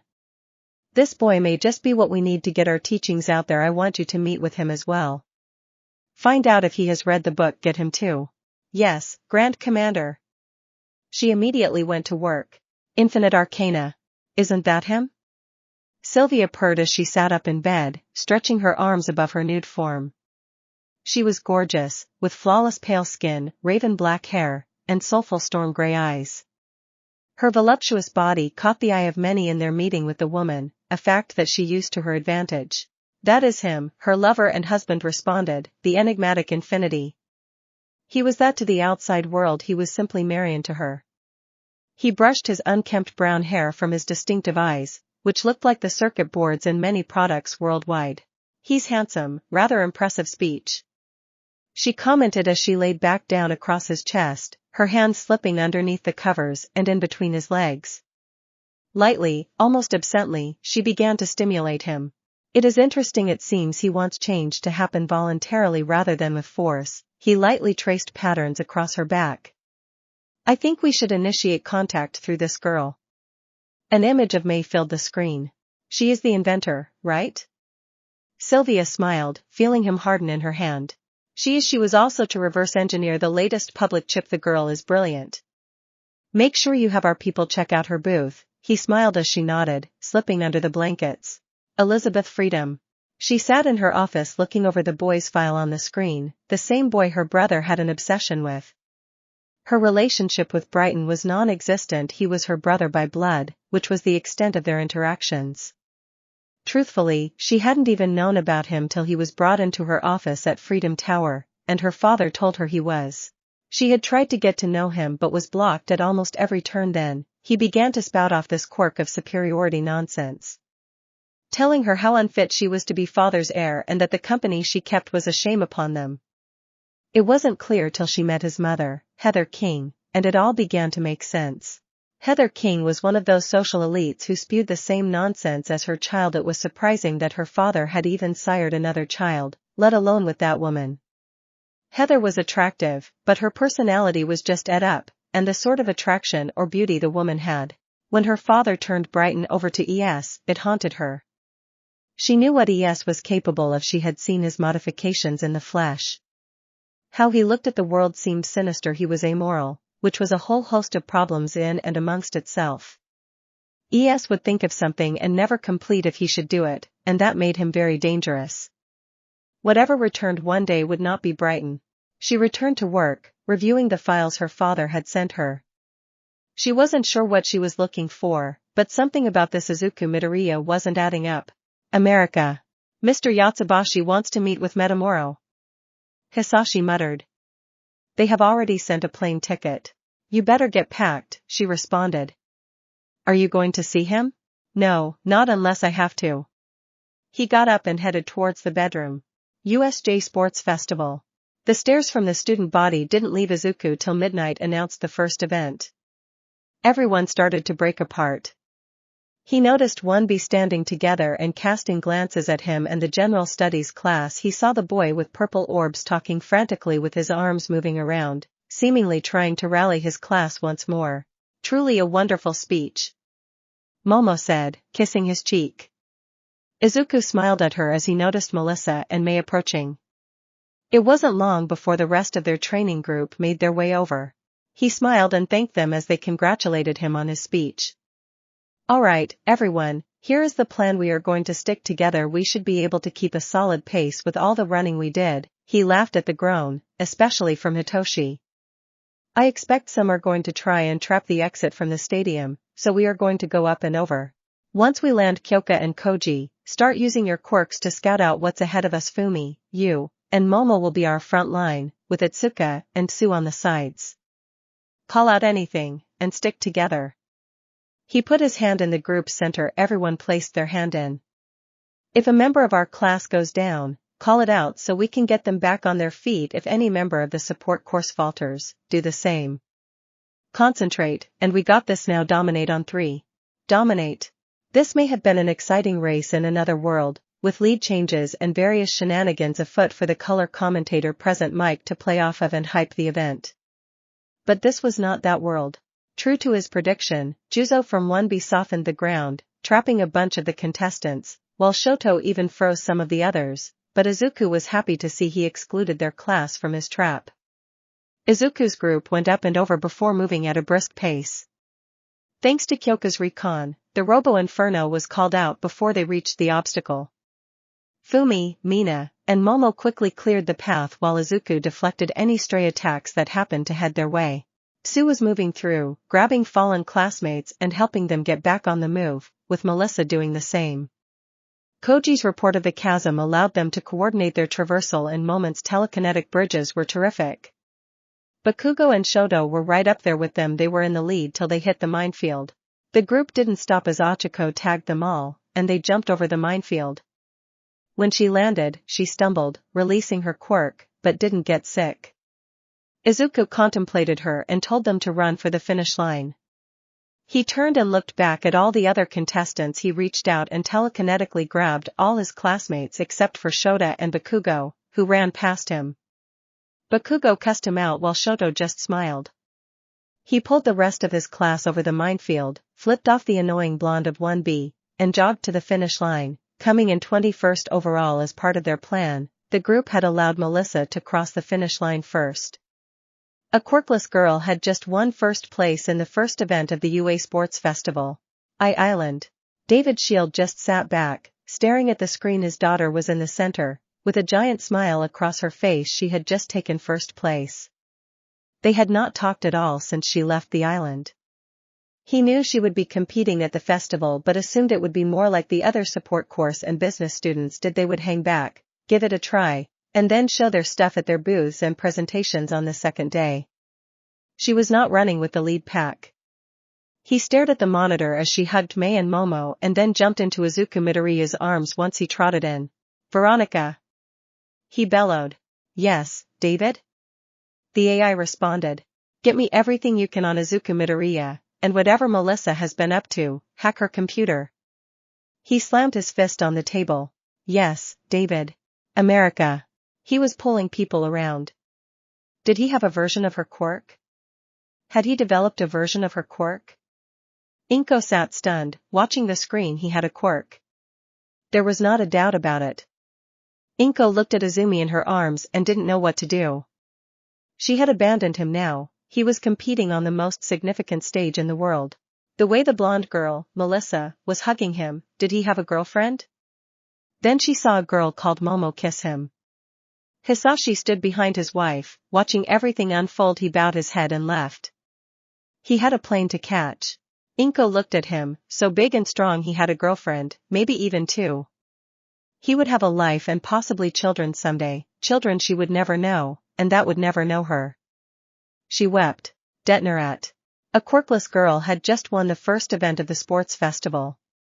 They let her win as well. He saw the group she was with, then pulled back and let her take the top spot of the largest sporting event in the world. Melissa Shield. He spat out. "I want to know everything." All Might. Emblazoned on every screen in the arena was his niece. The winner of the obstacle course. He knew he hadn't even checked on her since the start of the year. He had forgotten she was even enrolled at UA. Now, she was on every screen in the world. His eyes narrowed at how she jumped into Izuku's arms. It looked like she would kiss him when she remembered she was on television. He got to his feet. There would be a break between events, and he would talk to his niece to get some answers. Mirio. He thought the blonde on the screen was pretty. She had a great smile. His musings soured when he saw her jump into his arms. This girl is being led astray. Maybe he could talk to her and give her some advice. After all, he was her upperclassman. When his mentor got up and excused himself, Mirio decided it would be an excellent time to look for Nejiri. "I am going to go stretch my legs," he said, following his mentor out. VIP section. Big speech, but he didn't even come in first. A pro spat. He ensured that his class all advanced and showed that he could work with a team. "You ignorant wretch." Ed Shot sat back. This boy was someone he would have to watch. "I was hoping he could fight, but instead, it seems his quirk is all mind stuff." Miriko pouted. "What would it matter?" "Not like you would have sent him an internship request," Ryuko teased. "If he could fight, I want to see if he can back up all that talk. Besides, no one calls me out for being a glory hog." She fired back. Unknown apartment. He let the quirkless girl win. Did you see that he let the quirkless girl win? Toga was jumping up and down on the couch in excitement. "I think he likes blondes," she purred. Oh, please bleed for me. I want to see you all bathed in that glorious crimson. I swear Toga, if you start playing with yourself in the living room again, I am going to be so ed. Magna bellowed. U.A. Arena. Congratulations to our top 50 contestants. Midnight called out. We will take a 30-minute break while we prepare for our second event. But you kittens have an assignment, you are to get into groups of 5 groups. No group can be larger than 15 or smaller than 5 for our next event castle defense. Nijire.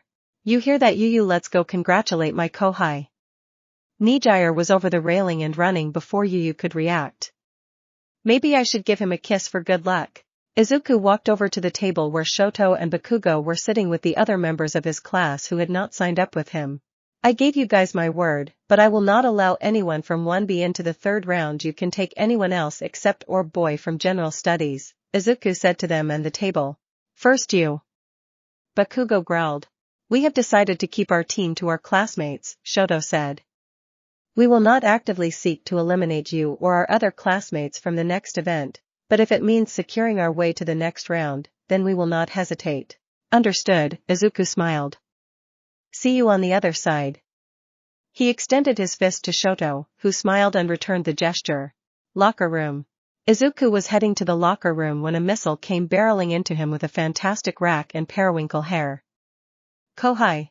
Izuku let out an oomph for effect more than anything. Nijire, how are you? He turned to look at her and was almost washed away by an adorable pout and watery eyes. Though the lip quiver was sweet, it took him a moment to say, how are you, Nijire-senpai? The pout immediately vanished. First, that speech was amazing, then how you helped your team win the first contest was super cool. And you are right. I never thought about it, but why can't I be better than All Might? I will be better than that bad old dummy who made me sad. And why should I wait for some better hero to come along? I am going to be the greatest. You watch, I will be so awesome when I graduate that you must chase me. But I won't make you chase me too hard, just enough so you know I am worth it.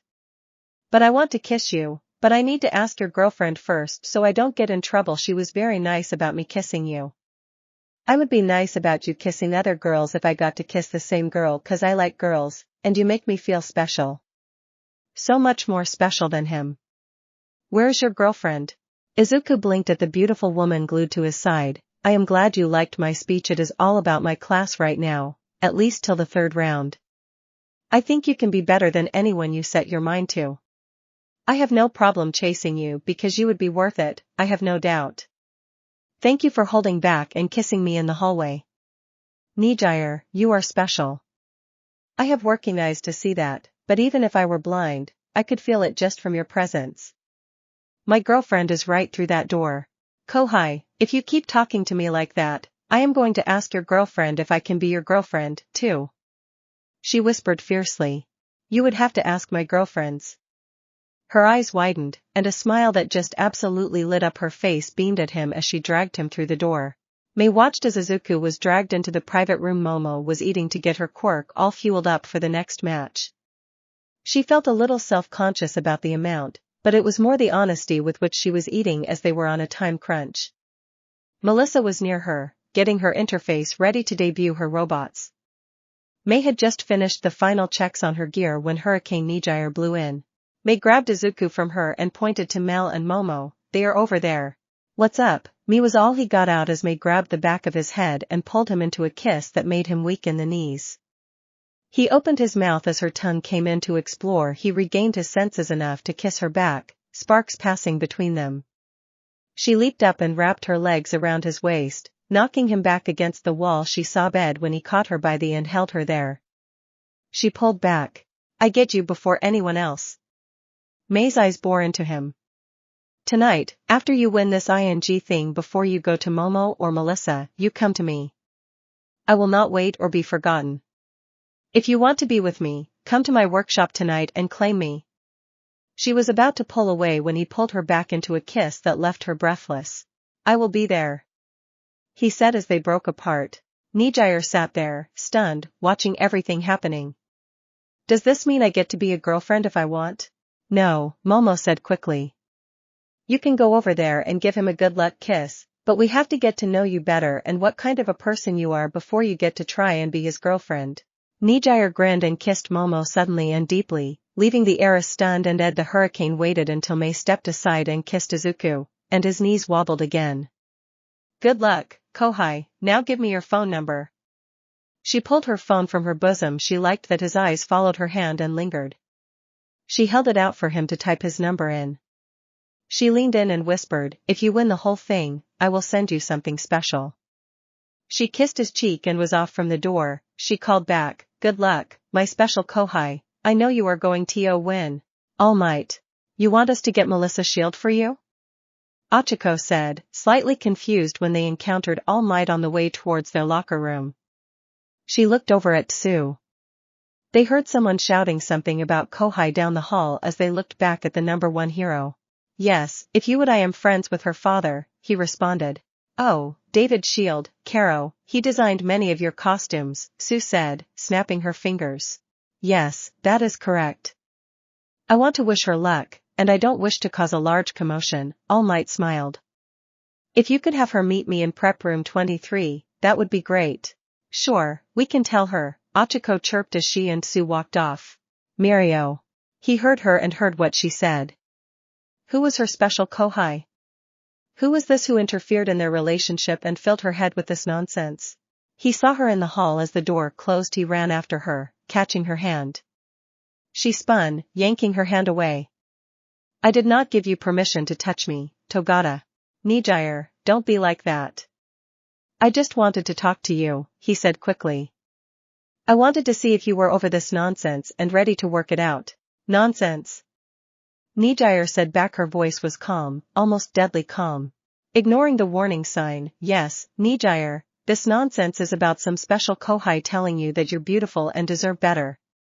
He doesn't even know you and is just trying to take advantage of you. You know how you get sometimes. Let us sit down and talk. We can get this straightened out. How I get sometimes? She glared at Mirio. He is just trying to take advantage of me? If he were, he wouldn't have to try hard. What? He said back, stunned. He had done more for me in a matter of days than so many others. She stomped forward, making Mirio step back. He didn't make me leave you, Togata, you did. I am single, thinking of other people I want to kiss because of you.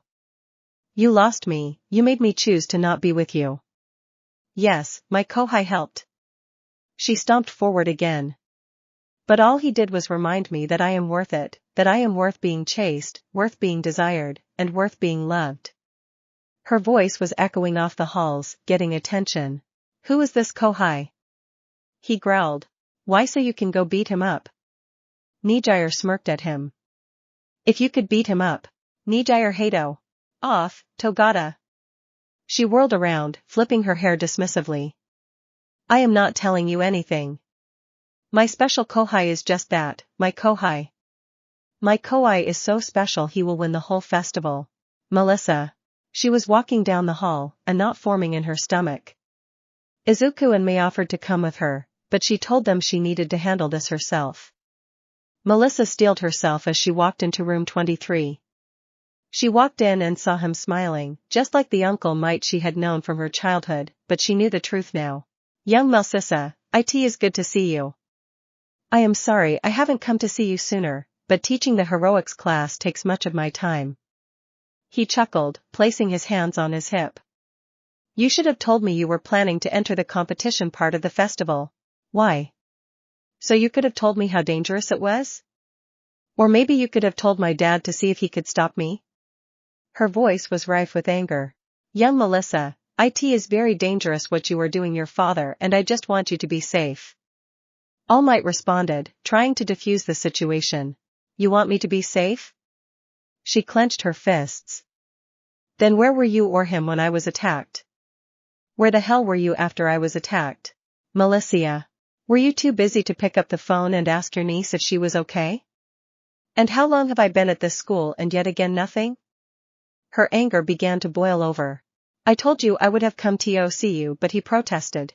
But you were out of time, she said, her voice dropping to a whisper. All Might was stunned.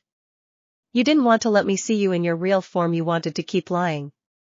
You didn't want to tell your niece the truth, someone who loved you not because you were some amazing hero but because you were my uncle. He protested. Or was it the truth about your quirk? About one for all? She stunned him into silence. You had the power to make my dream come true. You could have taken a quirkless girl and made her dream come true. Melissa. Was I not good enough for you, Uncle Might? I know I wasn't physically strong, but you couldn't have trained me? Why couldn't you only give me a chance? Melissa quickly wiped the tears that ran from the corners of her eyes. Why couldn't I be the one you choose? Tell me, Uncle Might, which was it? Was it because you didn't believe a quirkless girl could do it, or was it because you wanted to give it to someone who already had a quirk? How do you know about one for all? All Might was dancing between emotions, anger, hurt, and guilt. He could hear the pain in her voice. No, you tell me first. Her anger and tears flowing. You tell me why Mirio was a better choice than me. You tell me why someone you had just barely met was better and more trustworthy than someone you had known their whole life. Why? I choose Mirio because I believed that he would be a worth successor, All Might replied, his tone measured. He was in a better position to inherit my power and carry on my legacy. He looked deep into Melissa's eyes and saw hurt mixed with anger. So I wasn't even a thought? Melissa said, the anger washing away in a sea of hurt and pain. I know you are not stupid, All Might, you know how I know. He winced at her dropping the Uncle Might and calling him All Might. Melissa, you need to remove yourself from the festival and stay away from Izuku Midoriya. What you are doing is dangerous, and who you are choosing to associate with is just as dangerous. Melissa said nothing. She stared at the man she cared for so much. How quickly and without thought he had dismissed her, how she hadn't even been a thought on his mind. When he got hurt and decided to find a successor, he never did. Your father wants you to drop out of the festival. I will go and find Midnight and let her know you are not feeling well and are unable to continue. No, you will not. She roared. I am not your niece, you are not my uncle. I don't give a damn what my father says. You do not get to make any decisions for me. I will continue to participate and may not win the whole thing, but I will play so well that they will give me that seat in 1A. She glared at him. Neither of you get to decide how I live my life, who I talk to, or who I love. You love? He sputtered for a moment. Melissa, you don't know what you are doing or who you are dealing with. He is just manipulating you, like he is attempting to do with that speech. He is manipulating me? Melissa was shocked. Not that she believed that for a second, but that All Might honestly thought that Izuku was manipulating her to get to him. All Might started to press, thinking he was breaking through. Melissa, he is using you. That boy is dangerous. You heard him during his speech. He will cause a panic. He is calling out heroes, accusing them of not trying or only being in it for the glory. He took her silence as he broke through whatever Izuku had done to her. Society needs a pillar, a symbol of peace, someone that will always be there to tell the world I am here. He is standing before the world telling them that a symbol of peace is wrong, that hero society is doing it wrong, and that they, the people, need to rise. He is dangerous. Melissa, I know you are confused, just listen to me. He walked towards her. We will remove you from the festival, and you can go home to be with your father. I will figure out a way to break this spell he has over you. It will save you. Just let me call Mirio. Melissa felt like she was about to explode when she saw All Might pull out her phone. Her anger boiled over, and the phone exploded. Mirio. He stood in the hallway fuming. This damn special Kohai, whoever he was, had fast-talked Nijire somehow. She had just come from seeing him. He must be in that room.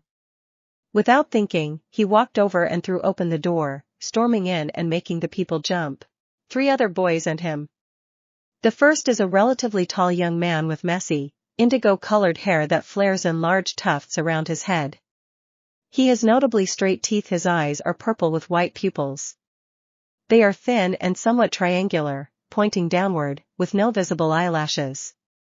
Usually, his eyes are half closed, and he has dark eye bags underneath them. Mario stomped over to him, ignoring the protests from all the girls asking him why he was there. What is your name? Hitoshi Shinso. Why? He responded. Nijire Hato. Mirio said as if it would explain everything. Hitoshi visibly relaxed. This angry blonde had responded to him, and he knew he could activate his quirk any time now. Hitoshi was just as stunned as the others. Who? Periwinkle hair, 3rd year, do you know her? He glared at the boy, who looked like he was about to fall asleep. Do you mean the girl I saw walk out of here? No. He responded. Next, Mirio turned to the next one, a short boy with a head resembling a blackbird, perhaps a crow or a raven. He has a tan, yellowish beak that is slightly hooked at the end and thin red eyes with small black pupils, one on each side of his head. Additionally, he wears a red choker around his neck. When Mirio approached, a shadow monster emerged from the boy, taking a position in front and blocking Mirio's advance. It resembled the boy. Mirio was taken by surprise. One for All was activating. A white nimbus of light surrounded Mirio's body. It made Dark Shadow wince slightly, but it did not retreat. Fumi doesn't know her, and neither does Koji. Dark Shadow, who are you to barge in here in such a manner? Mirio's anger was rising. He glared at the talking shadow, then looked at the other unknown boy in the room. There is a tall young man with a broad, muscular build and peach-colored skin. His head resembles a rock, with an uneven shape and a pointed top, while his jaw is square-shaped. Thick hair like protrusions slope downwards from the back of his head. He was on his feet and standing protectively in front of a girl who seemed to be invisible and a girl with a frog quirk that was on her feet as well. Then he heard it. Listen, Hat, she came in here to talk to me. I am assuming you have a problem with that. Mirio knew that voice. He had hoped that I was one of the other boys or even one of the girls, but Nijire had said he, not she. He turned and saw Izuku walking towards him. It's okay, Dark Shadow, I will handle this. You're the special Kohai, of ING course it was you. Mirio's voice was full of rage, and the glow around his body increased. First you spit in All Might's face, you put Torino in the medical bay, humiliate me in front of the staff, then you start filling Nedry's head with some bullshit. I didn't fill her head with you. Are the one that ed that all up on your own. That woman wanted some of your attention, not to be lied to or kept on the outside. Izuku fired back.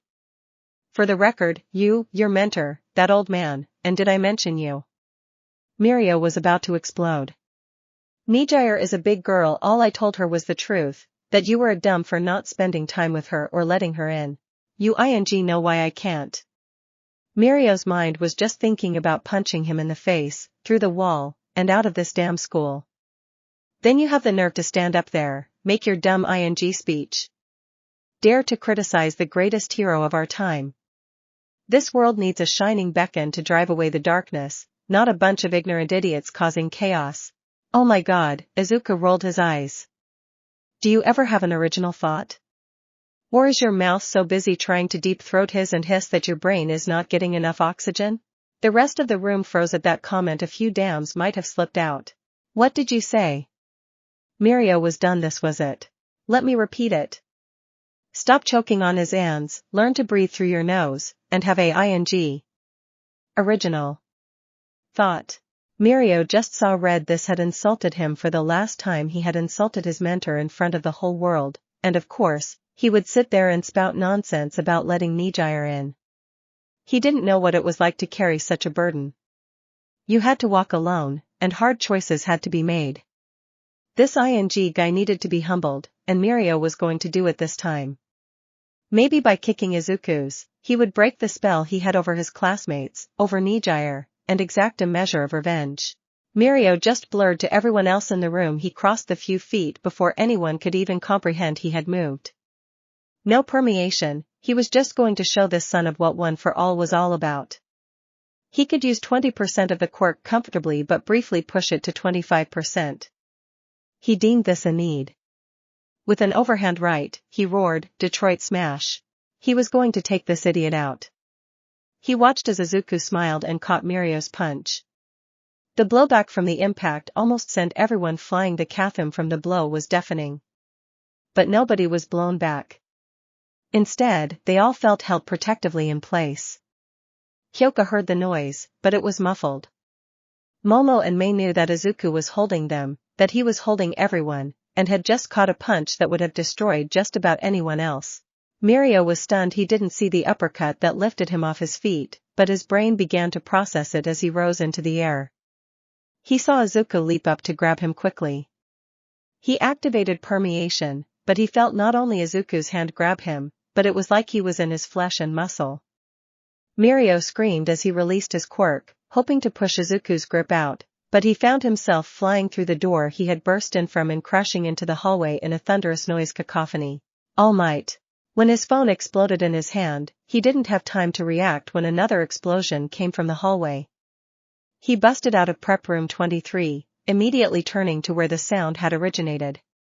He saw Mirio spider webbed into the way opposite one of the man prep rooms. The door had been blown off its hinges. He saw Izuku Midoriya emerge from the room, floating. A thin line under him was being burned into the ground. Young Midoriya, stop! All Might roared and rushed to put himself between Mirio and Izuku. Melissa came stumbling into the hallway as more people filled the hall. All Might and Melissa could see Izuku's eyes burning with fire. Small fire trails began to trail out in wisps from the corners of his eyes. Don't make me stop you. All Might nearly growled. You can try, Izuku said coldly. Take your little sycophant and get out. The fire died away, and he floated back to the ground. He then saw Melissa and could feel that she was upset. Are you all right, Mel? All Might watched in near horror as his niece ran over and hugged Izuku. Society doesn't need a single pillar, it needs hundreds, thousands, if not millions. You choose him, I choose Izuku.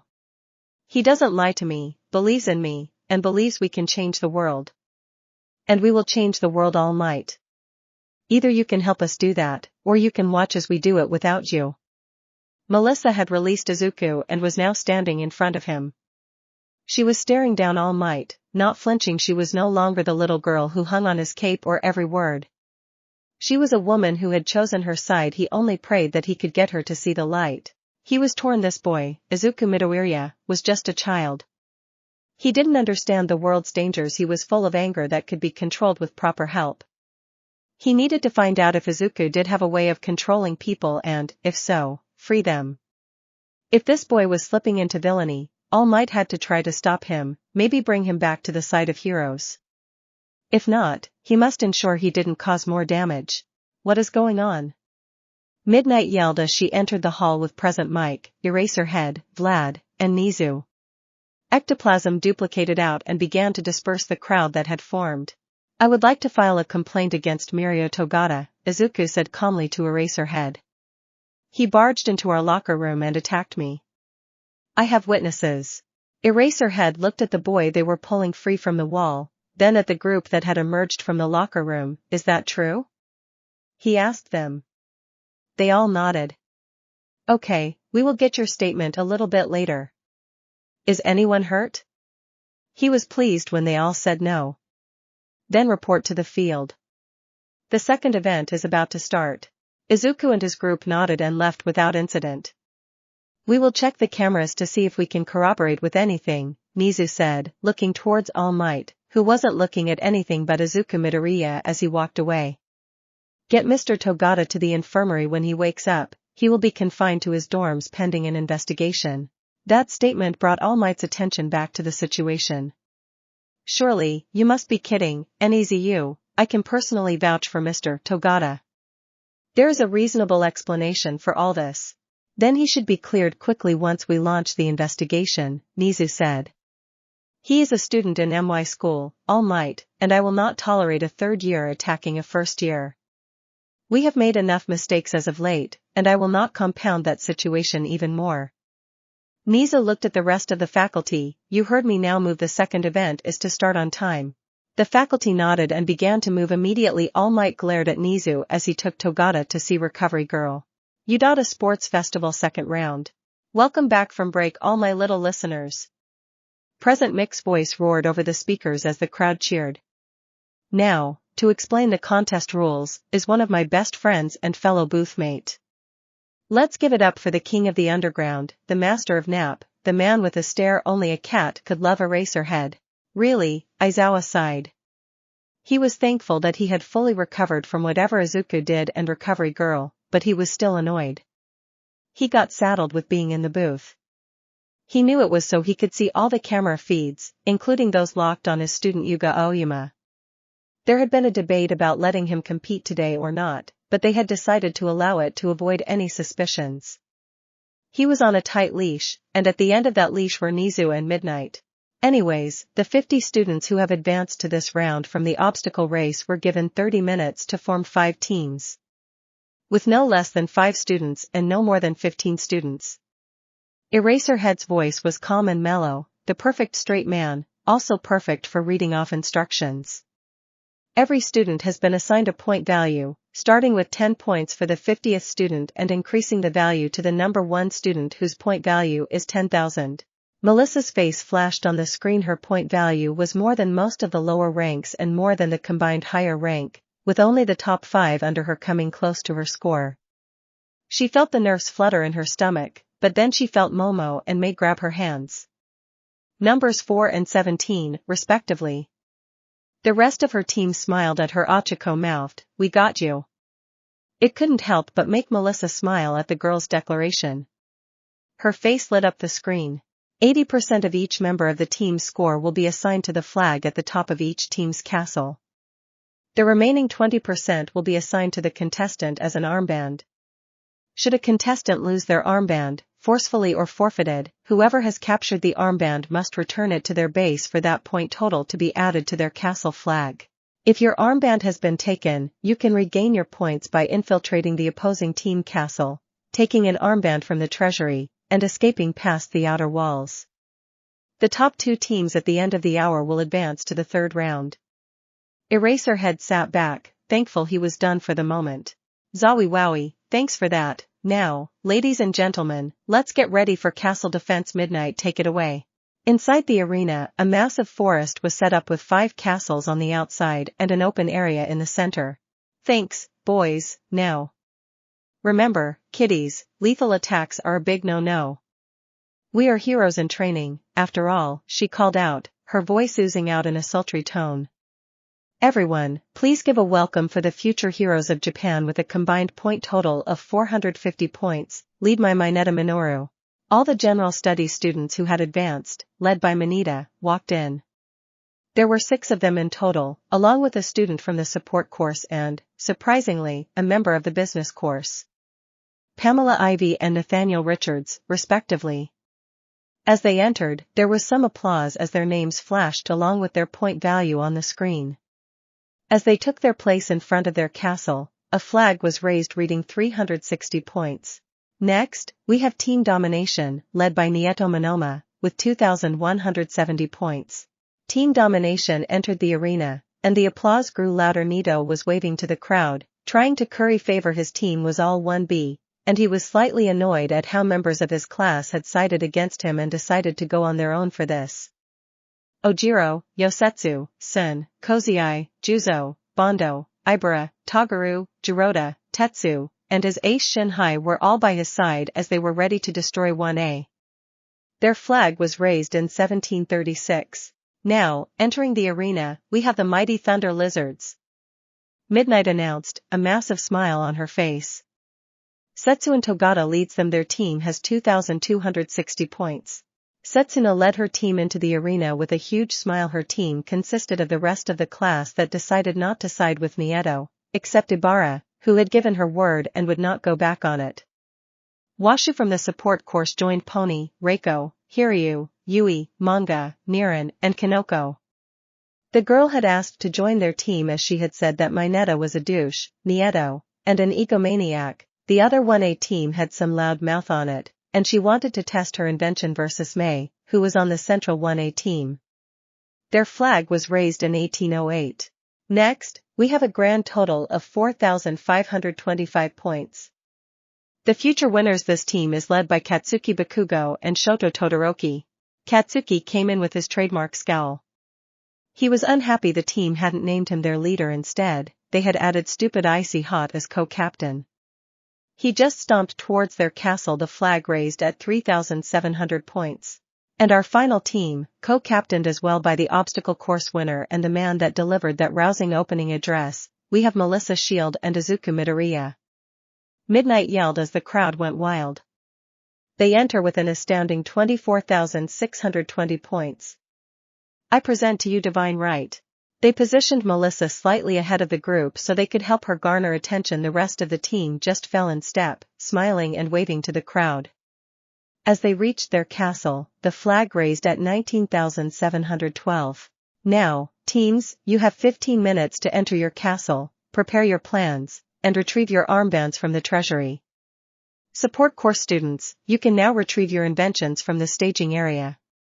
At the end of the 15 minutes, the battle will begin. Divine Right. Would you be so kind as to bring in our gear? Mei said sweetly, batting her eyelashes at Izuku, who laughed. They are on their way, he said. The group entered the base and familiarized themselves with the layout, as they figured it should be similar to the other bases. Melissa was nervous as she looked around. Achiko came up and hugged her. You got this, Mel, the gravity girl said with a smile. Thanks, Achiko. Melissa stopped.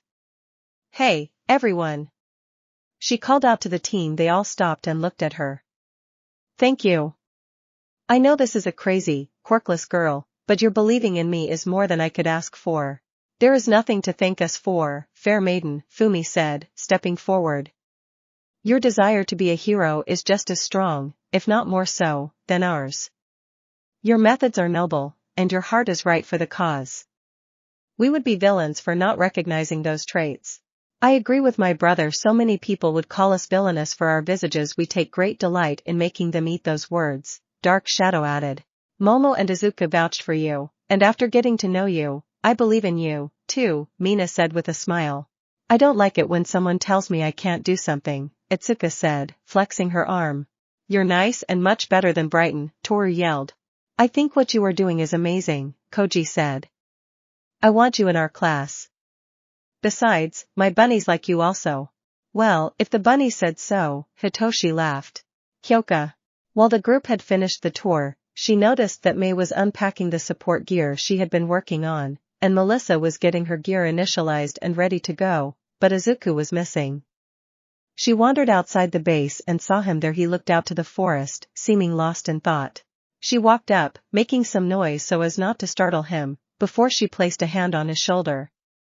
Penny for your thoughts? Sometimes I wonder if they are watching. Izuku said, looking around.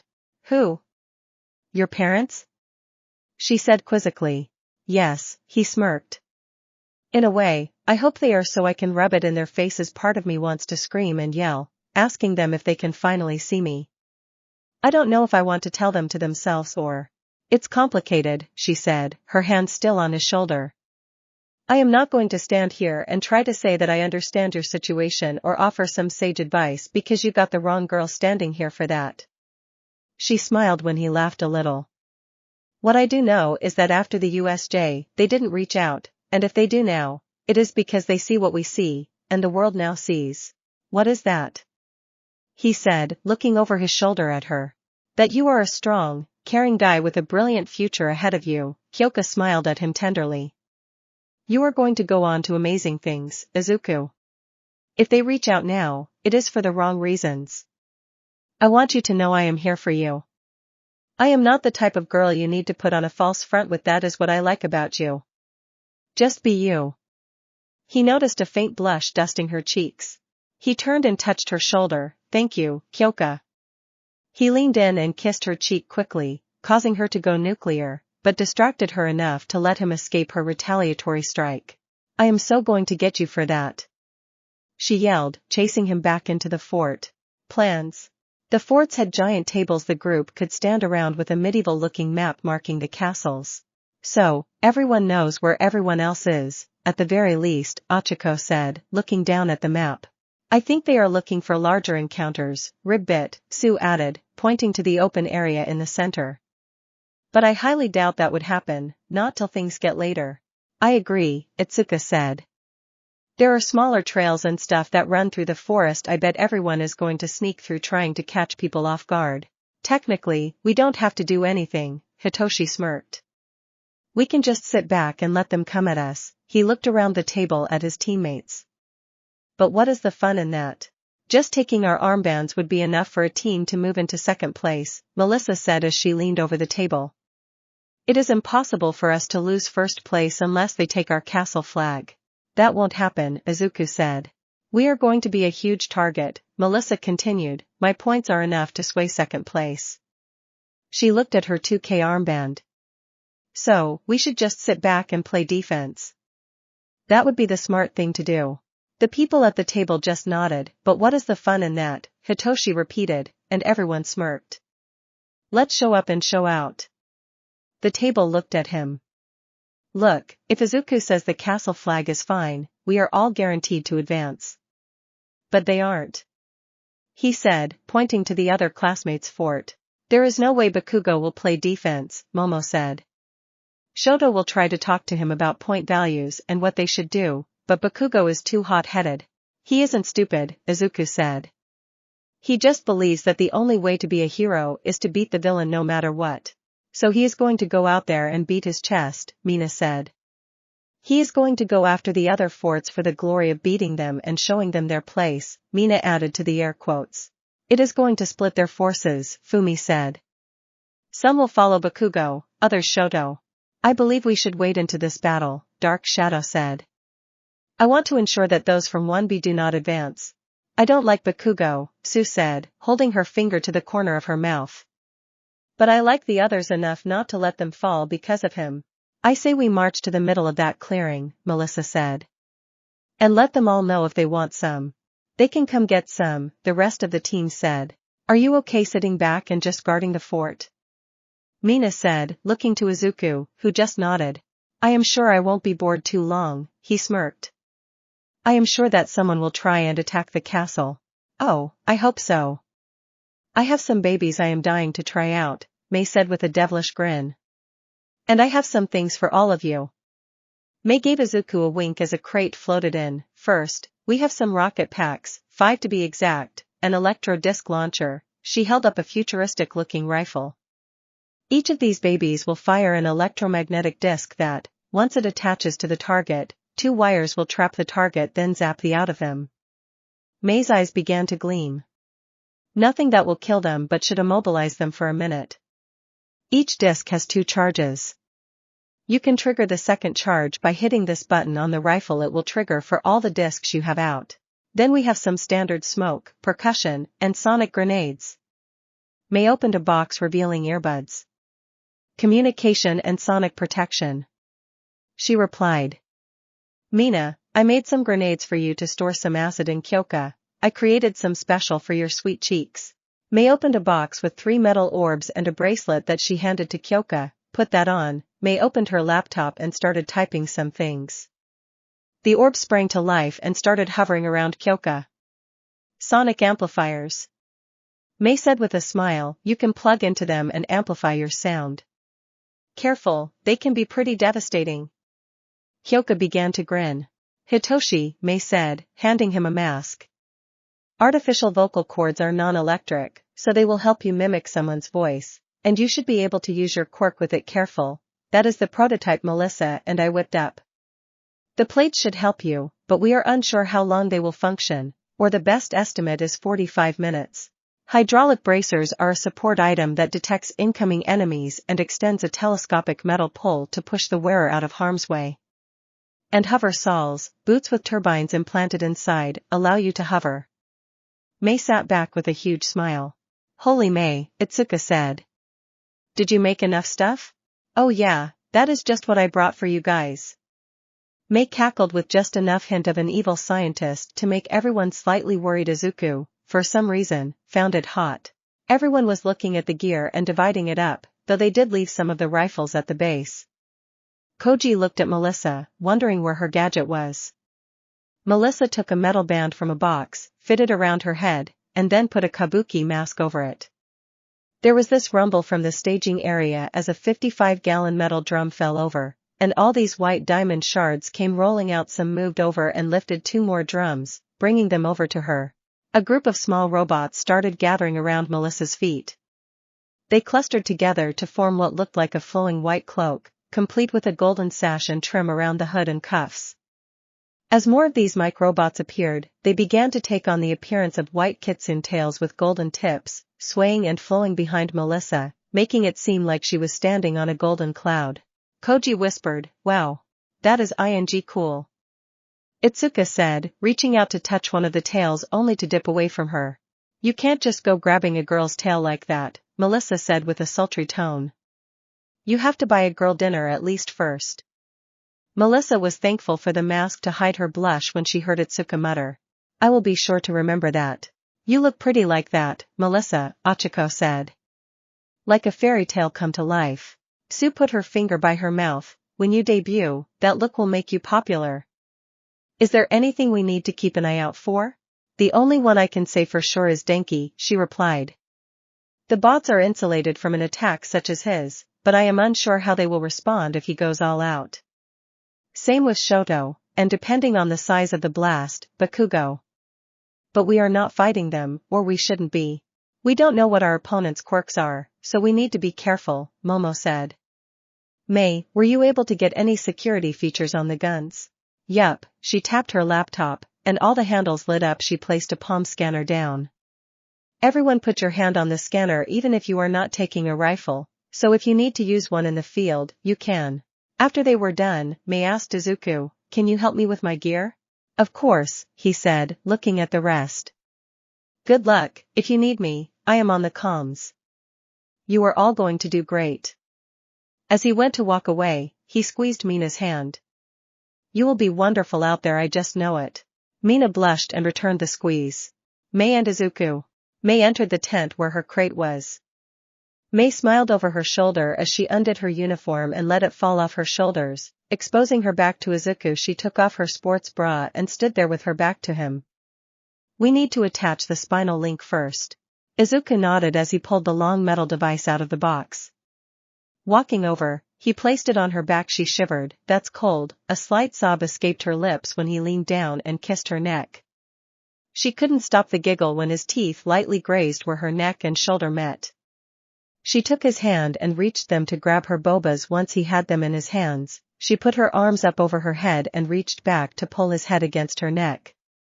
She turned her head, and her lips met. Soft sob escaped her lips as he caressed her boba points hardening under his touch. His eyes opened wide when she reached down and rubbed his. "I can't wait for you to me tonight," she said as she pulled away. "Now help me with the rest," she purred. Izuku was looking forward to tonight even more than before. "These neural links are going to cause quite the ruckus," he said after taking a deep breath. "It is going to be a show, but we already have them patented, and the software is also, so everything should be alright," May replied. "After you mentioned it, I just couldn't stop thinking about it. I can't wait to show these things off." She shuddered as the spinal connection powered up, the little of it becoming operational. She pulled on her sports bra and modified top. When Izuku floated out the 4 metallic tendrils and attached them, May laughed as they sprung to life. "This feeling is intoxicating," May said, hugging herself. "Let's do this," she grinned. And yes, I gave May Dr. Octopus's arms. The future winners. "I bet those cowards are just going to turtle in their base." Bakugo growled as he slammed his fist on the map. "So we are going to take everyone else out and show that arrogant piece of we don't need his help." "You are acting too rashly," Tenya said, pushing up his glasses. "If we leave the base undefended, we stand a large chance of having our flag stolen." "What the hell you say, Four Eyes?" "First, his name is Tenya," Shoto said, "and he is correct. You are proposing that we attack 20 other Hero Course students and 9 others from General Studies, all of whom we have no idea what their quirk is. Couldn't you just freeze all their castles?" Denki inquired. "Then we can walk on up and take the flags. And if they have a counter?" Shoto said. "Listen, you can stay here and guard your precious flag," Bakugo yelled. "I am going to go, those what the hell happens when you mess with 1A? Are any of you pansies coming, or are you too scared?" "I will follow you into battle, mon ami," Yuga declared. Denki, Sato, and Ijiro agreed to go with Bakugo, leaving Tenya, Mizo, and Shoto on defense. The mighty thunder lizards. "Okay, so I just checked with Midnight, and there is no rule that says we have to keep our flag at the top of the castle on the pole, but it does have to stay in the castle," Set said as she walked into the planning room. I think we should hide it up behind a beam or something, Hiryu said, or maybe within a wall. I can remove one of the stones with my quirk, and we can place it there, Reiko said, looking at the wall. The only problem will be the missing motor, but if we do it in the ceiling in a darker corner, it could cancel it. Kinoko returned. I have trapped the grounds once we leave, I will activate the trap. She giggled wickedly. And our resident mad scientist? Manga questioned. That girl had portable autocannons that she is setting up. They are firing rubber bullets, but still, Miran said, shaking his head. I like her. Yui said, smiling. She is inspiring, added Pony. I think we should hide the flag and go offensive. Nito will try to come for our flag, right? Yui said to Set. Should we take his? Set thought about it. Okay, we will go with hiding the flag and trusting our defenses to deter people or at least give them big oukis if they get in. We promised Washa she would get a chance to fight that Mei chick. If that Melissa girl shows up, we get Reiko close to yoink her points, and I will run them back to base to get recorded. She pointed to the future winner's castle. If they come out to attack, we go after their flag. We try and swipe Nito's flag. If we pull that off, we turtle up and fight our ES off. If we get Divine Right's flag, we trade it back to them for some top point people's armbands. We just need to make it to the next round for now, Miran said, smacking his hand into his fist.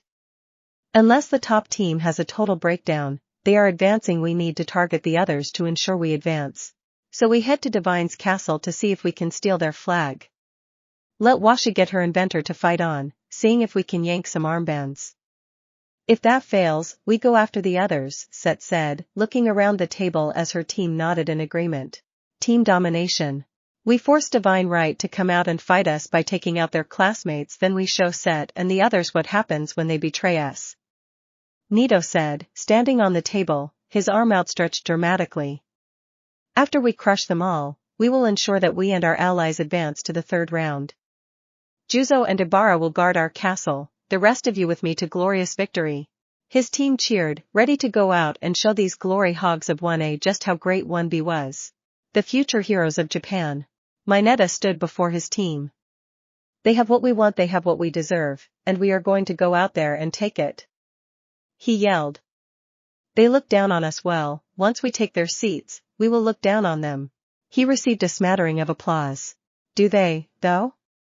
Pamela whispered to Nathaniel. She pulled her long reddish-brown hair into a bun and stabbed a pencil through it to keep it there. Her beautiful green eyes and pale skin had caught the attention of their leader, to which she was indifferent. He could stare all he wanted. It doesn't matter, Nathaniel responded. He nonchalantly tousled his brown hair. All I needed to do was make it to this event. His brown eyes stared off to the sky. This is just another step to my glorious future, right? Pamela said as she walked away to look at the map with the general studies students. Your friend is kind of weird, said a girl with aqua-colored eyes and blue-black hair. She was one of the more excellent people Pamela met during this event. We are just in the same class, Pamela said dismissively. What about your leader? The girl laughed. He came in about talking about respect, about us earning our place and stuff, so I just went to see what the whole thing was about. Then they started talking about war and this other bull. How they looked down on us, and that ed me off. The girl sighed. Then that Izuku guy gave his speech, and that inspired me. At first, I didn't even want to be a hero, but now. So a hot guy gave a good speech, and now you want to be a hero? Pamela said, teasing some. Sounds like a crush. Sway Jean. He is hot. I mean, if he asked me out to dinner, I would say yes, super fast. She giggled and twirled some of her hair around a finger. But he is right, everyone can be a hero, we must work for it. I didn't realize I had put myself in this box until he started talking. I don't want to live in a box. What about you, Pamela? I believe we need to do more for the planet, she said. Getting this far will get my business proposals looked at more at tomorrow's expo. I talk to plants, not very hero-worthy material, not in the conventional sense. I like that he talked about innovation, pushing boundaries. Dea leaned over. We should be ready for battle. He said his voice was deep and rich, and he was very intimidating due to his size, standing at 6 feet 7 inches and with a broad build. Let us prepare a battle plan. Pamela and Suijin smiled and nodded, expecting him to say something else. Instead, he walked out of the room. Then they just laughed. Bungie shook his head and ran out after Dea. Bungie was only barely 5 feet 0 inches tall, very short for a boy. His black hair was kept short and proper, and his looks were completely ordinary. He had been roped into this whole escapade by Dea. The two had been friends since kindergarten. Dea, though large, was not as strong physically as his size would lead you to believe. It was his quirk. Theon allowed Dea to inhale air stored in his body's pockets. He could use it to float or exhale. Unfortunately, it wasn't with a lot of force. Bungie could accelerate very fast, but only for 2 seconds, and then it took a bit before he could do it again. Mio came in, wiping her brow and pushing her snow-white hair away. Her storm-gray eyes greatly contrasted her tan skin. Okay, Suijin, I made many puddles for you. The grounds around are soaked. I found a few barrels, but those are still filling up. Mio's quirk allowed her to make rain clouds. It sounded terrific, but the intensity and size of the clouds were minimal if used in conjunction with her best friend Suijin's ability to control water. They made a good team. Koki came over to the table and sighed. We are so going to get beat up. He pulled his long stone-gray hair back into a ponytail. I don't know why I let my Netta talk me into this. All I can do is turn into a statue, not even an unbreakable statue. I believed it when he started talking about how all the girls would think how good-looking you were if we won, Mio said, laughing. I swear that is all the two of you talk about. Is wanting a girlfriend so bad?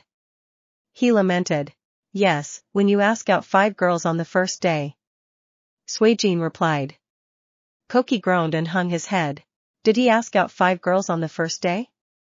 Pamela said. Suijin nodded. He asked Mio out, then me, while we were sitting next to each other, and he has already asked every girl in general studies. Koki groaned louder and let his head thud on the table. When you say it like that, it sounds so bad.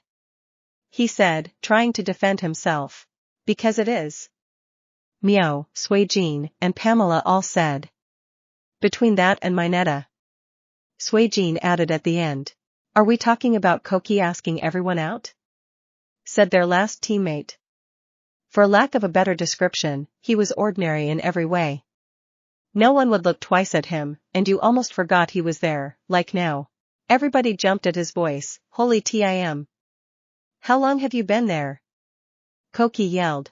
I have been here since the beginning, he responded.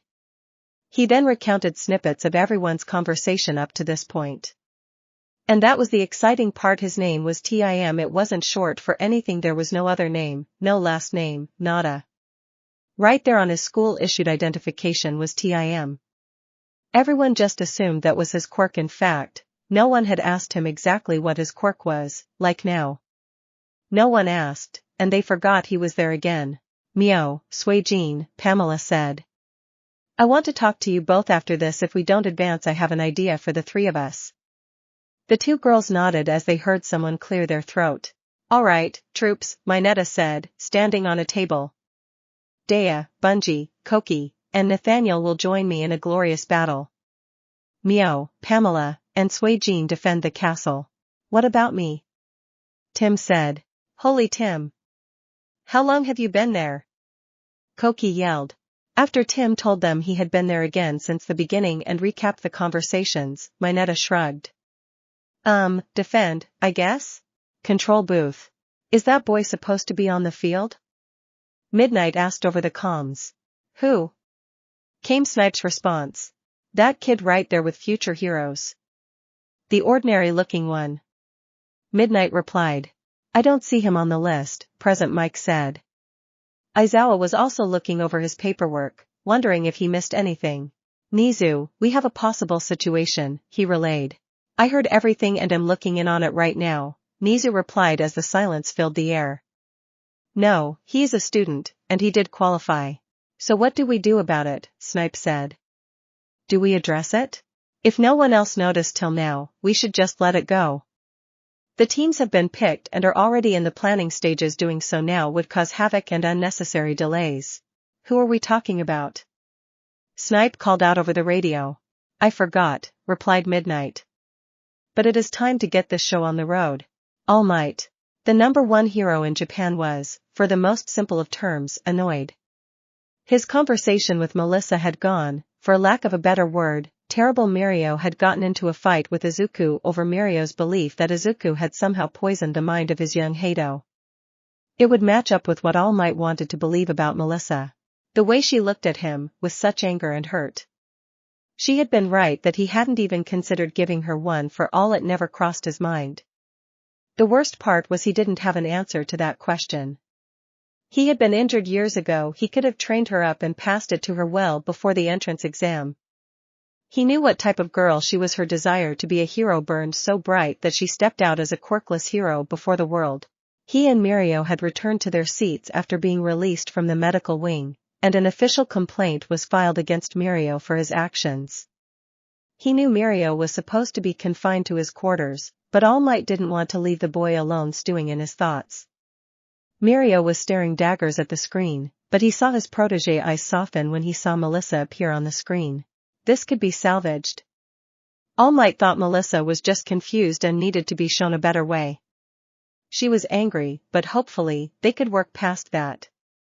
Maybe Mirio was the answer. Mirio. Furious was not the correct answer to his feelings, but it was part of it. He was embarrassed, not only for his actions but because he had lost control and lost to Izuku yet again. He was getting fed up with that, filling Nijire's head with nonsense. He had all but confirmed that she was this special kohai she kept talking about. He was doing all he could to learn more about the people on Izuku's team. And this Melissa Shield. She was quirkless and still wanted to be a hero, which he could respect.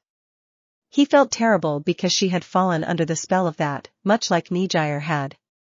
He had to figure out a way to free them both. She could be inspiring properly. She just needed someone to show her the way. When the bell tolled for the start of the second round, he turned his attention to the big screen. Like his mentor, David Shield, and so many others worldwide, he was stunned when Melissa came floating out of the castle, followed by her team in what could only be described as a hero outfit, and floating on a cloud. Wait, isn't she quirkless? He thought. No, ladies and gentlemen, you are not deceived. That is Melissa Shield of the UA support course. Our little Katsune is using an invention of her design and manufacturing. To allow our support course students to show off some of their designs, they are allowed to create items for their use and teammates' use. Present Mike called out. Now, can you believe this? It seems Divine Right, led by Ms. Shield, are not only leaving their castle but are heading straight to the clearing in the center. What do you think of this Eraserhead? Illogical. They have the most points to lose. Their armbands can shift the balance for second place, not to mention they are leaving their castle defended by only 2 members, Aizawa said. They should be focusing on defense. Even if they lose their castle flag, the individual flags plus some others would be enough to secure that they advance to the next round. Wow, this is a treat, folks. He is overwhelmed with a case of the blabber mouth.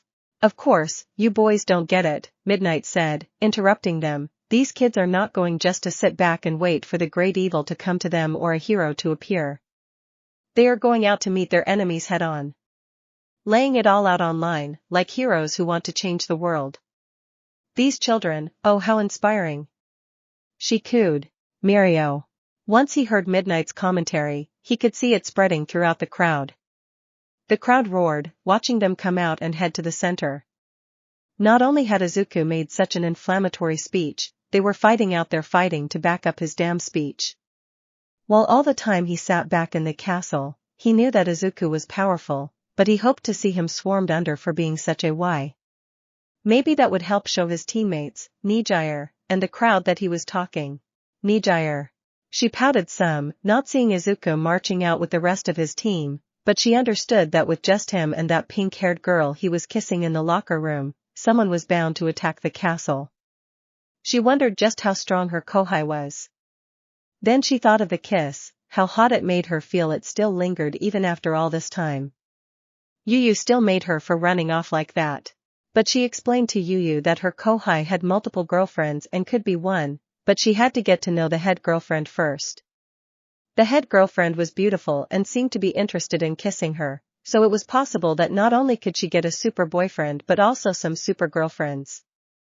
Nijire was trying to explain how excited she was at the idea and how when she kissed her kohai, yes with permission, it made her so wet, she would have let him do her right then and there. Yu just held her head in her hands before she reached into her bag and took a bite of a special brownie Duncan had made for her. Of course, it was all part of the plan, and Nijire, lover of all things sweet, immediately asked for some. Yu needed to calm Nijire down so she didn't do something crazy, and so she could get a better explanation. Izuku Midoriya. Self-pity is never good, but that was all she could feel now.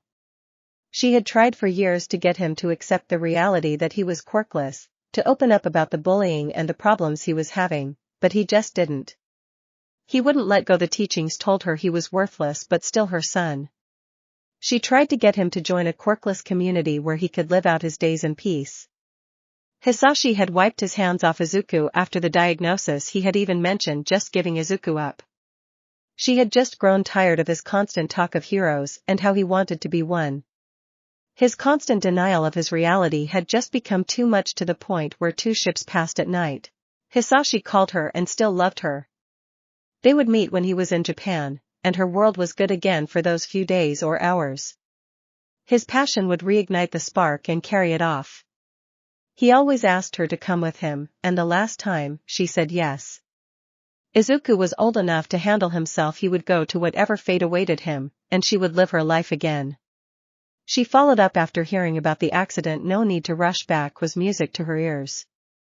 There are no lasting injuries. More fantastic news is that his being an invalid and quirkless was just a step too far. Then she had found out she was pregnant. He had called to say he had recovered, and Hisashi made a clean break. They would start over, and he would do whatever he would do. But that was not supposed to entail developing a quirk, growing so big, strong, and handsome looking. Not only did he make it into the UA, but he also scored the highest on the entrance exam, survived a criminal attack, and found at least one beautiful girlfriend. That was even worse when she started researching who the girl was. Momo Yaoyorozu was the only daughter and heiress to the Yaoyorozu Corporation. An heiress. Her son was dating an heiress. In his damn speech, he just about came out and said quirks should be used freely. She had never talked to them about the ideals of the meta liberation, but he was standing in front of the whole world. No wonder Hisashi had been called back. There was going to be a lot of questions. They could get Izuku to return to them, especially if they introduced him to his little sister. She hated it more as she thought about it, manipulating him so, but their new life was now in jeopardy. A screw-up of this magnitude was bound to cause problems. Not to mention this quirkless girl on the screen, now looking like a divine kitsune with the aid of technology. This was shaping up to be a bad day for her, just simply terrible. She looked at the ceiling and wondered what she had done to deserve such a thing. She prayed that another member hadn't already gotten to Izuku before they did. David Shield. Mike Robots, his daughter, was using Mike Robots. All Might wasn't answering his phone. What was happening in the world? Veronica, do you have that information yet? He yelled. I have the basic information on Izuku Midoriya. I am having trouble bypassing the UA firewall to connect to Melissa's computer. David Shield just stared at the screen. Clearing. Melissa's team made it to the center of the clearing. They saw some of Bakugo's and Nito's teams come bursting into the clearing, followed by some general studies teams. The second team from 1B was mysteriously absent. Maybe they were attacking the castles? You fools, prepare to meet your fate for your arrogance. Nieto yelled as he raised his hand to the sky. Stay out of this while I show this piece of his palace. Bakugo yelled. Nieto and the general studies made a break toward Melissa and the others, and Bakugo and his people raced to intercept. Well, Captain? Ochiko said with a smirk. Melissa looked at the faces of her team. They were ready to follow her lead. I say we show the world that we are the heroes of tomorrow, and we don't need anyone to save us. She raised her hand and pointed at the groups carrying them. Let's kick some. What is going on?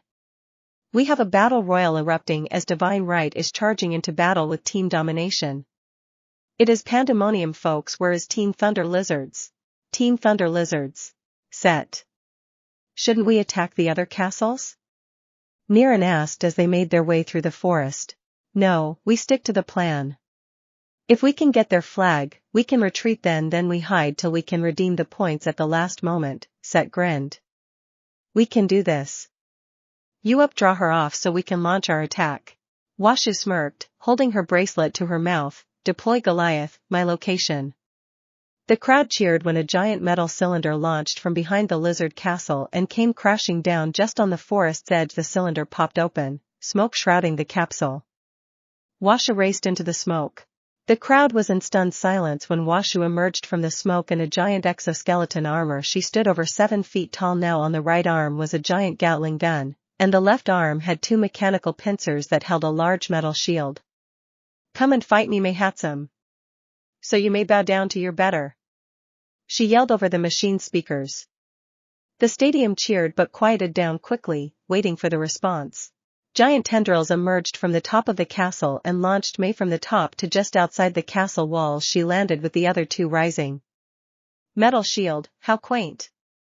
May held 2 black metal cylinders in her hands, one ignited into a fantastic blue energy shield, the other in the other. May smirked triumphantly, now you're better. A blue energy saber ignited. Behold my plasma blade. Is that a lightsaber? Present Mike yelled. It is as close as anyone has come to one, Eraser said in awe. You want some, Washu? Come get some. May yelled. Set? Yes, Kinoko? What is going on? A mech with a Gatling gun is about to fight a metal octopus with a lightsaber, Set said, stunned. Okay, good for a second, I thought I ate the wrong mushroom, Kinoko said as Washu's armor hovered off the ground slightly and shifted left to draw May away. The crowd went wild. Infinite Arcana. I am in love with those 2. Infinity yelled as the popcorn bucket flew. They are amazing, Sylvia replied. The mighty thunder lizards. They came charging out of the clearing. Setsuna split her body and took to the air, heading towards the flag. Reiko, with Pony and Niran flanking her, raced to get in range of the flag to rip it free. Manga out, and the words kaboom appeared overhead, falling towards the castle walls. The crowd cheered. Set raced over the smoke towards the flag, and Hiryu came out of the forest to the left, racing to attack from a different angle. Yui attacked from the right. She threw a handful of pebbles that suddenly turned into giant boulders mid-flight. An unknown force suddenly grabbed Set and Hiryu. The boulders stopped in mid-flight, and Reiko, Pony, and Niran were violently flung backward into the air, all by this green energy. Manga heard the whispered words goodnight. As he collapsed, Izuku Midoriya emerged on top of the castle, one hand extended glowing green. He smiled and snapped his fingers. The boulders went flying back towards Yui, who dived for cover. Hiryu was sent crashing into where Reiko was. All of Set's body parts, including the hand that she had sent to attack from the south and steal the flag, were all smashed together there in front of Izuku. I am hoping that after this, we can try and talk, but unfortunately, that blonde gap in your class ed me off, Izuku smiled. Set grimaced as it felt like every part of her was being squeezed. Izuku waved his hand and sent her barreling into her group. Reiko tried to pull her in a different direction, but his quirk was too strong for her, till suddenly she felt her quirk grab hold of Set. She looked up to the castle. He had let her save her friend from being hurt badly. Yui saw her life about to become a world of pain as one of the boulders was about to hit her, only for it to shift in mid-flight and narrowly miss her. Hiryu braced for impact with the ground only to feel his momentum lessen before impact. Clever girl, Izuku whispered suddenly. All around him erupted in green fire. Kinoko felt herself grabbed and thrown towards her group. You guys are excellent. Too bad Big Mouth messed it up for you. The crowd cheered at the power display, and the heroes watching immediately pulled out phones and started to call their agencies. This kid had just repelled a very complicated assault on his own and may have just demonstrated 2 quirks. What was that? Mike yelled. Not only did what is bound to be the front runner to win this whole thing, put on an amazing display power. He can make fire. Kinoko Komori of Class 1B, her quirk is mushroom. She had launched a sneak attack hoping to have some mushrooms probably make their way over to Izuku before she activated them, probably incapacitating him. He was able to notice, and what you saw was another aspect of his quirk. He can agitate things on a molecular level, thus creating fire. Aizawa smiled behind his scarf. Aizawa. He had been there when Izuku was pulled aside for the second practical, and he didn't like it. He didn't like it when he saw Mirio and some retired old pro enter the arena. He didn't know anything about the pro, but Mirio had been and still was one of the most promising young heroes to come through the halls of UA in recent years. He had trained his quirk into a fine-honed weapon and had started to add strength to his already terrifying abilities. Mirio had a bright future ahead of him, so sending him to fight an examinee didn't sit well with Aizawa, especially when it sounded personal between the two. Then Izuku destroyed them both and calmly walked away. Aizawa knew something was wrong with this kid and went to the kid's file. That made Aizawa even more curious. The kid had undergone a drastic change in over a year, raising some questions. He didn't see any information about the parents, and as he dug deeper, they were gone. Dad left when he was 5, Mom left when he was 16, accident, change, all the details he could find. Then he saw him when he became a student, dating Momo, a top student, friends with 2 girls in the support department, and beef with Bakugo and Brighton. Well, the second one was well warranted. But Bakugo, it seemed deeply personal. They always seemed to be on the edge of violence. He had told All Might not to put them together for the battle trials, but he did anyways. Aizawa watched the video of the battle. It was deeply personal. There was no audio, but Aizawa could read lips. He had learned that being underground, he didn't always have the luxury of a boom mic or a surveillance van. He read over the file, which was extremely late in development, seemingly due to the accident. Near-death quirk triggers were extremely rare but had been known to happen. So this kid had lived most of his life quirkless until recently but had fantastic control. After reading the kid's written exam, Izuku was brilliant. He had incredible displays of power and a chip on his shoulder, but he didn't go out of his way to overshadow his teammates. He didn't need Mina in the battle trials. After watching what he just did, he was certain Izuku could probably steal everyone's armbands and flags. The way some of the other teachers would look at him, All Might in particular, now Mirio is attacking him before the match. There was so much potential, even in his exciting speech, calling heroes and people to stand up and improve. Not to mention the USJ, some things weren't adding up. Maybe he would get his answers if he just asked. Hisashi. He sat alone on a private plane en route to Japan as images of his son surrounded by green fire were on the screen in front of him. The images flickered between the massive brawl, the mech battle, and Izuku's power display. He looked down at his phone. Messages from Inko, messages from the army. He grabbed his phone and considered returning Izuku to his side. Maybe he would blame Inko or use Izumi. There had to be a way to turn this to his advantage, even if Izuku were to lose now. After that, display in turn offers would come flooding in. Maybe he could steer Izuku to a member of the MLA. Yes, he could salvage this. When he did, he would see his position rise. He would just need to bend Izuku to his will. It shouldn't be that difficult.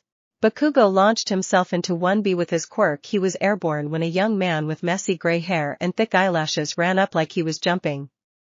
Bakugo fired off a blast as the boy leaped at him.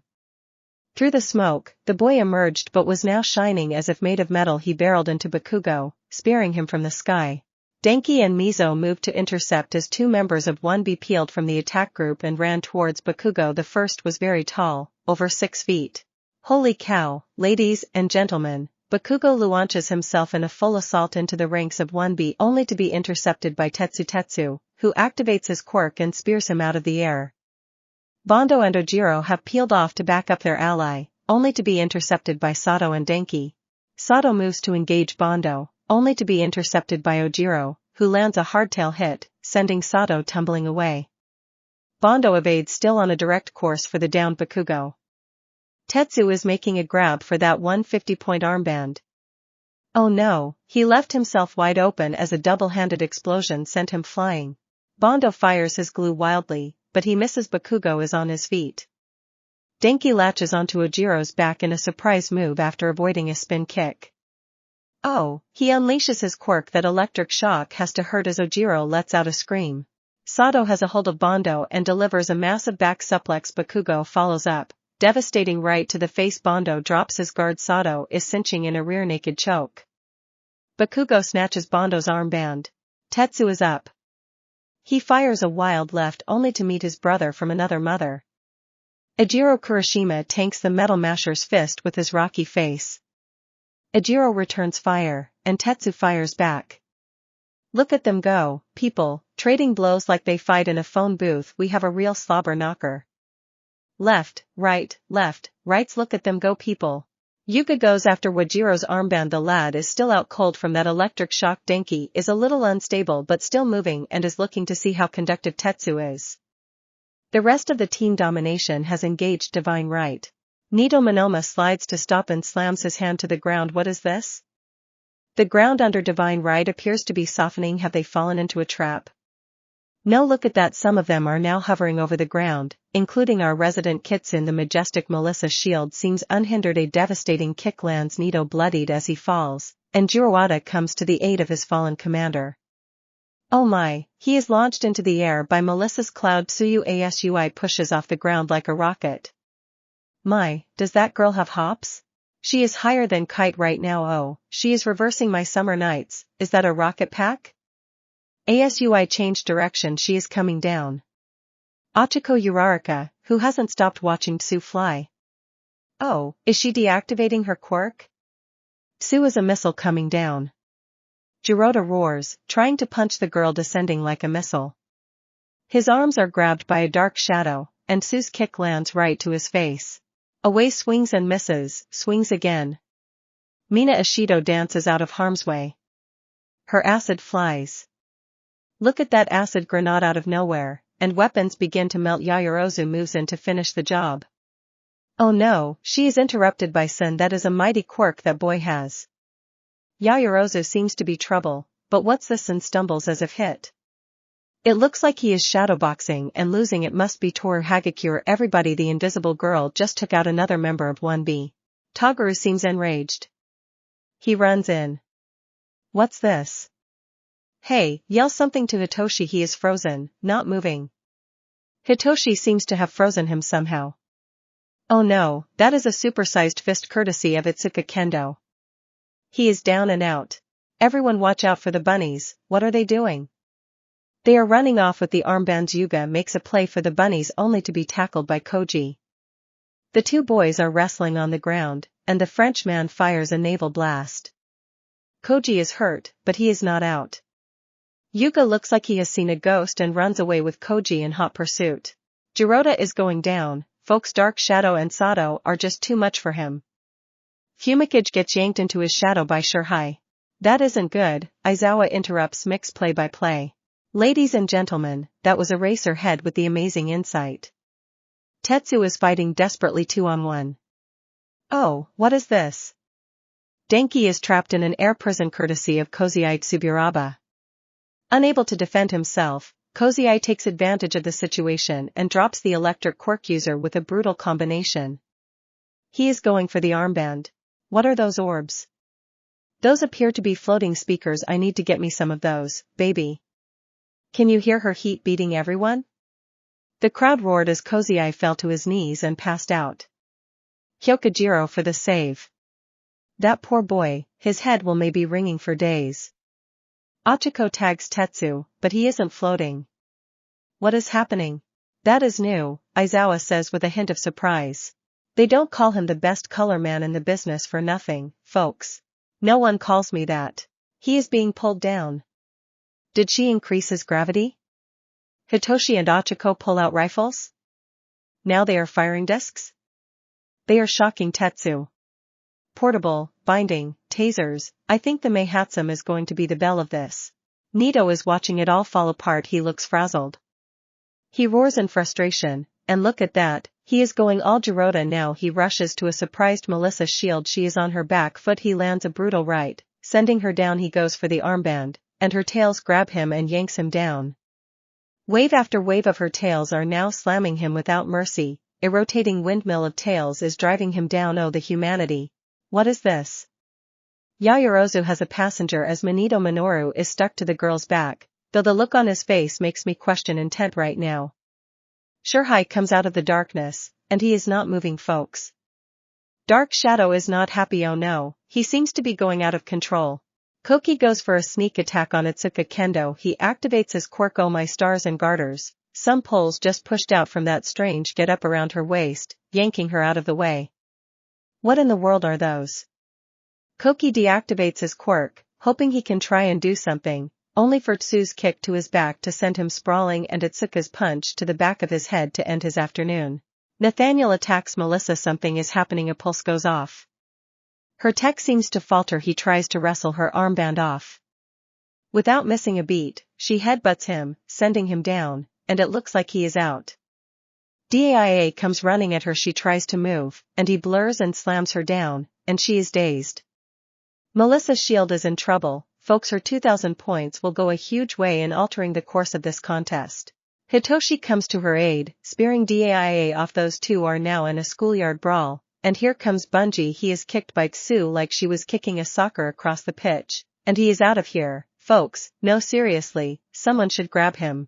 Nito stumbles to his feet, only to see Katsuki Bakugo, and with a right hook Nito Monoma appears to be out. What is this? Katsuki Bakugo and Melissa's shield have words. Divine Right's friendship with Meihatsum and Melissa's shield appears to be paying dividends. The support gear has benefited them greatly, Aizawa said. Unlike the Thunder Lizards, who support Course Edition and have chosen to engage in one-on-one combat with Meihatsum to showcase her genius, Mei has done the same and showed how she could help other heroes with mobility issues, non-lethal restraints, and defense. You heard it, folks. Listen to Eraserhead just gush. I am not. Bakugo. Melissa. Damn quirkless, Bakugo spits out. Just because you are all on that freak Izuku's doesn't mean you deserve a place in the hero course. Ah, what's the matter? Melissa replied, mocking. Are you jealous that not only did Izuku get a girlfriend before you, but the ladies are beating down the door to see if they can get a piece? I don't give a what. Pathetic. Yes, he is chasing him. Bakugo roars. This is where you end. There is no way a useless quirkless like you can even dare to be a hero. I am going to teach you your place. Bakugo sprang forward with a right hook. Melissa barely managed to dodge, but his follow-up left-handed open palm explosion sent her flying back. Momo created a metal tower shield from her back, tearing her uniform as it knocked Mineta free. He narrowly managed to dive free to avoid being crushed. He looked up with a devilish grin, seeing Momo's exposed back with a look very unbefitting of a hero. He dived for the heiress who had fallen to her knees, holding her uniform in place. Ochako came out of nowhere with a knee to Mineta's face. A sickening crack was heard as they launched in the other direction. He tumbled wildly but got to his feet. I will not be denied my slice of heaven. He yelled, his eyes fixed now on Ochiko's frame. Ochako dived over the top of his grab and tagged him on his back. As she rolled to a crouch, she couldn't help the look of disgust she gave the little man. He crashed hard into the ground, his gravity increasing. Kyoka ran up and jammed her jacks near his ears and unleashed her heartbeat, sending him into unconsciousness. Ochako released her quirk and fell to the ground, holding her head. Bakugo propelled himself airborne again, hoping to land a devastating knee to Melissa. Melissa's eyes came into focus as he was descending. Her hand flew out as the nanobots raced out to intercept her attacker. The sudden halt and redirection of his momentum drove the air right out of Bakugo as he was pushed higher into the air. Desperately, he grabbed the spike, pushed him, and blasted it, forcing it to explode. Daia and Hitoshi are still trading blows, but Daia is in the lead. Hitoshi tries to raise his arms to defend himself when he suddenly sees Daia grab his neck and yank back.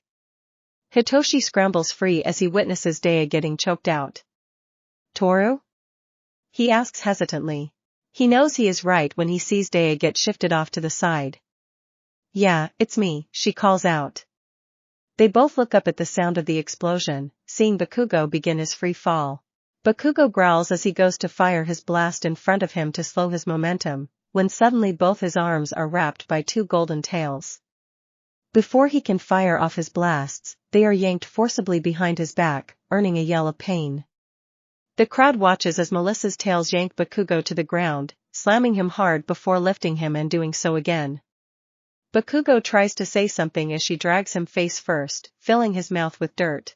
Denki rushes Melissa, but before he can activate his quirk, he is tripped up and wrapped up by an insulated blanket courtesy of Momo.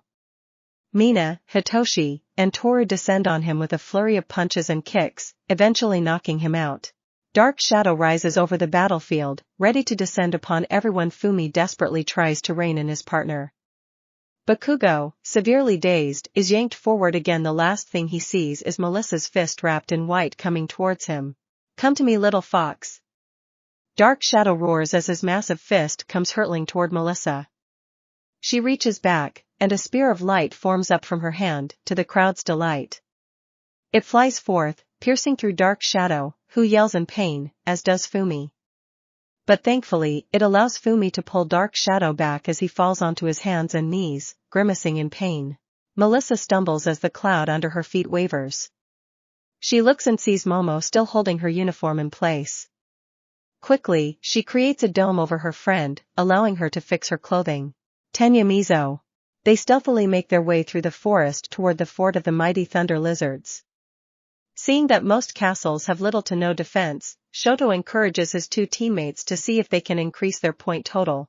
I only see 2 of them, Mizo reports. I don't know who they are though. Tenya pushes up his glasses as he peeks out from behind cover. Can you describe them? He listens as Mizo does just that. Ibara Shiozaki and Juzo Hananuki, he responds. Did you memorize the team compositions? Mizo replies, somewhat stunned. Yes, Tenya says, rubbing his chin, what can I extrapolate? Ibara's quirk has something to do with her hair. I am guessing those vines on her head extend and can be used as bindings. Their captain, Nido, displayed different quirks, but they appeared to be those of his teammates, so he must be able to copy them somehow. Since none of the others he displayed had the ground softening effect he used in his initial attack, I hypothesize that he used Juzo's quirk. That sounds reasonable, Mizo responded. That softening could be a real problem for both of us. Neither of us fly or float.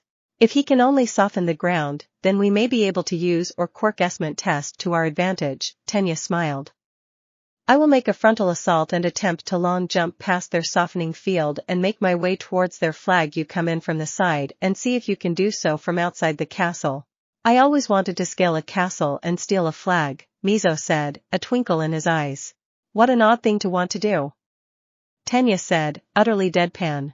It was a joke? Mizo said, and as soon as he said it, he saw Tenya's corners twitch into a smile. Give me 2 minutes, and then launch your attack. Mizo shook his head and moved off. Tenya broke cover, racing towards the castle. Juzo emerged from inside, placing his hand on the ground. Tenya leaped, narrowly avoiding the attack, and Juzo dived to the side to avoid being crushed. He approached his feet quickly. Tenya greeted him with a pump kick, sending him sprawling. Tenya whirled and raced into the castle.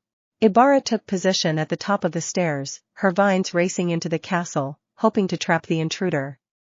Tenya kicked off the wall as a vine raced past him.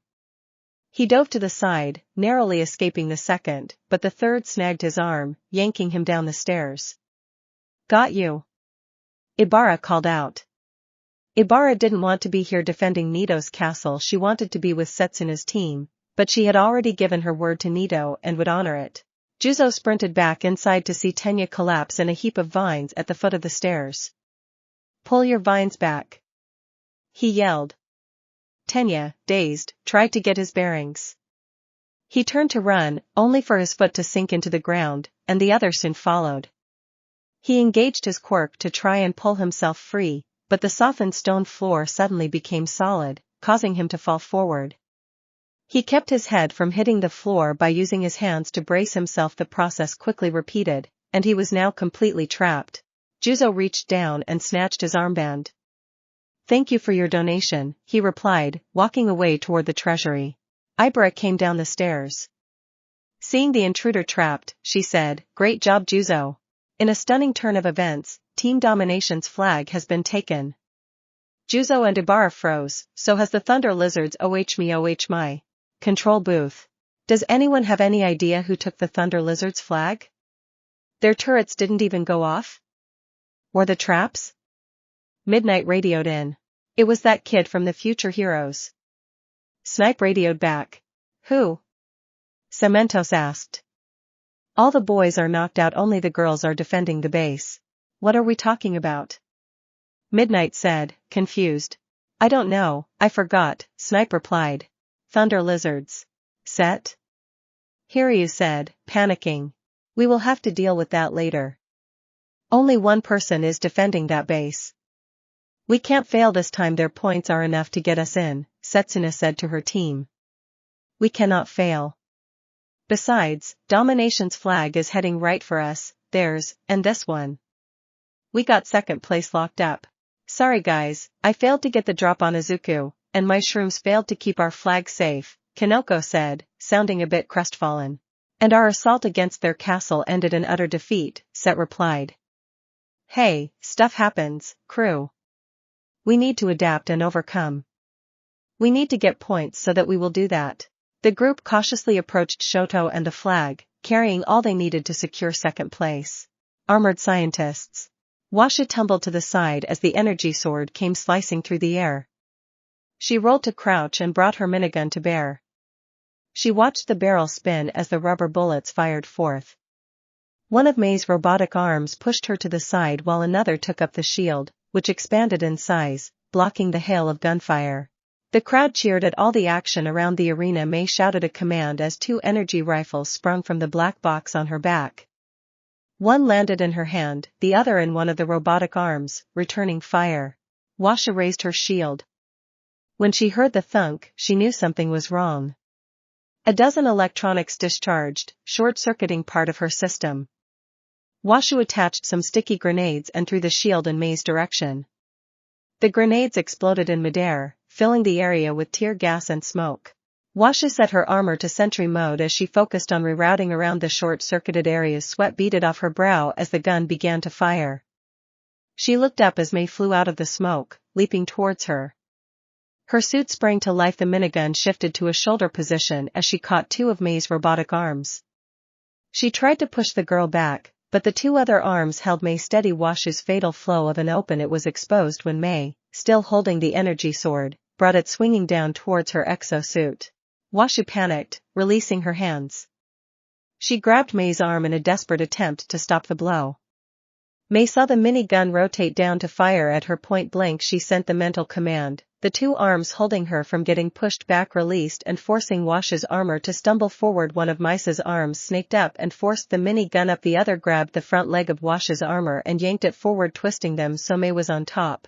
Washu tried to issue a command, but a solid punch to the stomach knocked all her air out of her. She didn't expect to defend this way from Mei. Washu's grip on the energy sword broke when another punch landed on her rib cage, making her attempt to yell in pain. The sword came slicing down, hacking off one of Washu's suit's arms. Once that happened, Mei's captured tentacle was free to join the fight. It tore the other arm from the suit. Washu managed to punch Mei in the face, but it was too late.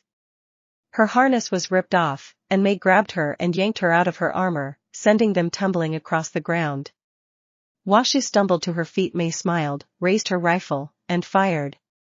Washu felt the impact against her, sending her down. The binding fired, securing her in place. I win! Mei yelled. Washu grumbled in defeat but was smiling. Izuku.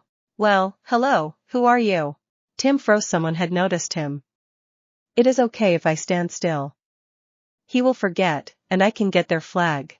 Izuku blinked as the guy stood still, as if Izuku were a T-Rex, and his vision was based on movement. I said hello. Who are you? Some call me Tim, he said, raising an eyebrow. Well, Tim, it is nice to meet you, Izuku replied. Now, if you have the holy hand grenade of Antioch, I would be most impressed. Tim smiled. So I guess my quirk isn't working? No, actually, it worked well, scary well, Izuku replied. I didn't even notice you cross the perimeter or enter the castle. It wasn't till I saw you that I realized you were here. So, if I close my eyes and open them again, will I forget you are here? If you stop focusing on me, then probably, Tim replied. That is how it works. People forget about me unless I call their attention. It is called imperceptibility. I cannot be perceived or remembered by pretty much everybody except my mom, Tim smiled fondly. She always remembers me but can't forget anything. That is her quirk. That is amazing but terrible, Izuku nodded. Tim could only shrug. So, do people forget you exist? All the time, he replied. Can't make friends, not really. Izuku closed his eyes, and he could feel it slipping away. If it wasn't for his cosmic sense, he knew he would forget about Tim. He opened his eyes. You're right. I could feel it start to slip away. But you still remember me? Tim said curiously. Hold on a second. Tim walked back downstairs and then back up. Sup Tim, Izuku responded with a smile. Well, I guess stealing your flag is out of the question?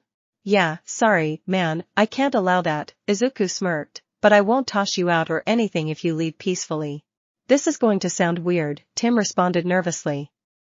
If you remember me after this, do you want to hang out?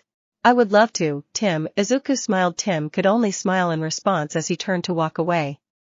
But Tim, I will need the Thunder Lizard's flag you stole before you go. Tim froze, flashing Izuku a sheepish grin. I will take it if you like, Izuku raised an eyebrow. Tim sighed and pulled the flag out. Izuku pulled it to him. Thanks, Tim. Yeah, no problem, he sighed as he descended the stairs. But don't hurt the girls at my base if you are going to take our flag as well, we don't believe my net is bull. Izuku nodded, extending his hand, and the flag on top of the future hero's base ripped free and flew to his hand. Would you look at that, folks? Izuku Midoriya has added 2 team flags to his treasure room. Present Mike called out. I am beginning to think that this is just not fair. Nowhere near the fighting. Yuka yells as Koji catches up to him, delivering shoulder blocks that knock him into a tree. The Frenchman regains his sense to dodge a right hook and fires his naval laser, striking Koji in the stomach. It lifts him and sends him crashing back. You do not understand, Yuka cries out. Koji gets to his feet, I understand, I know what you did. He rushes Yuka again, another laser shot.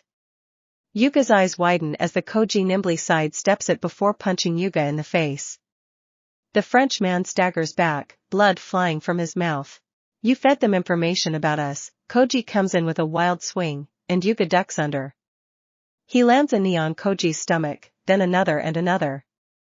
He raises his hands high above his head, clasping them tight, and brings them down in an axe-handle smash. It drives Koji to the ground. He turns to run, but Koji's hand snakes out and trips him. Yuka claws at the ground to escape, but Koji recovers faster.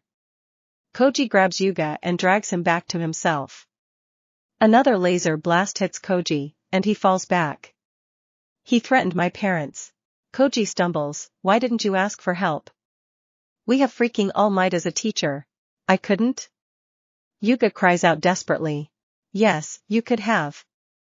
Koji tackles him to the ground, so you put the rest of us in danger? We are sacrificed on the altar instead. Yuka tries to answer back, but a hard right cuts him off, and his head s to the side from the blow. He tries to fire his naval laser again, but Koji is expecting it and dives away. I know why your stomach hurts. Yuka stops, but Koji doesn't. He punches Yuka in the ribs. We would have tried to help you. We are supposed to be heroes, damn it. Sato nearly died trying to save you. I know, Yuka screams, tears falling. I know, a lot of you almost died because of me. My parents needed me to have a quirk because I needed to have a quirk. I know I should have asked for help. I know I shouldn't have betrayed you all, but I was scared. Yuka falls to his knees. Koji stomps over to him. Yuka looks up at him, but he makes no move to defend himself.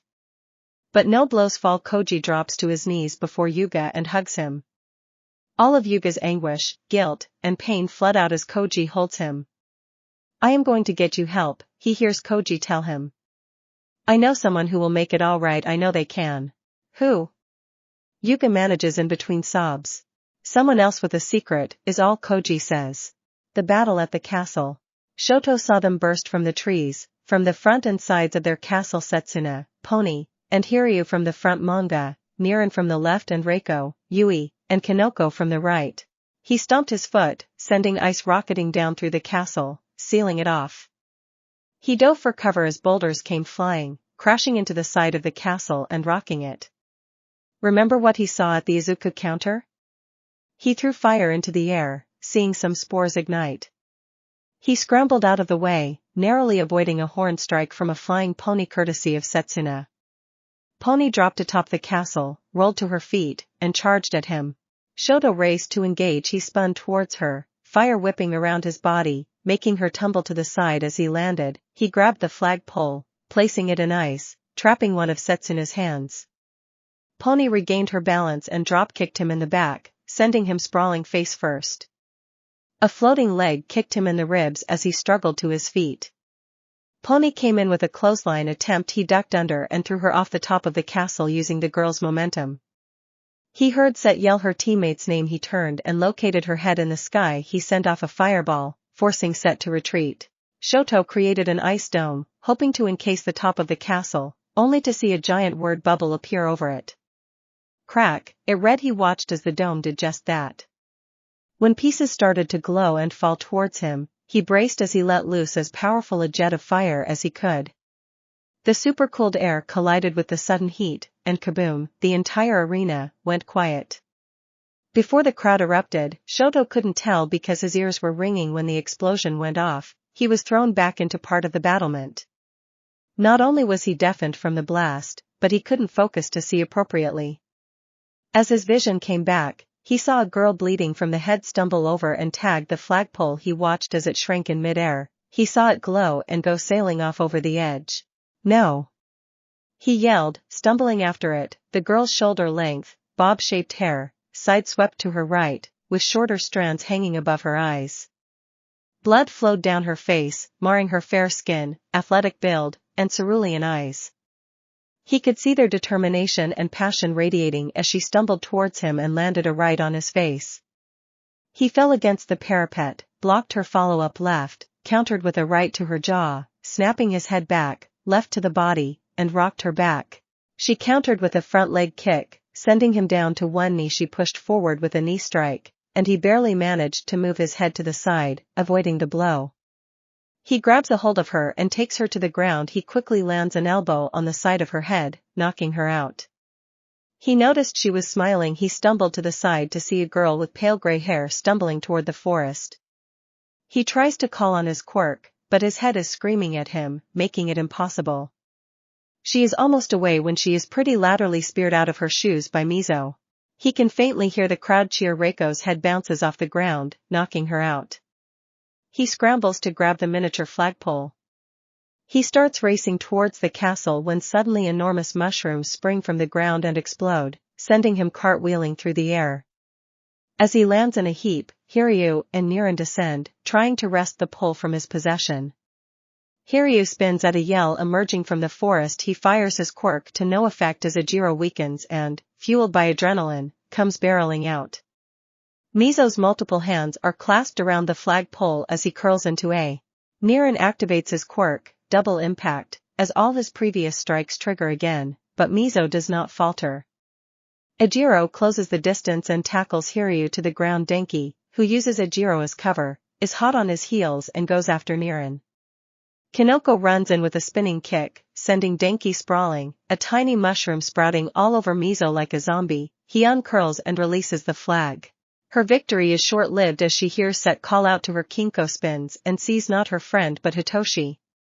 It is now her turn to be a zombie. As he forfeits the flag to him, he turns to run only for the real Setsuna to descend upon him on a tornado of limbs. She snatches the flag and spirals into the air. Too late, she realizes that floating orbs are triangulated around her. Kyoko lets loose her sonic attack, and Set tumbles from the sky. Momo and Achiko come racing out with a floating net to save the girl from crashing too hard and to bind her. Kaboom falls from the sky in the chaos, sending everyone flying away. Kinoko, free from Hitoshi's control, looks around desperately, spotting the flag simultaneously with Mina. The two girls race towards their goal. Manga prepares another attack, only to be tackled to the ground by Tsu.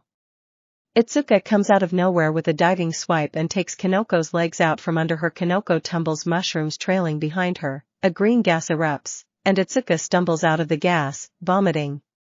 She spies the flagpole as Mina picks it up. She goes to move and freezes as she sees acid come out of Mina's hands, destroying the flag. Peanut Gallery. Miro watched the chaos of the second event of the first-year sports festival.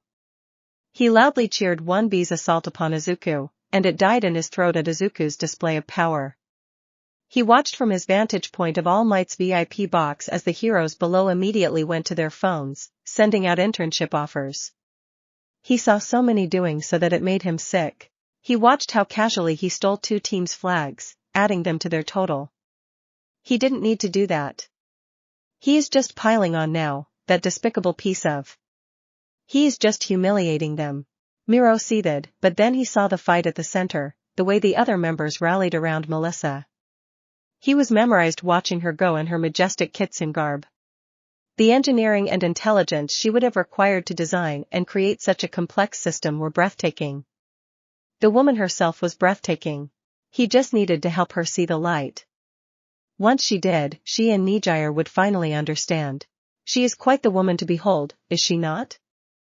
All Might said after seeing the look on his protégé's face. She is, sir, Mirio responded instantly. I hope she makes it into the hero course. She has the potential to change so many hearts and minds. She can be a real inspiration to the masses. My thoughts exactly, All Might agreed. She is a bit lost right now, but maybe the right person could show her the way. Should you require any assistance with training during their heroic class, sir? I would be honored, Miro said, smiling at his mentor. I knew I could count on you, All Might said with a smile. Time. Midnight called out. Divine right and the future winners advance. But let's give them all a huge round of applause for leaving it all out on the field today. We will have a 1-hour break while we get the arena set up for our third and final round and allow our contestants to rest up for the tournament to crown this year's winner of the UA's first year sports festival. Nijire. You see that Yu, my special Kohei, did so good, she said calmly, sitting in her seat. He showed up and showed out without even leaving his base. I can't wait to do all sorts of naughty things with him and his girlfriends. All night baby, all freaking night. Cool, cool, cool, cool, Yu responded. Hey nay, can you feel your face? Nope. Nijire responded, starting to giggle. For some reason, Yu began giggling, and before they knew it, they both couldn't stop laughing. Maybe he needs another good luck kiss? But if you can't feel your face, then you won't be able to feel his kiss, Yu countered. You're right. Nijire said with a pout. Unknown location. I can see now how he was able to destroy the high end, a voice said amid the whirl of machines surrounding him. I find this exciting, Doctor. Yes, Master, a short man in a lab coat responded, his bushy beard twitching. I have pulled his information as you requested, and it appears I was correct. We did collect decay from this young man. Then why does he have a new quirk? Then the man snarled. I do not know, Master. It appears his quirk registry was updated after he had some sort of accident, the doctor said. Dr. Garaki, you and I both know that the only person who can change such a person's quirk status is me. The man growled in annoyance. Instruct our mole to discover everything they can about this Izuku Midoriya. Get close to him. I want to know what he holds dear so we may use it against him. Of course, sir, Dr. Garaki bowed. I want you to create a few nomus that are resistant to him, the man said, leaning back in his chair with annoyance on his scarred face. His entire head and neck were covered in scar tissue, leaving no visible features except for the outlines of his eye sockets. He leaned back in his oversized chair, her black suit as always immaculate as the data from the screen fed into his brain. As you command, all for one, it shall be done, Dr. Garaki smiled, his blue eyes shining. What of this quirkless girl? Leave her be for now. I had wondered if this girl would have been that oaf's successor, but that is not the case. We need to track down whom he may have passed one for all to, if any, all for one said before he paused, lost in thought. I have changed my mind. I want her brought to me. She can be of great use to us. She and Izuku Midoriya seem close. I will instruct Tamura to bring her to us. Very well, Dr. Garaki said as he bowed and set about bringing his master's desires to fruition. That's it. Thanks for listening.